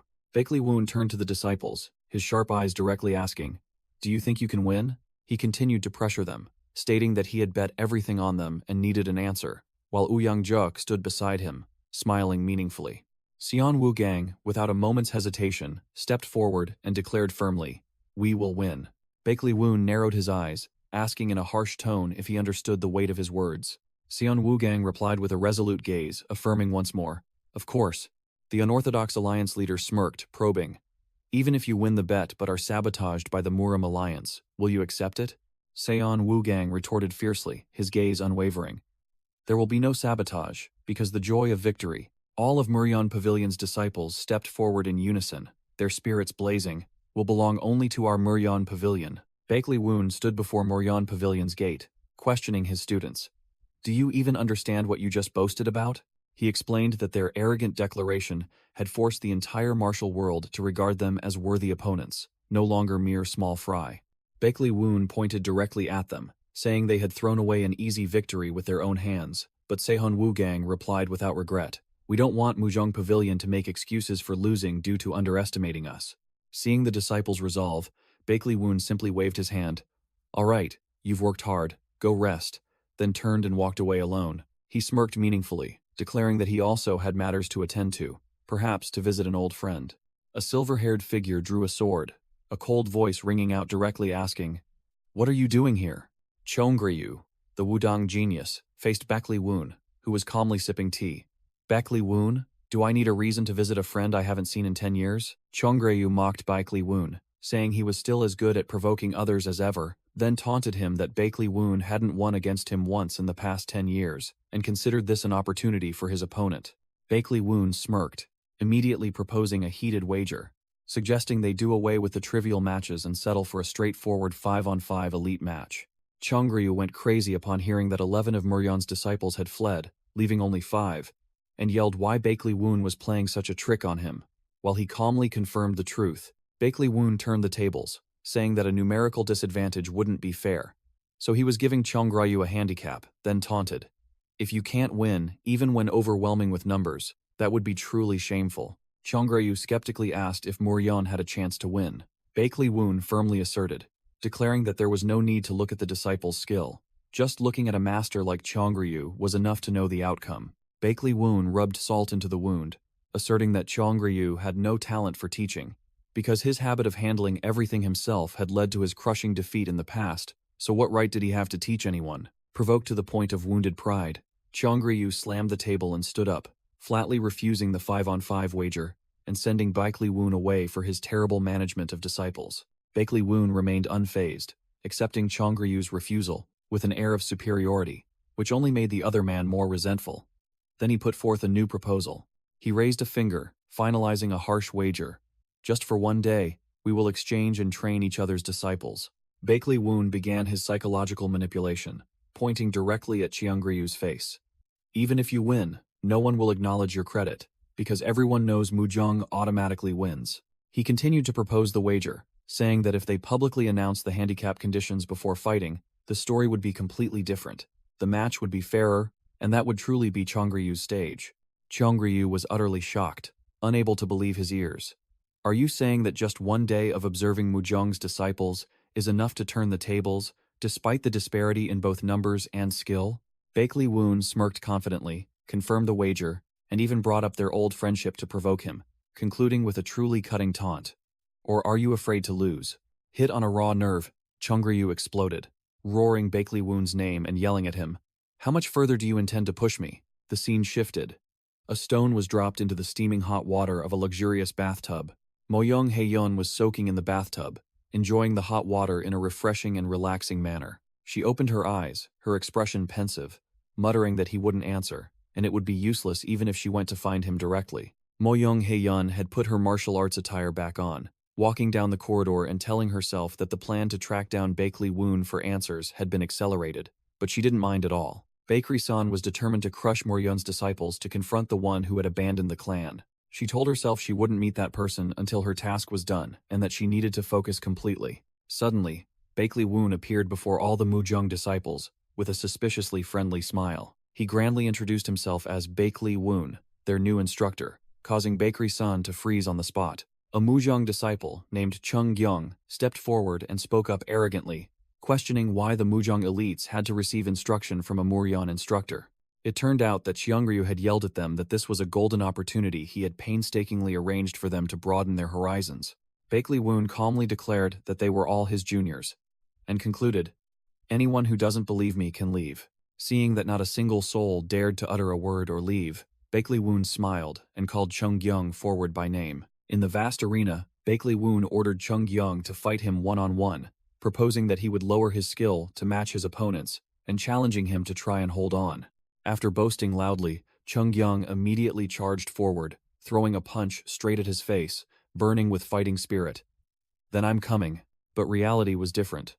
Bakley Woon nimbly dodged the attack, then countered with a palm strike to Chung Gyung's chest, effortlessly, as if it were a joke. Taking the full force of the punch, Chung Gyung was dazed, resentfully thinking to himself.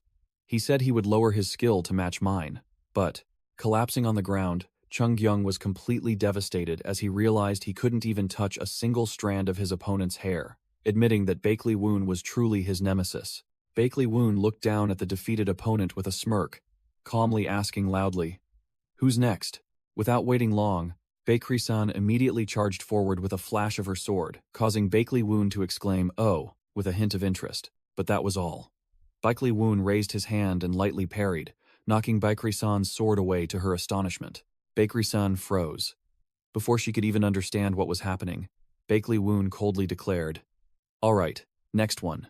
Immediately, another bald Muzhong disciple charged forward, determined not to give Bakley Woon any time to rest. Bakley Woon continued his lesson by sweeping away the Muzhong disciples one by one, each punch followed by a cry of, "Next one." After a series of clearing attacks, he stood in the middle of the arena, leaving all the defeated opponents silenced in horror. He smirked, asking if anyone else wanted to step into the ring, while the Muzhong disciples could only swallow hard, admitting that this man was unreasonably strong, perhaps even superior to their own master. Bakley Woon remarked that all of their foundations were quite solid, with a few particularly standing out, and declared that today's sparring session ended here. But then he suddenly changed his mind, growling, "It's not over yet," then stomped hard on the ground, clearly showing he had no intention of stopping.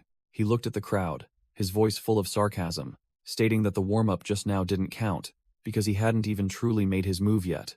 A meaningful smile appeared, and Bakley Woon whispered as if meeting an old acquaintance. "Long time no see, huh?" His gaze locked onto Bakery-san, and he coldly called her name. Killing intent erupted. Bakley Woon growled a warning to his sister. "If you don't want to die, then draw your sword." Memories flooded back. Young Bakery-san puffed out her cheeks and flatly refused. A bakery clan servant stopped the young girl who was throwing a tantrum because she wanted to go out and play, citing that a young lady of the bakery clan must focus on her studies. Rejected, young Bakery-san slipped into a corner, muttering that if mother were here, she would have allowed it. Suddenly, young Bakley Woon peered out from behind the door, signaled for silence, and whispered an offer. "San, want to sneak out and play?" Hearing her older brother's invitation, young Bakery-san looked up with sparkling eyes, unable to hide her surprise. So young Bakley Woon carried his younger sister on his back, secretly sneaking out to play in the city at night, telling her to keep it a secret from the bakery clan servants. Young Bakery-san cheered happily, and her older brother firmly promised that as long as his sister wanted, he would take her out to play anytime. That night, young Bakery-san lay in bed, trying to fight off sleep to plan her next outing with her brother. Suddenly, the bakery clan servant from before rushed into the room, his face pale with fright.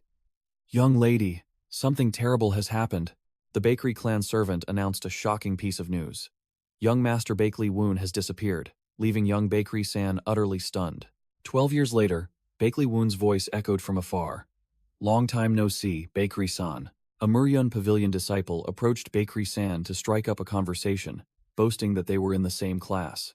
She shot him a cold glance, and coldly asked, "What are you doing?" Ignoring the annoying man, Bakery-san began wrapping her hands, preparing for a brutal training session. She snapped directly at him. "Don't bother me. I'm training, and my killing intent is surging." The Muryun Pavilion disciple sweated profusely, muttering that she had changed completely, forgetting how to enjoy life. Bakery-san's eyes glowed red as she wondered what had turned her into this. Just then, her name was called loudly. It turned out the one who called her was Bakley Woon, and Bakery-san didn't hesitate to point her sword directly at her long-lost older brother. To the astonishment of the disciple, with fiery eyes, Bakery-san drew her sword and growled a command, "Draw your sword." Bakley Woon stood opposite her, exuding a calm demeanor, his sword already imbued with inner energy, and casually greeted back, "San, long time no see, huh?" Whoosh! Bakery-san charged to attack, but Bakley Woon simply raised his sword and easily parried.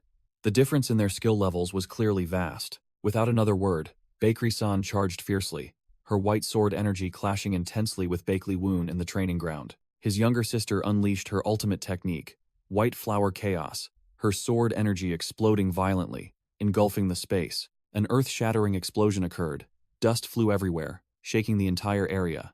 As the dust settled, Bakley Woon still stood like a statue, without a single scratch, while Bakery-san was panting heavily. He casually praised, "You've improved a lot. You must have worked hard," but he immediately taunted, "Why are you using the blazing fire white flower art?" making Bakery-san furious. He calmly explained that it was a pure yang martial art, relying on brute force and unsuitable for women. Bakery-san roared, "Now you're lecturing me? Who do you think you are?" She charged in frantically, shouting, "You're the one who abandoned me." But Bakley Woon still easily parried her attacks, as if playing. Bakley Woon was slightly taken aback when he heard his younger sister repeat his old promise. "You said you'd take me out to play whenever I wanted." With bloodshot eyes, Bakery-san screamed, directly questioning him.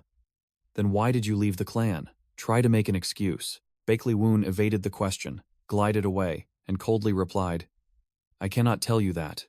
Provoked, Bakery-san growled, "Humph, I knew you'd say that," then charged with surging, killing intent. His younger sister unleashed a series of lightning-fast sword moves, but Bakley Woon merely parried them with ease, the difference in their skill levels vast. With just a light push, Bakley Woon made Bakery-san lose her balance and fly backward. As soon as she landed, Bakery-san snapped defiantly, "How arrogant. How long do you plan to defend? Still don't want to hurt me? If so, I'll exploit that weakness." Bakery-san roared, unleashing a swirling black aura in the shape of a demonic beast that charged straight towards her brother. For the first time, Bakley Woon showed surprise at this strange and demonic technique. He exclaimed, "This is..." Without further ado, Bakley Woon drew his sword, and a brilliant blue sword energy slashed straight into the demonic beast, resulting in a terrifying collision. After the technique was dispelled, Bakery-san was pushed back a great distance, while a Muryeon Pavilion disciple watching gaped in awe. Master finally drew his sword. Bakley Woon frowned, his mind churning. "This isn't the blazing fire realm I know. Has she comprehended martial arts to the point of creating new techniques on her own?" The power disparity was too obvious. Just one clash made Bakery-san cough up a mouthful of blood, suffering no minor internal injuries. After being thoroughly defeated, Bakery-san bowed her head and admitted, "I can't defeat you." Bakley Woon coldly replied, "It will always be that way." Bakery-san snapped, trying to save face, "But I only lost to you. Is there anyone in this Muryeon Pavilion who's skilled enough to solo me?" Bakley Woon, his eyes sharp, declared bluntly, "Muryeon Pavilion cannot win." He stood in the middle of the training ground, his aura overwhelming the Muryeon Pavilion disciples who were eavesdropping. "Because I will make sure of it." Looking at his stubborn younger sister, Bakley Woon smiled faintly, acknowledging her strength. "You've grown up a lot." Memories suddenly resurfaced of his little sister, who used to cling to her older brother, asking him to watch her sword dance. Bakley Woon bitterly thought, "Yet now, we are enemies." Back in reality, Bakley Woon glanced at the Muryeon Pavilion disciples who were gossiping, his voice full of sarcasm. "What's wrong? Not going to train?" He waved his hand, ordering them all to voluntarily go train, as there was still time, declaring that he would check on each of them and was ready to answer any questions. Unexpectedly, a bald man named Pyang Jin, among the Muryeon Pavilion disciples, spoke up with a sharp question. "I have a question. Why did you leave home 25 years ago?" Chung Gyung hurriedly ran out to apologize for his comrade's rudeness, but Bakley Woon merely gave a faint smile, feigning indifference. "It's fine. Curiosity about that is only natural." Bakery-san roared from behind, challenging, "Just try to make an excuse." Bakley Woon silently thought that if he were to explain now, his mother's efforts would be in vain, secretly apologizing to his younger sister in his heart. Pyang Jin stepped forward, his face cold, demanding, "I have something to ask." Bakley Woon smirked. What a blunt attitude. Bakley Woon asked directly about the matter. Pyang Jin replied that it concerned the declaration made earlier, and that he had something to say even if Bakley Woon considered him an outsider. Pyang Jin analyzed the match, admitting that Muryeon Pavilion was at a disadvantage because Mujong Pavilion had Bakery-san, Chung Gyung, and himself, then unexpectedly made a request. In an unbelievable turn of events, Pyang Jin seriously requested, "In this tournament, please defeat Mujong Pavilion." He explained that Bakery-san had changed too much since childhood, and after today, he was certain about the reason she wielded her sword. Pyang Jin asserted that as long as Bakery-san's hatred was aimed at Bakley Woon, even if Mujong Pavilion won overwhelmingly, it would be useless. The problem would never be resolved. Pyang Jin's eyes were filled with determination. He repeated his request once more, his voice heavy with conviction. "Please crush Mujong Pavilion." Bakley Woon looked puzzled, asking why he would go so far for Bakery-san. But Pang Jin simply turned away and replied curtly, "I cannot allow that to happen." Bakley Woon smirked and asked Pang Jin, "But you already have a fiancé, so why are you doing this?" In a brief flashback, an energetic young Bakery San screamed, "Fight me, Namgung Hyun."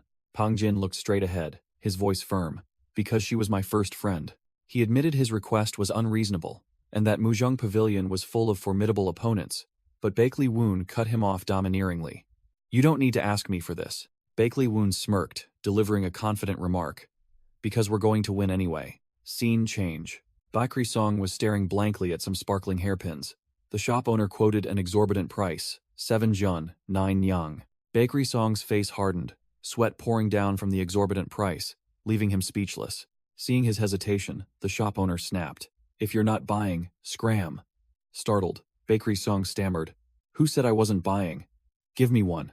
Bakley Woon strode through the bustling market, thinking he should have arrived earlier, as even the inns were full. As Bakley Woon entered a restaurant, the waiter greeted him, informed him that all tables were taken, and suggested he share a table with someone else. A man named Zhang Bang looked resigned, thinking there was no other choice when asked to share a table. Bakley Woon glanced at him, secretly assessing him as the type to strike up a conversation if they sat together, so he remained a little wary. Zhang Bang was about to slip away when Bakley Woon called him back, enthusiastically inviting him to sit, as there was nowhere else in the entire establishment. Forced into the situation, Zhang Bang sat down, scratching his head in embarrassment. Zhang Bang timidly ordered a bowl of noodles, but Bakley Woon went big, ordering an extra portion of braised meat and asking if that was enough, leaving the other man dumbfounded. Zhang Bang hesitantly confessed he didn't have much money, but Bakley Woon chuckled, declaring he would pay for the meal, as their meeting was fate. With the meal paid for, Bakley Woon directly asked for the man's name, and after a moment of hesitation, he introduced himself as Zhang Bang. Zhang Bang revealed he was here because he had a disciple at Muryeon Martial Hall named Dan Ryun. Bakley Woon seemed extremely excited upon hearing Dan Ryun's name, but when Zhang Bang asked again, he coolly replied, "No, I don't know," playing a trick on the other party. After his prank, Bakley Woon burst out laughing, pulling Zhang Bang up and saying he was just joking, just as the waitress brought the noodles. Zhang Bang mumbled as he ate, having heard rumors in the martial world that Muryeon Martial Hall was the underdog in this tournament. Bakley Woon, his expression unchanged, asked directly, "So, you also think Muryeon Martial Hall will lose?" He sneered, picked up a piece of meat, and declared confidently like a true connoisseur, "Of course they'll win."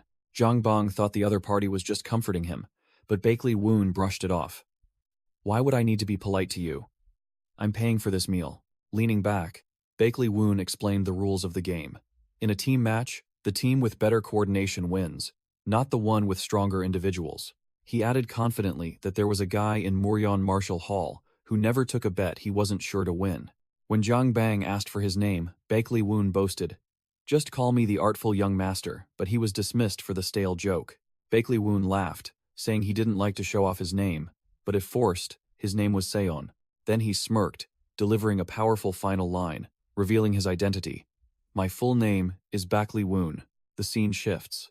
A figure sat perched on the roof of the arena, sighing as the inter-school tournament was finally about to begin. The unorthodox alliance leader was sitting grandly when Greatsword reminded him to maintain his dignity, but the old leader waved it off, saying there was no one watching to be tense for. Greatsword continued to lecture, arguing that small habits would accumulate and lead to big mistakes, forcing the unorthodox alliance leader to reluctantly agree to drop the matter. The unorthodox alliance leader changed the subject, pointedly asking Greatsword about the tournament, mocking that the boastful young man who claimed victory in the first match was his disciple. The unorthodox alliance leader recalled the Bloodsword sect's philosophy of crushing opponents and admitted that Xianwu Gang's talent for slaughter surpassed his own, but still considered it child's play. Greatsword questioned the unorthodox alliance leader's cold attitude towards his disciple, but the old leader was only concerned with the ceasefire agreement if Muryeon Martial Hall won.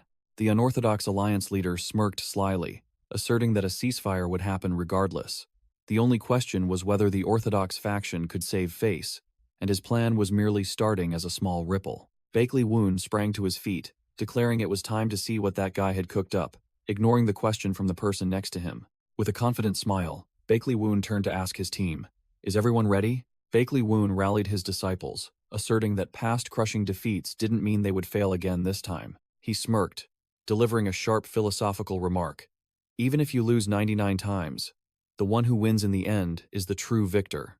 Bakley Woon boldly commanded, "Now go and prove it," leading the Muryon disciples forward with soaring morale. The scene shifted to a colossal arena, packed with spectators roaring in anticipation of the grand battle. The loudspeaker boomed, introducing the Muryon Martial Hall team, led by Captain Seon Woogang and 4 other members. The entire team looked extremely confident. Immediately after, the opposing side appeared, the Mujung Martial Hall team, led by Namgung Hyun, bringing a crowd of 15 people, completely overwhelming them in numbers. An old man, seemingly the tournament organizer, began a cliché speech about the tournament's purpose, to strengthen camaraderie and test the skills of the golden generation. The old man continued to ramble, his hands beginning to gather a mystical purple energy, emphasizing that though many things changed, the core purpose remained unshaken. Boom! The old man unleashed all his energy, a flurry of purple talismans filling the sky, concluding with a brief statement. "I only have one thing to say. Give it your all." The entire arena roared in unison. "Understood, sir." As the talismans formed a colossal formation, officially inaugurating the inter-school tournament. Observing from a distance, Xiao Wu asked blankly, "What is this?" Bakley Woon smirked, explaining professionally, "It's an illusion talisman." The tournament organizer explained the rules. For a comprehensive evaluation, both schools would enter an enchanted area and undergo a test inside, where the evaluators could observe everything. Crackle! A series of purple talismans exploded, releasing a massive surge of energy, officially commencing the battle. Whoosh! The illusionary space activated, drawing all the players inside. The mission was announced: seize the secret technique at the Tomb of the 7 Sages. "The Muryon nobodies are our target," a Mujang opponent crowed excitedly. Inside the illusionary space, it was pitch black. The Mujang squad leader coldly ordered, "Each group, report your numbers." The Mujang disciples quickly reported their status. All were safe, not a single one missing. The Mujang squad leader turned to ask the trap disarming expert, Tang Sol, "Can you handle these talismans?" while the latter cautiously examined a wall. The Mujang squad leader immediately assigned, "Good, Squad 2 will handle disarming the talismans, the rest of you follow behind and guard." He began to analyze the opponent's strength condescendingly. "They have fewer troops and are weaker. They only have 2 options: ambush or set traps." He concluded his strategy with full confidence. "In that case, we'll use our numerical advantage to focus on finding the secret technique first, giving them no chance for a direct confrontation." Tang Seol reported, "I can disarm the minor traps, but that pillar is a linked structure. If one is broken, the whole setup will collapse." Boom! An earth-shattering explosion occurred, dust flying everywhere, signaling the arrival of a game-breaker. Amidst the smoke, the Mujang squad leader stared in shock at a figure approaching, while a strange voice greeted another member of his team. Seon Woogang revealed himself, his clothes tattered and stained with black smoke, calmly explaining, "Oh, I just disarmed all the traps on my way here," leaving the entire enemy group utterly shocked. In another scene, Bakley Woon was lecturing the Muryon disciples, analyzing that because large-scale illusions consume a lot of resources, the enemy's traps were mainly poison-based, not physical damage. Bakley Woon grinned sinisterly, pointed directly at Seon Woogang, and finalized the plan.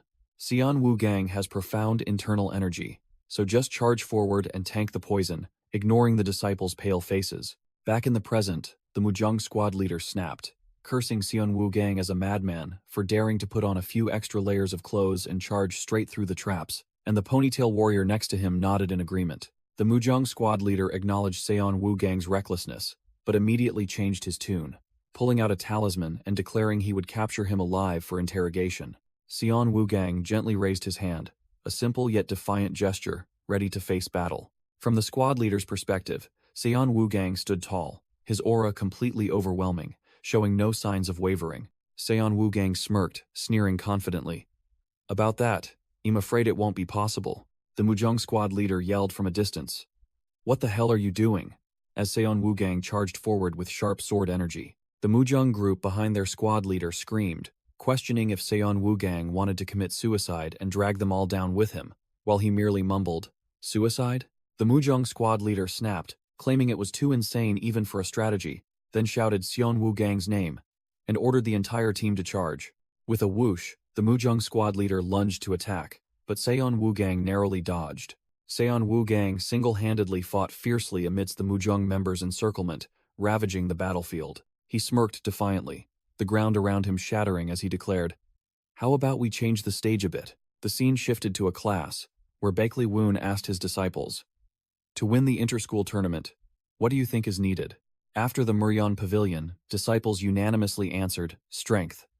Bakley Woon admitted it was important, but retorted, so, you think you're stronger than the Mujung Martial Hall? Bakley Woon smiled like an old fox, explaining, strategy is the wisdom of the weak used to defeat the strong. The most important thing is to possess information that they don't have. He threw out a mountain-high stack of documents and ordered, memorize all of this, causing all the Muryeon Pavilion disciples, including Seon Woo Gang, to gape in astonishment. Bakley Woon revealed the cheat code. Those illusionists are just human. They have limits. All the terrains they use are based on real data and have been fully recorded. Seon Woo Gang was alarmed at the mountain of documents, asking how they could cram all of it in 1 week, but Bakley Woon merely scoffed and activated a system buff to enhance everyone's memory. Seomun Cheok skeptically asked if this was cheating, but Bakley Woon casually explained that it was a reward for their contributions to demon slaying. Bakley Woon taught his disciples with the philosophy of the strong. Going against the examiner's intentions doesn't mean the answer is wrong. As long as you reach the goal, that's what matters. He likened this to cramming before an exam. With the smile of an old fox, Bakley Woon concluded with an imposing statement. If you don't know anything, you'll just get beaten. Back to the battle, Seon Woo Gang boasted loudly and launched an attack that shattered the terrain, making the Mujung squad leader scream in horror. The Mujung squad leader's eyes were wide, completely unable to believe the unreasonable power Seon Woo Gang had just displayed. The Mujung squad leader's hands clutched the ground. He had been knocked down by the surprise attack. The Mujung squad leader scrambled to his feet, his entire body bruised after taking the full force of Seon Woo Gang's explosion. Namgung Hyun was speechless at his teammate getting beaten, muttering curses that Seon Woo Gang was a madman, and wondering why he had become even more monstrous after the training session. The bald Mujung rival walked alone in the dark corridor, muttering that the opponents must have pulled some trick, and decided to move. He was hesitating between going to find a secret technique himself or joining his teammates when a cold voice rang out. You can't. Whoosh! A leather whip lashed down onto the ground right in front of him, startling the bald Mujong rival. Oryong appeared, blocking his path and warning that if he returned to join the group, her side's plan would be ruined. The bald Mujong rival recognized Oryong, and she confirmed her identity with a confident smile. The bald Mujong rival praised Oryong's progress, but still boasted loudly that she alone wasn't skilled enough to handle him. Who said I was alone? Oryong smirked, and immediately, Dan Ryeon loomed up behind the enemy. Oryong held out a Mujong Martial Hall token, boasting that 3-on-1 odds were more than enough to send him on his way. Unjin also joined the encirclement, and the bald Mujong rival, though overwhelmed, still shouted that true martial artists never give up, then charged forward. No sooner had he boasted than the bald Mujong rival broke out in a cold sweat, stammering a request for a draw as a hand was about to grab his face. Without further ado, Oryong swung her whip and shouted, "Get lost," ruthlessly eliminating Pang Jin from the game. In the monitoring area, Hyo Chong, the third advisor of the Murim Alliance, slammed the table and roared, "This is unacceptable," while Woo Young-jok merely observed in silence. Hyo Chong continued to boast loudly, claiming that Mujong Martial Hall was a role model for other martial artists, always grasping the situation and formulating formations extremely quickly. He bitterly pointed out that the Muryeon Martial Hall disciples had played a trick by collapsing the sword tomb, causing half of the Mujong students to be eliminated, and shouted, asking if that could even be called a strategy. Woo Young-jok coldly spoke up, reminding the third advisor to maintain a neutral and fair attitude since the tournament had already begun. Woo Young-jok analyzed clearly. The Muryeon disciples destroyed pillars to collapse the ground, were separated by a random teleportation illusion, but immediately formed a team to hunt down the Mujong survivors. He concluded that such actions could absolutely be considered a strategy, and baseless accusations would only cause their own side to lose face. In his thoughts, Woo Young-jok admitted he had known Bakley Woon was plotting something when he swapped shifts with Chung Ryu, but he hadn't expected him to go this far. He deduced that the illusionists had sworn not to reveal the terrain, yet the Muryeon members acted as if they had already analyzed everything. Woo Young-jok broke out in a cold sweat, realizing an insane truth. Could it be that he had memorized hundreds of terrains, prepared strategies for each one, and then crammed it all into his disciples' heads? Woo Young-jok froze, only one thought in his mind. In just 1 week? How far have you truly gone, Bakley Woon? Meanwhile, the Muryeon team was hunting smoothly, having just collected the 6th Mujong member's token, admitting everything was easier than expected. Oryang boasted loudly, bragging that by landing right on the illusion teleportation charm, the Muryan team had easily hunted down the Mujong members, who were panicking from being separated. It turned out this was the lesson Master Bakley Woon had taught. If separated, immediately set a rendezvous point, and then hunt them down in reverse. The Muryan disciples shuddered, unable to believe their master had calculated to this extent, then resolved to continue the mission of reducing enemy numbers at all costs. At the same time, the Mujong squad leader started to smell a rat, when his bait, Dan Ri-yon, whom he had sent out, never returned, and he had a bad feeling. He bitterly realized the enemy's plan. Use a nimble one to lure his team out and then ambush them all. And he was horrified to see Dan Ri-yon collapsed on the ground. Immediately after, Oryang and Unjin were startled when the Mujong squad leader suddenly appeared right in front of them, unable to understand how he had found his way here. The Mujong squad leader growled, swung his sword, and charged into combat, determined to fight to the bitter end with the Muryan members. He recalled the terrifying moment. After the sword tomb collapsed, a flash of light appeared, and when he opened his eyes, he had been teleported to a completely unfamiliar place, alone. The Mujong squad leader recalled the moment he was searching for a secret technique alone, when two Muryan small fry jumped out to ambush him, as if they had been waiting. He took a sword strike to the shoulder and realized the enemy was Seomun Cheok, one of Muryan's tough members. Seomun Cheok landed another punch straight to the face, making the squad leader cough violently, but he still remained confident that everything was under control. However, Seomun Cheok also had to admit deep down that this group was stronger than he had imagined. Bakley Woon appeared with an old fox smile, asserting to his disciples that there was no need to say much because their side would win anyway, making the Mujong squad leader realize they weren't bluffing at all. The Mujong squad leader gritted his teeth and admitted the enemy's strategy was very clever, but boasted loudly that these petty tricks wouldn't work in the next match, and the final match would be a one-sided crushing defeat. Seon Woogang scoffed, taunting Namgung Hyun that a dignified master resorting to talking to stall for time was truly a joke. Seon Woogang concluded with a ruthless statement, "You're the last one, Namgung Hyun," leaving the big man stunned. Another Muryan disciple added, sarcastically remarking that it was natural for the boss to be left for last, leaving Namgung Hyun shocked and unable to believe his entire team had been eliminated in the blink of an eye. The Mujong squad leader couldn't believe their words. But he knew these two were the core of Muryan Marshal Hall and began to seriously circulate his internal energy. The Mujong squad leader released an extremely powerful blue energy surge, completely overwhelming Seon Woogang and Seomun Cheok. Cornered, the Mujong squad leader growled, determined to fight to the death. "I'll drag at least one of you down with me." Just as he was about to unleash his finishing blow, a figure rushed forward with terrifying speed, blocking the energy surge. The unexpected reinforcement was none other than Baekri-san. She swung her sword, shattering the technique, making Seon Woogang exclaim her name in astonishment. Baekri-san glanced at her teammates, coldly uttering a brief remark. "You're late." Seon Woogang froze for a moment, then boasted loudly with excitement. "Good, now we can finally have a real fight." He suddenly noticed Baekri-san's arm was injured, but she brushed it off, asserting that it was just an illusion and the wound would disappear when the match ended. The two stood back to back, ready to fight, Seon Woogang bitterly reminding them that the plan was for Oryang to stall for time while they dealt with Namgung Hyun. Hearing Oryang's name, Baekri-san's expression darkened, clearly showing her disgust. Baekri-san held the sword hilt in her mouth, a string of eliminated participants' tags in her hand, and smirked as she announced, "On my way here, I saw her hiding like a sewer rat." A Muryan disciple froze as he watched Baekri-san casually toss out a pile of tags, realizing his entire team had been wiped out. Seon Woogang looked worried, reminding her that time was running out and the ground was about to collapse. But Baekri-san remained silent, her face as cold as stone. Baekri-san's killing intent erupted, her eyes glowing crimson. "So what? It won't take long to clean up this rabble." The scene shifts to a flashback, a battlefield strewn with corpses in gray-blue uniforms. A chilling scene of death. From among the corpses, a young boy struggled to crawl out, coughing violently. It was Bakley Woon, when he was still an unknown child. Amidst the graveyard, Bakley Woon pleaded for help from another survivor, but the man coldly replied, "Save yourself.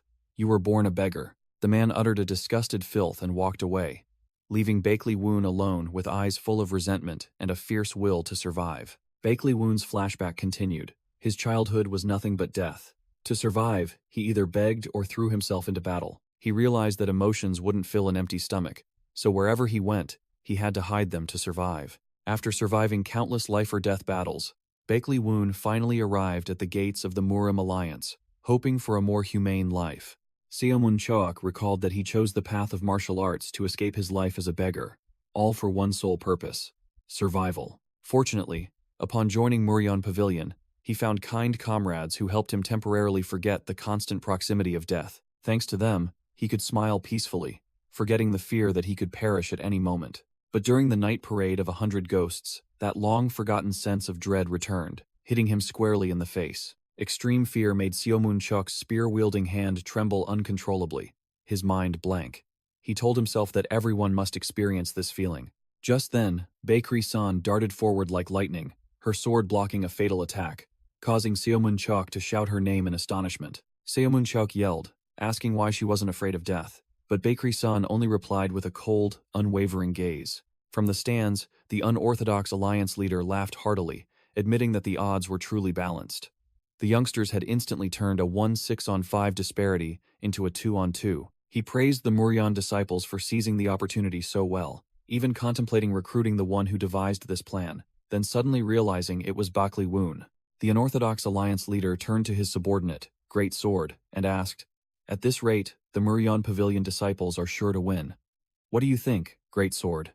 Great Sword looked skeptical, asking the unorthodox alliance leader directly, "Are you mocking me? After everything that's happened, do you still believe Muryeon Pavilion stands no chance against Mujong Pavilion?" He explained that no matter how perfect a plan, reality always held variables, individuals who could determine their own fate. Great Sword concluded that to stop someone determined to die, only another who was also ready to die could succeed, and Baekri-san's image appeared with sharp eyes. Back in the battle, Baekri-san pressed her sword to Seon Woo-gang's throat, boasting loudly, "Where's that confidence you had earlier, Seon Woo-gang?" making him only able to roar, "Shut up," in helplessness.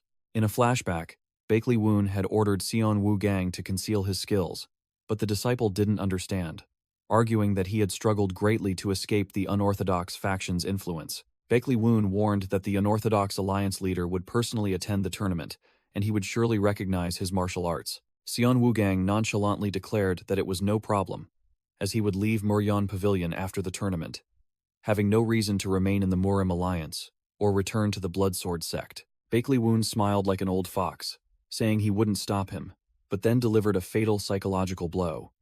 If the unorthodox faction realized his martial arts had changed, they might use force to drag him back. His master concluded, "For Muryeon Pavilion to win, you must stay. Therefore don't reveal your martial arts and hold back your strength," causing Seon Woo-gang to curse in frustration. Back in reality, Seon Woo-gang was struggling to fend off Namgung Hyun, admitting that he couldn't handle this opponent alone and was at risk of perishing. In the midst of battle, Seon Woo-gang told himself to grit his teeth and hold on, betting everything on Shimin-chok being able to handle Baekri-san. Shimin-chok roared with determination, pouring all his strength into the life-or-death battle before him. Meanwhile, Baekri-san assessed that the tide had turned in their favor. The only remaining issue was the location of the secret manual. A subordinate reported that Baekri-san was the last remaining enemy, leading her to deduce that the secret manual must be very close. Baekri-san realized she had expended too much internal energy, causing the ground to nearly collapse. At the same time, Seon Woo-gang yelled a warning for her to control her power. Ignoring the warning, Baekri-san smirked defiantly, boasting that they just needed to finish the match before everything fell apart. Shimin-chok finally confronted Baekri-san, recognizing her as the disciple of his sworn enemy, his eyes blazing. Without another word, Shimin-chok roared, "I'll crush you," and unleashed the 5 elements white flower technique, a sure kill strike. He continued with a combo of night strikes, creating a torrent of white energy that swept away everything in its path. The entire arena was engulfed in a blinding light from the destructive attack. The outcome of the match remained unclear. Amidst the chaos, Seon Woo-gang yelled a warning to Baekri-san, but still decided to charge forward, seizing a fatal opening. Baekri-san, while confronting Shimin-chok, snapped at her teammate, "Seon Woo-gang, are you trying to collapse this place again?" Despite the scolding, Seon Woo-gang gritted his teeth and charged, his face radiating killing intent. Seon Woo-gang shouted loudly, signaling to Baekri-san that he was rushing in to provide support. With no other choice, Baekri-san decided to go all in, activating her clan's secret technique, Bakley White Flower Technique. A surging wave of dark energy was unleashed, transforming into a colossal energy beast that charged straight towards the enemy. Shimin-chok was caught off guard, hastily raising his spear to block the attack, but it was too late. The destructive technique had already arrived. He was blown backward, struggling to defend against Bakery-san's overwhelming power. After unleashing the attack that drained all her internal energy, Bakery-san gasped for breath, her body pushed to its limit. Shimenchok, his face bruised, growled in disbelief. "You still have this much power left?" The explosion from Bakery-san's ultimate move accidentally shattered a wall, revealing a secret chamber that even surprised her. The enemy ponytail warrior shrieked, "Bakery-san, it's a secret manual, prioritize getting it first," and the entire Mujung group immediately rushed in like a pack of hungry beasts. Realizing the enemy's intention, Bakery-san gritted her teeth, her eyes sharp, determined not to let this prize fall into anyone else's hands. But her body was depleted of internal energy, and Bakery-san staggered, making the ponytail warrior secretly think that her thirst for revenge had driven her mad. Just then, Himenchiok recovered and charged, blocking Bakery-san's path with his sharp spear. "You're not going anywhere!" Seon Woogang roared and rushed in to intercept, yelling directly at Simenchuk, "I'm counting on you," while the enemy faction screamed at him to get out of the way. The ponytail warrior couldn't believe Bakery-san's madness, growling, "Are you this insane? Aren't you afraid of death?" Clutching her sword hilt, Bakery-san replied curtly with iron determination, "Because I have to win."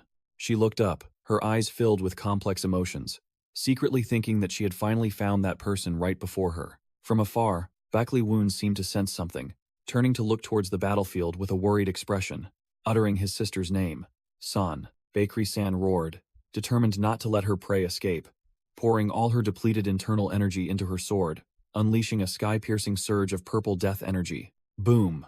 Bakery-san's ultimate move collided directly with Zimenchok, creating a terrifying energy explosion. Facing the sure kill strike, Shimenchiok felt the death chi rushing towards him, with only one thought in his mind: dodge this attack or perish. He wondered how a master like Seon Woogang, or a renowned sect leader, would handle this life-or-death situation.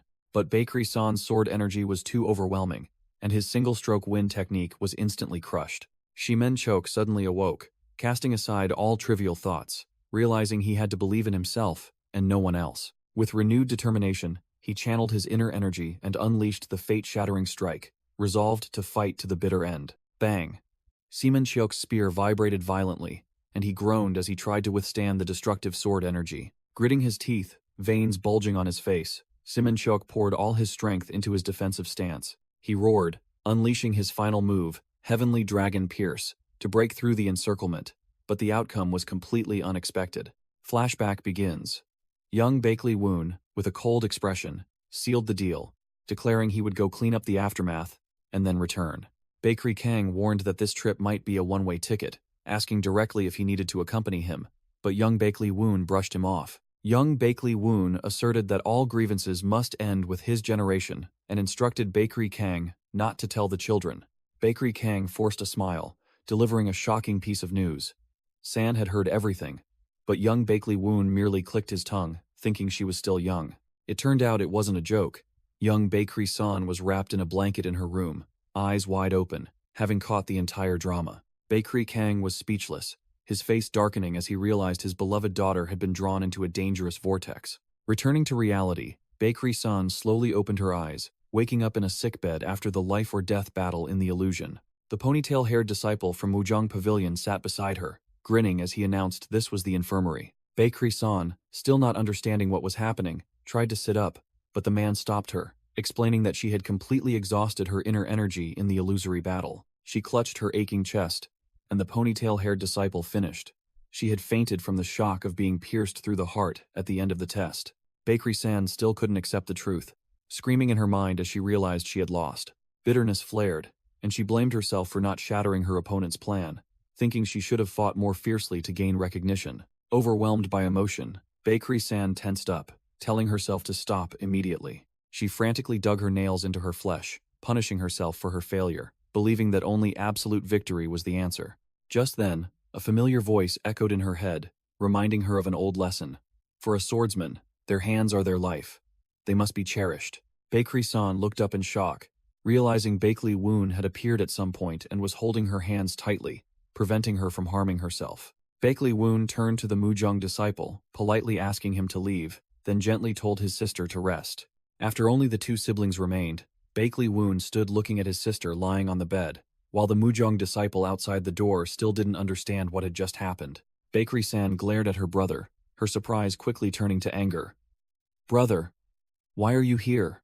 At the same time, in another location, an old man with a smug expression named Zhang Bang, Don Ryun's master, seemed to sense an intriguing energy.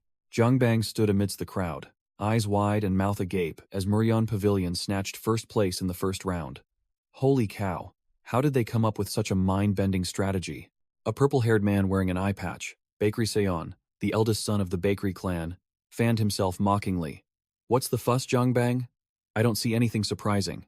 Bakery Seon calmly explained that the first test was about adaptability, and in a battle of wits, Muryeon Pavilion was guaranteed to win. He continued to analyze. The reason is simple. Mujong Pavilion doesn't have anyone from the Juga clan, while Muryeon's instructor is Bakley Woon. A brief flashback showed a younger Bakley Woon with a cunning smile. Bakery Seon asserted that his younger brother was a born monster at finding solutions and obsessed with victory. Bakery Seon sneered, warning that precisely because of this victory, the next round would be much tougher, then told Zhang Bang to just look around. Zhang Bang turned around and felt a chill down his spine as he saw the Bakery clan elders and other influential figures glaring fiercely, radiating intense killing intent. Bakery Gang, the head of the Bakery clan, mused, admitting that although he had anticipated the difficulty of the test, Bakley Woon's strategy was still too overwhelming. He frowned, muttering that the pride of Mujong Pavilion, the glory of the great sects, had been crushed, and this situation was truly troublesome. Meanwhile, the Muryeon disciples celebrated like it was a festival. From a small, insignificant sect forced to lose, they had now become the vanguard for smaller sects, directly challenging the so-called ethics of the Murim alliance. The stands erupted, the crowd always eager to cheer for the underdog, especially within the Orthodox faction. Bakery Seon sneered, fanning himself as he declared, "The next round will be even more entertaining." Meanwhile, in another room, Paeng Gok angrily gulped down alcohol, muttering, "Damn it, what a boring turn of events. Hey, about that last match." Thud. Paeng Gok slammed a bag onto the table, his face cold as he admitted, "We lost." The gray-haired senior sighed, reminding Paeng Gok not to be so blunt and embarrass his juniors, even though he had anticipated their loss from the start. Knowing was one thing, but Paeng Gok still fumed, yelling, "But it's still so infuriating. Why did I bet all that cold steel then?" While Chongryu smirked behind him. The ponytail-haired warrior curiously asked about the Muryeon Pavilion master, and Paeng Gok snapped. "That guy has always been a troublesome scoundrel." Paeng Gok reminisced, recounting that a younger Bakley Woon used to constantly provoke Mujong Pavilion, instigating fights between the two schools and using his clever mind solely to cause trouble. He admitted that Bakley Woon was truly the real deal, both capable and cunning, making him even more detestable. Yet strangely, no one could truly hate him, neither in Muryeon nor Mujong. Bakley Woon's true talent lay not in martial arts or intellect, but in his ability to read people, connect with everyone, and push their potential to the maximum. A born leader. Paeng Gok smirked as he recounted Bakley Woon's philosophy. Martial arts should be enjoyed, while the gray-haired senior behind him could only break out in a cold sweat. He snapped, wondering why someone who preached such principles could be so cruel to his own sister, causing the ponytail-haired warrior to ask in confusion about Baekri-san. Paeng Gok confirmed that Bakley Woon had left home, abandoning Baekri-san when she was young, despite constantly boasting about his brother and sister before that. Chongryu smiled meaningfully, interjecting, "There must be a reason that makes it absolutely impossible for him to return." The scene shifted to Baekri-san's room. Bakley Woon came to visit and teased her, but his sister coldly asked directly, "Did you come to gloat about your victory?" Bakley Woon played around, denying he had such a morbid hobby, but Baekri-san pushed his hand away, demanding a real answer in a low voice. "My sister is injured. Do I need any other reason?" Bakley Woon replied curtly, but Baekri-san only felt disgust that he dared to show his face after all these years. She yelled, questioning her brother about his 5-year disappearance. Bakley Woon admitted there was a reason, but flatly stated, "I cannot tell you." Baekri-san clutched her chest, almost collapsing from the familiar answer, but Bakley Woon quickly corrected himself. At least, not yet. Bakley Woon began to reveal a shocking truth. 15 years ago, when I heard of Mother's death, I investigated and found that the main culprit was the unorthodox alliance leader, one of the 10 great evils. Flashback begins. Young Bakley Woon questioned his father, Bakery Gang, asking why he cowardly gave up on revenge even though the Bakery clan was clearly stronger than the Bloodsword Sect. Young Bakley Woon declared he would act on his own, leaving the clan to investigate the truth behind his mother's death, venturing into Muryeon Pavilion, and even the Heavenly Slaughter Squad. Past Bakley Woon recounted that he had to go to the very front lines of the Murim Alliance, where his clan could not interfere, to uncover the truth. In a bloody flashback, past Bakley Woon revealed that there, he learned everything. How his mother died, why his father couldn't seek revenge, and the reason he couldn't return. The image of the unorthodox alliance leader appeared, domineering, sitting atop a mountain of corpses under a blood moon, showing that the enemy Bakley Woon faced was a true monster. Returning to the present, Bakley Woon told Bakery-san directly that once she knew the truth, there would be no turning back, and his sister was not capable enough to bear it. Seeing Bakery-san's despair, Bakley Woon couldn't bear to watch his sister torment herself, and decided to propose a wager. Bakery-san snapped, thinking her brother was just messing around, but Bakley Woon sealed the deal. If Mujung Pavilion wins the tournament, I will tell you everything. Bakley Woon smiled confidently, confirming he would reveal all secrets. But if Mujung lost, he grinned, playing his trump card. Then you must follow me to the Yuichon sect. A.I.D. Cheerful, female, disciple. Of Muryeon was partying hard, chugging alcohol and shouting excitedly, "This is awesome, give me another bottle." I.D. Seomun, Chiok, tried to stop his drunken teammates, but I.D. Seon, Woo, gang, waved him off, saying that today was a day for celebration and a victory called for letting loose. The I.D. cheerful female disciple put her arm around I.D. Sooa, regretting that the sect leader wasn't with them, but I.D. Sooa smiled back, saying that having everyone here was enough joy. The group was discussing how I.D. Dan Ryeon's master had come looking for him, a person who seemed quite shy and introverted. While the entire Muryeon team was happily eating and drinking, the I.D. cheerful female disciple wondered if they should go look for I.D. Dan Ryeon's master. Suddenly, a voice filled with killing intent echoed from above, taunting the shadowless swordsman. "Where do you think you're going, you rat?" I.D. Jang Bang. I.D. Dan Ryeon's master, known as the shadowless swordsman, appeared with a female disciple, looking awkward as he greeted the uninvited guest. The one who had just spoken was identified as I.D. Namgung Soo, vice captain of the Heavenly Sword Squad of the I.D. Namgung Woo clan, and he was clearly here to cause trouble. I.D. Namgung Soo openly sneered, bluntly declaring that he would not accept greetings from a bunch of I.D. Muryeon Pavilion disciples who only knew how to rely on others to win. He continued his insults, calling both I.D. Jang Bang and his disciples a bunch of rats, an ungrateful lot who only got to where they were today with the help of the demonic path. The female disciple tried to hold I.D. Jang Bang back, but he brushed her hand away, telling her to calm down. I.D. Jong Bang tried to retreat in humiliation, but I.D. Namgung Soo wouldn't let up, continuing to loudly insult them as shameless rats and telling them to get lost. While I.D. Namgung Soo was still busy cursing, a piece of meat flew out of nowhere and slapped him directly in the face. I.D. Namgung Soo angrily held the piece of meat, utterly shocked and not understanding what had just happened, while a voice apologized. The culprit was revealed to be I.D. Young, who nonchalantly claimed she was drunk and her hand slipped, causing I.D. Namgung Soo to roar in anger. In a brief flashback, I.D. Bakley Woon called I.D. Young aside to talk, but she smiled knowingly, as if she already understood everything. I.D. Young guessed that I.D. Bakley Woon had called her out just to tell her to behave and not cause trouble during a sensitive time. But I.D. Bakley Woon smirked, delivering a completely opposite remark that stunned I.D. Young. I.D.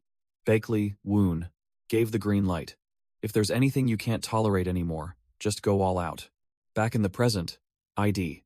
Namgung Soo pointed and questioned her, and I.D. Young immediately confirmed she was a I.D. Muryeon Pavilion disciple, and repeated her excuse of being drunk and her hand slipping. I.D. Namgung Soo snapped, unable to believe. I.D. Young ridiculous hand slipped excuse when they were kilometers apart, while she continued to smile nonchalantly. He put on airs, demanding that ID or Young kneel and apologize before he would let the matter go, but she only smirked back sarcastically. Oh, how generous of you. So, how about this? ID or Young fiercely turned the tables, demanding that ID Namgung Su himself apologize to the shadowless swordsman and the ID Moryon Pavilion disciples. First, leaving him speechless. A flashback showed ID Beckley Woon reprimanding his disciples, telling them bluntly that they were still green and had now become public targets after their first victory. ID Beckley Woon grinned sinisterly, giving his disciples the green light. Just go all out. Master will take care of everything, which greatly delighted ID or Young.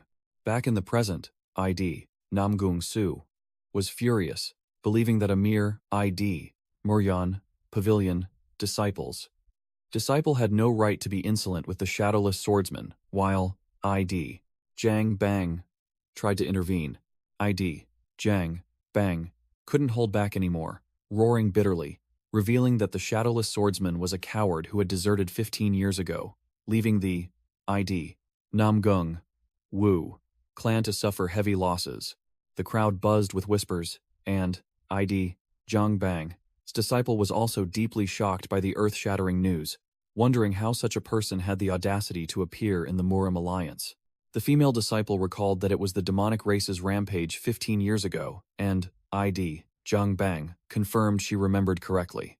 ID Jiang Bang explained that the ID Namgung Wu clan's strategy back then was to strike directly at the enemy's center, a plan that sounded good, but he emphasized it only sounded good from the ID Namgung Wu clan's perspective.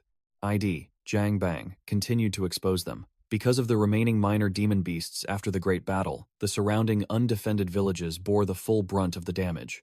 A flashback to 15 years ago showed ID Jiang Bang running alone amidst the battlefield, bitterly admitting that to the Murim alliance, those villages were nothing more than sacrificial pawns.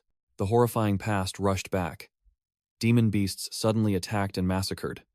The villagers were wiped out before they even understood what was happening. ID Jiang Bang concluded, pointing directly at ID Dan Rion and declaring, and the last survivor of that tragedy is this boy. Even though he still considered the deserter a friend, a hero, ID Jiang Bang growled, his eyes blazing as he pointed directly at ID Namgung Su. Apologize now. ID Namgung Su smirked, his arrogant attitude evident. So what? That's truly laughable. ID Namgung Su turned to the crowd and boasted loudly, mocking the so-called chivalry and blaming the deserter for everything. It was precisely because of his absence that the campaign failed, causing 10 experts of the ID Namgung Wu clan to lose their lives. He yelled, arguing that the 10 deceased were all elites of the Heavenly Sword Squad, people who could have saved hundreds of others, and that the deserter, for his cheap conscience, had pushed his comrades to their deaths. ID or Young trembled with rage upon hearing ID Namgung Su's twisted logic. How can you compare the life of a child to 10 martial artists? ID Namgung Su smirked, concluding with a trashy, superior-sounding philosophy. The value of each life is different, understand? Which completely silenced ID or Young. ID Namgung Su continued to boast, taunting that if the Heavenly Sword Squad was so incompetent that they could be defeated by a one-armed man, then they weren't worthy of being called martial artists. ID or Young furiously swung her whip, roaring, "Take that back right now." ID Namgung Su smirked defiantly, threatening that the moment she swung her whip, she would be declaring war on the entire ID Namgung Wu clan, and concluded with a firm statement, "You can't handle it." Suddenly, ID Beckley Woon appeared like a ghost, placing a hand on ID Namgung Su's shoulder and softly asking, "Isn't that right? Martial artist, ID Namgung Su." The ID Namgung Wu man flinched, realizing that the sect leader of the Righteous Heaven sect had intervened. Without further ado, ID Beckley Woon delivered a kick that sent ID Namgung Su flying, then coldly declared, "Your disciple disrespectfully threw meat at my face. I demand an apology." ID Bakley Woon smirked, laying his cards on the table. "But before that, didn't you yourself act rudely towards the shadowless swordsman?" And ID Oryong was merely pointing that out? ID Bakley Woon unexpectedly admitted.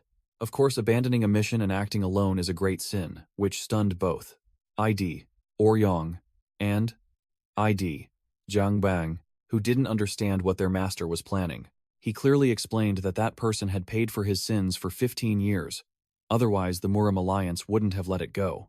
Then concluded, "And I also find it hard to accept your reasoning about the different values of lives." ID Namgung Su arrogantly retorted, "Are you saying all lives have equal value?" ID Bakley Woon dismissed it, saying that was a personal value system. But he aimed directly at the main argument, the logic that the Heavenly Sword Squad is more valuable because they can save more people in the future. Struck where it hurt, ID Namgung Su flew into a rage, roaring, "Are you looking down on our Heavenly Sword Squad?" But he immediately stammered a denial. ID Bakley Woon delivered the finishing blow to his opponent's mind. "No, it's the child who survived that day who will save even more people in the future." A firm declaration that completely stunned ID Jiang Bang's female disciple. ID Bakley Woon smirked, throwing a direct challenge at ID Namgung Su, leaving him speechless and unsure how to respond. He set the condition. If that child could accomplish the work of 10 people in the upcoming tournament, ID Namgung Su would have to apologize to the Shadowless Swordsman and the Muryon disciples. ID Namgung Su boasted loudly, claiming that a useless person from the first round stood no chance and countered with his own condition. ID Bakley Woon would have to kneel and apologize to him. The ID Namgung Wu man looked puzzled, questioning why. ID Bakley Woon would have to apologize. Killing intent erupted. ID Bakley Woon. His eyes flashed with a deadly red as he growled. The greatest sin was daring to insult his disciple right in front of him. ID Namgung Su turned pale with fear and fled, while ID Jiang Bang profusely thanked him, but ID Bakley Woon coldly replied that it was simply what had to be done. ID Bakley Woon turned to reprimand ID Jiang Bang, stating directly that he had abandoned his mission, and that ID Namgung Su's actions weren't entirely wrong. He struck directly at his psychology, asking ID Jiang Bang if he regretted his decision that day, causing the Shadowless Swordsman to break out in a sweat and freeze. ID Jiang Bang stammered a denial, but ID Bakley Woon cut him off, declaring that he would use this opportunity to show him how much the child saved that day had grown. ID Bakley Woon concluded with a powerful statement, saying that he would prove the potential and skill of that child in the upcoming inter-school tournament. ID Bakley Woon finalized his wager, causing ID Jiang Bang disciple to ask in astonishment about ID Dan Rion. At the Muryon Pavilion dormitory, a voice echoed in the night, asking where someone was going at this hour. ID Seomun Chiok was carrying his spear, intending to go train, when the ID cheerful female disciple stopped him, demanding to come along and taunting that he wasn't sober yet, warning him not to cause trouble like he did at the tavern. The ID cheerful female disciple continued to twist ID Seomun Chiok's words, sarcastically asking what right a coward like him had to speak up, and also questioned what he intended to do if the sect leader didn't intervene. She continued to press, directly asking if the group felt they had done anything wrong, especially after witnessing Dan Rion's master being humiliated like that. ID Sion Wu Gang cut her off, telling her she was overthinking it. Their job was just to dominate the inter-school tournament, and the rest was for the big shots to handle. The brown-haired female disciple refused to give up, declaring she would win for Dan Rion, then turned to challenge Sion Wu Gang, asking him directly if he felt the same. Caught off guard, Seon Wu Gang quickly made an excuse to go to sleep, dragging Seomuncheok and Unjin away with him to avoid the awkward atmosphere. Jang Bang's disciple watched their retreating figures, smiling as she thought to herself that they were all kind-hearted people. She recalled Bakley Woon's domineering declaration that Dan Ryeon would take on 10 opponents alone, wondering where the sect master got such terrifying confidence. After a moment of thought, Danri Yun female gripped her hairpin, firming her resolve. She remembered Master Jang Bang's words, telling herself that she couldn't just sit idly by and cowardly accept defeat. Resolutely tying up her hair, the girl affirmed that she couldn't just sit there and lose. She had to act. She realized that if she couldn't handle it alone, she could find help. And fortunately, there was a powerful figure here to rely on. Danri Yun female decided to seek out the sect master, knocked on the door, and immediately received permission to enter from inside. As she stepped in, Bakley Woon spoke as if reading her thoughts. "Good. It seems you've made up your mind." Bakley Woon was already seated at the table, his sharp gaze fixed on the girl as he coolly declared, "I've been waiting for you, Dan Ryeon." Meanwhile, the Unorthodox Alliance leader sensed something unusual, wondering if the first match had truly changed everyone's perception of those weak disciples. The Unorthodox Alliance leader turned to taunt Greatsword, proposing another bet on Muryeon Pavilion's victory, with the prize being the right to nag his subordinate throughout the tournament. Although Greatsword found the bet tempting, he soberly analyzed that Muryeon Pavilion's chances of winning were very low because their fundamental strength was still too weak. The Unorthodox Alliance leader smirked, remarking that if Bakley Woon was formidable enough, he could help those novices break through, but the outcome of this second match would be decided by practical combat experience. Greatsword continued, arguing that academy disciples wouldn't have any experience, but if someone could instill practical combat skills in them, the situation would completely change. Bakley Woon's system suddenly alerted. Strong and troublesome presence detected, causing him to frown in annoyance and signal Xiaowu to ignore it as if nothing had happened. Greatsword wondered what the Unorthodox Alliance leader would gain if Muryeon Pavilion won. The leader sneered, replying that after this tournament, no one would dare to defy him again. The atmosphere grew tense. The tournament arena loomed majestically amidst an eerie light, signaling that a battle to the death was about to begin. The second round of the tournament was officially announced. Flag capture, a battle where the red flag would determine the victor and the loser. The Mujang Pavilion team stood on a rocky outcrop, ready for the simple rules: protect their own flag and crush the enemies. A Mujang female disciple planned to split their forces, 10 for scouting and 6 to defend their base, but Pang Jin immediately worried that the defensive numbers were too thin. The Mujang squad leader brushed him off, asserting that speed was king when their positions were unknown, declaring that this time they would launch a preemptive strike instead of being passive like in the previous match. The squad leader finalized the main attacking formation, consisting of himself, Chung Gyong, Pang Jin, and Bakri San, confidently declaring that even if Muryeon's 5 weaklings charged in at once, their side would still handle them all. In the observation area, advisor Heo Chong nodded smugly, remarking that Mujang Pavilion was employing orthodox, extremely stable tactics. Ouyang Juk subtly glanced at the third advisor, reminding him to tone it down, as everyone was watching. Heo Chong paused, beginning to wonder what Muryeon Pavilion, with fewer members, intended to do. Suddenly, Muryeon Pavilion's tactical screen was completely blank, shocking the old man to his core, sweat pouring down his face. What in the world is this? Meanwhile, the Unorthodox Alliance leader let out a hearty laugh, clearly delighted by this unexpected move. On the battlefield, the entire Muryeon Pavilion team had vanished without a trace, leaving behind an empty space and a huge question. Where did they go? 4 hours later, the Mujang team was still waiting in vain. One member suggested calling the scout team back, but the Mujang squad leader flatly refused, determined not to stop. Meanwhile, Bakri-san sat leisurely leaning against a tree, resting with her sword, her expression pensive as if calculating something. She was recalling Bakley Woon's promise that winning this tournament would reveal the truth, and wondered if she could trust a venomous snake like him. The Mujang squad leader snapped at Bakri-san for her inattentiveness, but she merely replied with an icy tone. "I'll handle my own affairs. Don't call me for trivial matters."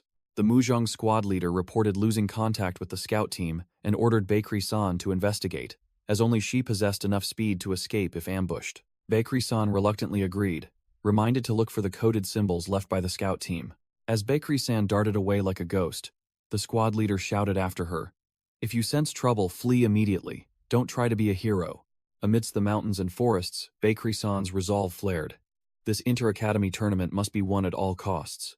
She found the first symbol on a tree trunk, confirming that the scout team had finished sweeping the northeast area and was heading towards the northwest. Baekri-san reassured herself that this was just baseless worry, disdaining Baekli Woon's abilities, believing he couldn't transform a bunch of nobodies into formidable opponents in just 2 months. Believing she would soon catch her target in the northwest, Baekri-san continued to dash forward at astonishing speed. She quickly found the next symbol, indicating that the northwest area had been swept, and began to feel that the opponent's speed was terrifyingly fast. The third and fourth symbols appeared consecutively, showing that the Muryeon side had swept both the west and southwest areas clean. Baekri-san was utterly stunned when she realized the entire area had been swept, unable to believe the Muryeon disciples' incredible speed.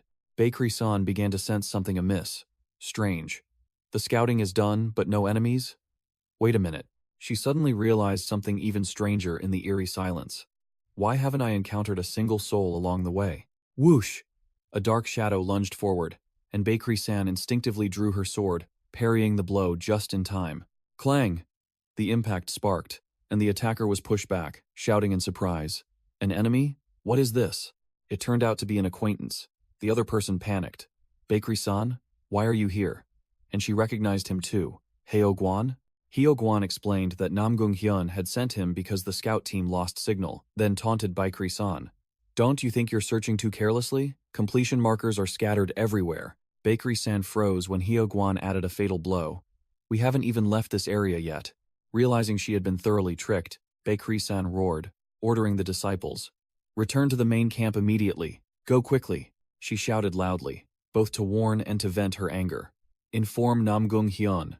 Our secret codes have been deciphered. Without a moment's hesitation, Baekri-san poured all her strength into dashing away like an arrow to deliver the urgent news. Baekri-san was running headlong like an arrow, pushing her full speed to return with urgent news after realizing she had fallen for a painful trick.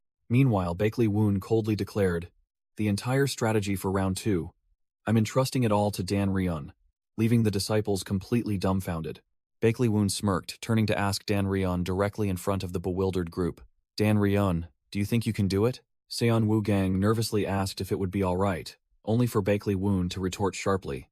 Are you saying you can't defeat the Mujong Pavilion team without me? Seon Woo-gang quickly denied it, while Baekli Woon affirmed that he had taught Dan Ryeon everything important, and there was one more thing.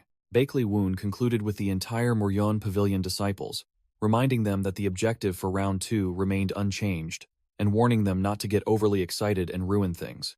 The entire group shouted in unison, acknowledging the order. Baekli Woon turned to reassure Dan Ryeon.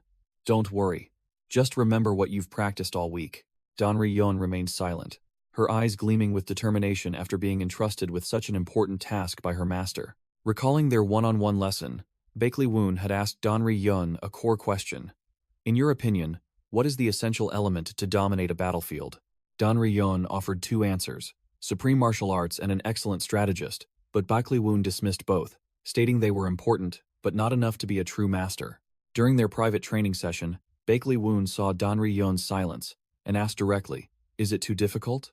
Baekli Woon didn't wait for an answer, immediately concluding the answer to his question. It's information. Baekli Woon explained domineeringly, quoting military strategists that the highest strategy is to win without fighting, and its foundation lies in knowing every move of the enemy. Baekli Woon smirked, asserting that by simply stifling the opponent's information, one could manipulate their actions and even determine their future.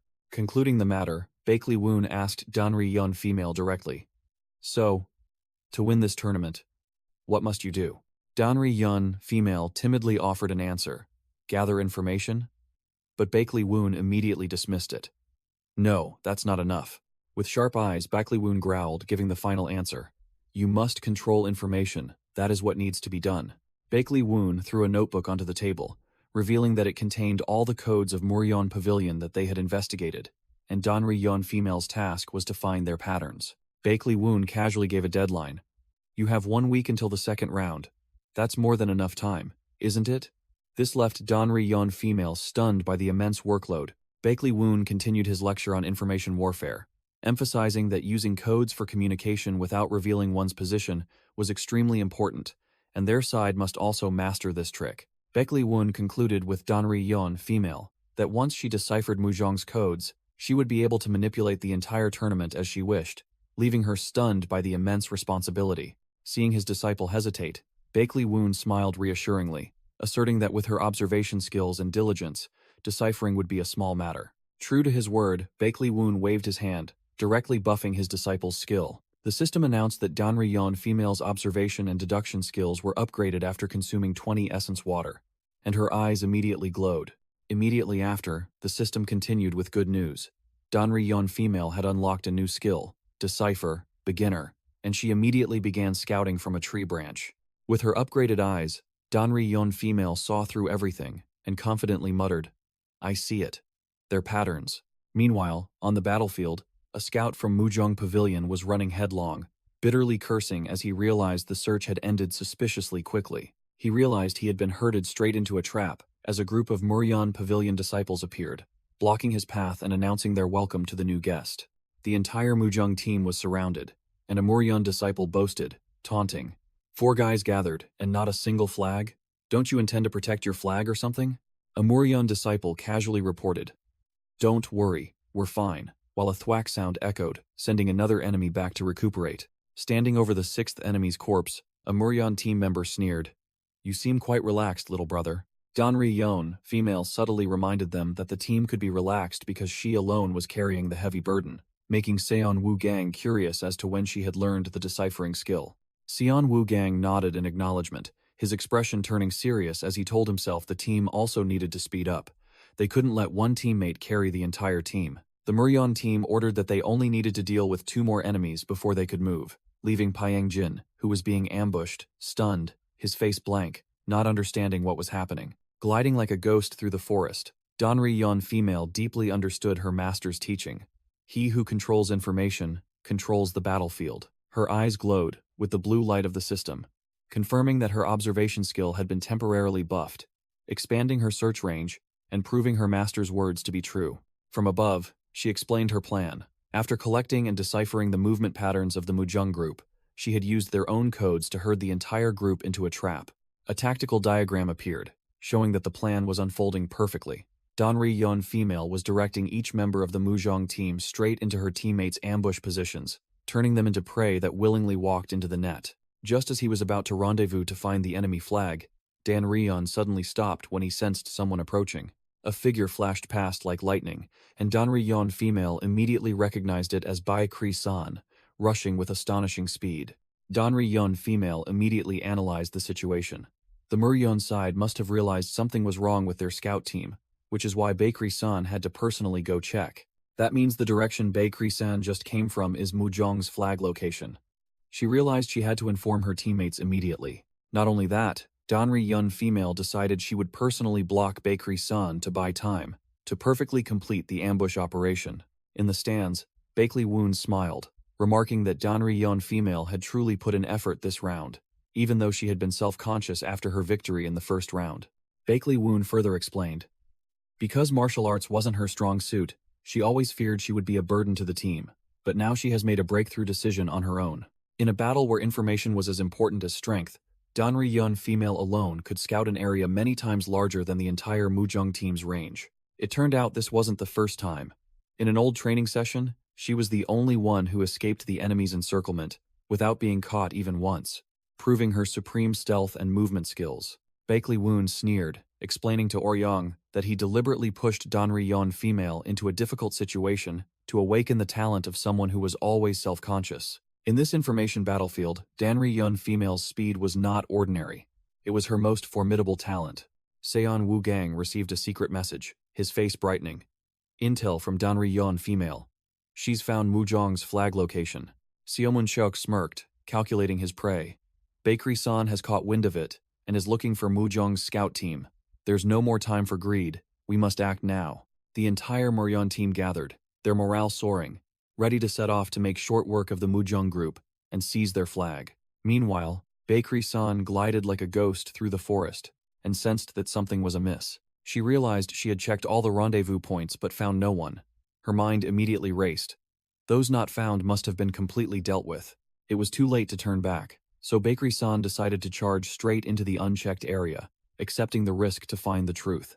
With a whoosh, she continued to rush forward with astonishing speed, a sharp sword path cutting through the forest. Bakery-san froze, her mind racing as she realized the Mujong group might have deliberately left a chicken herding trap. Those bastards!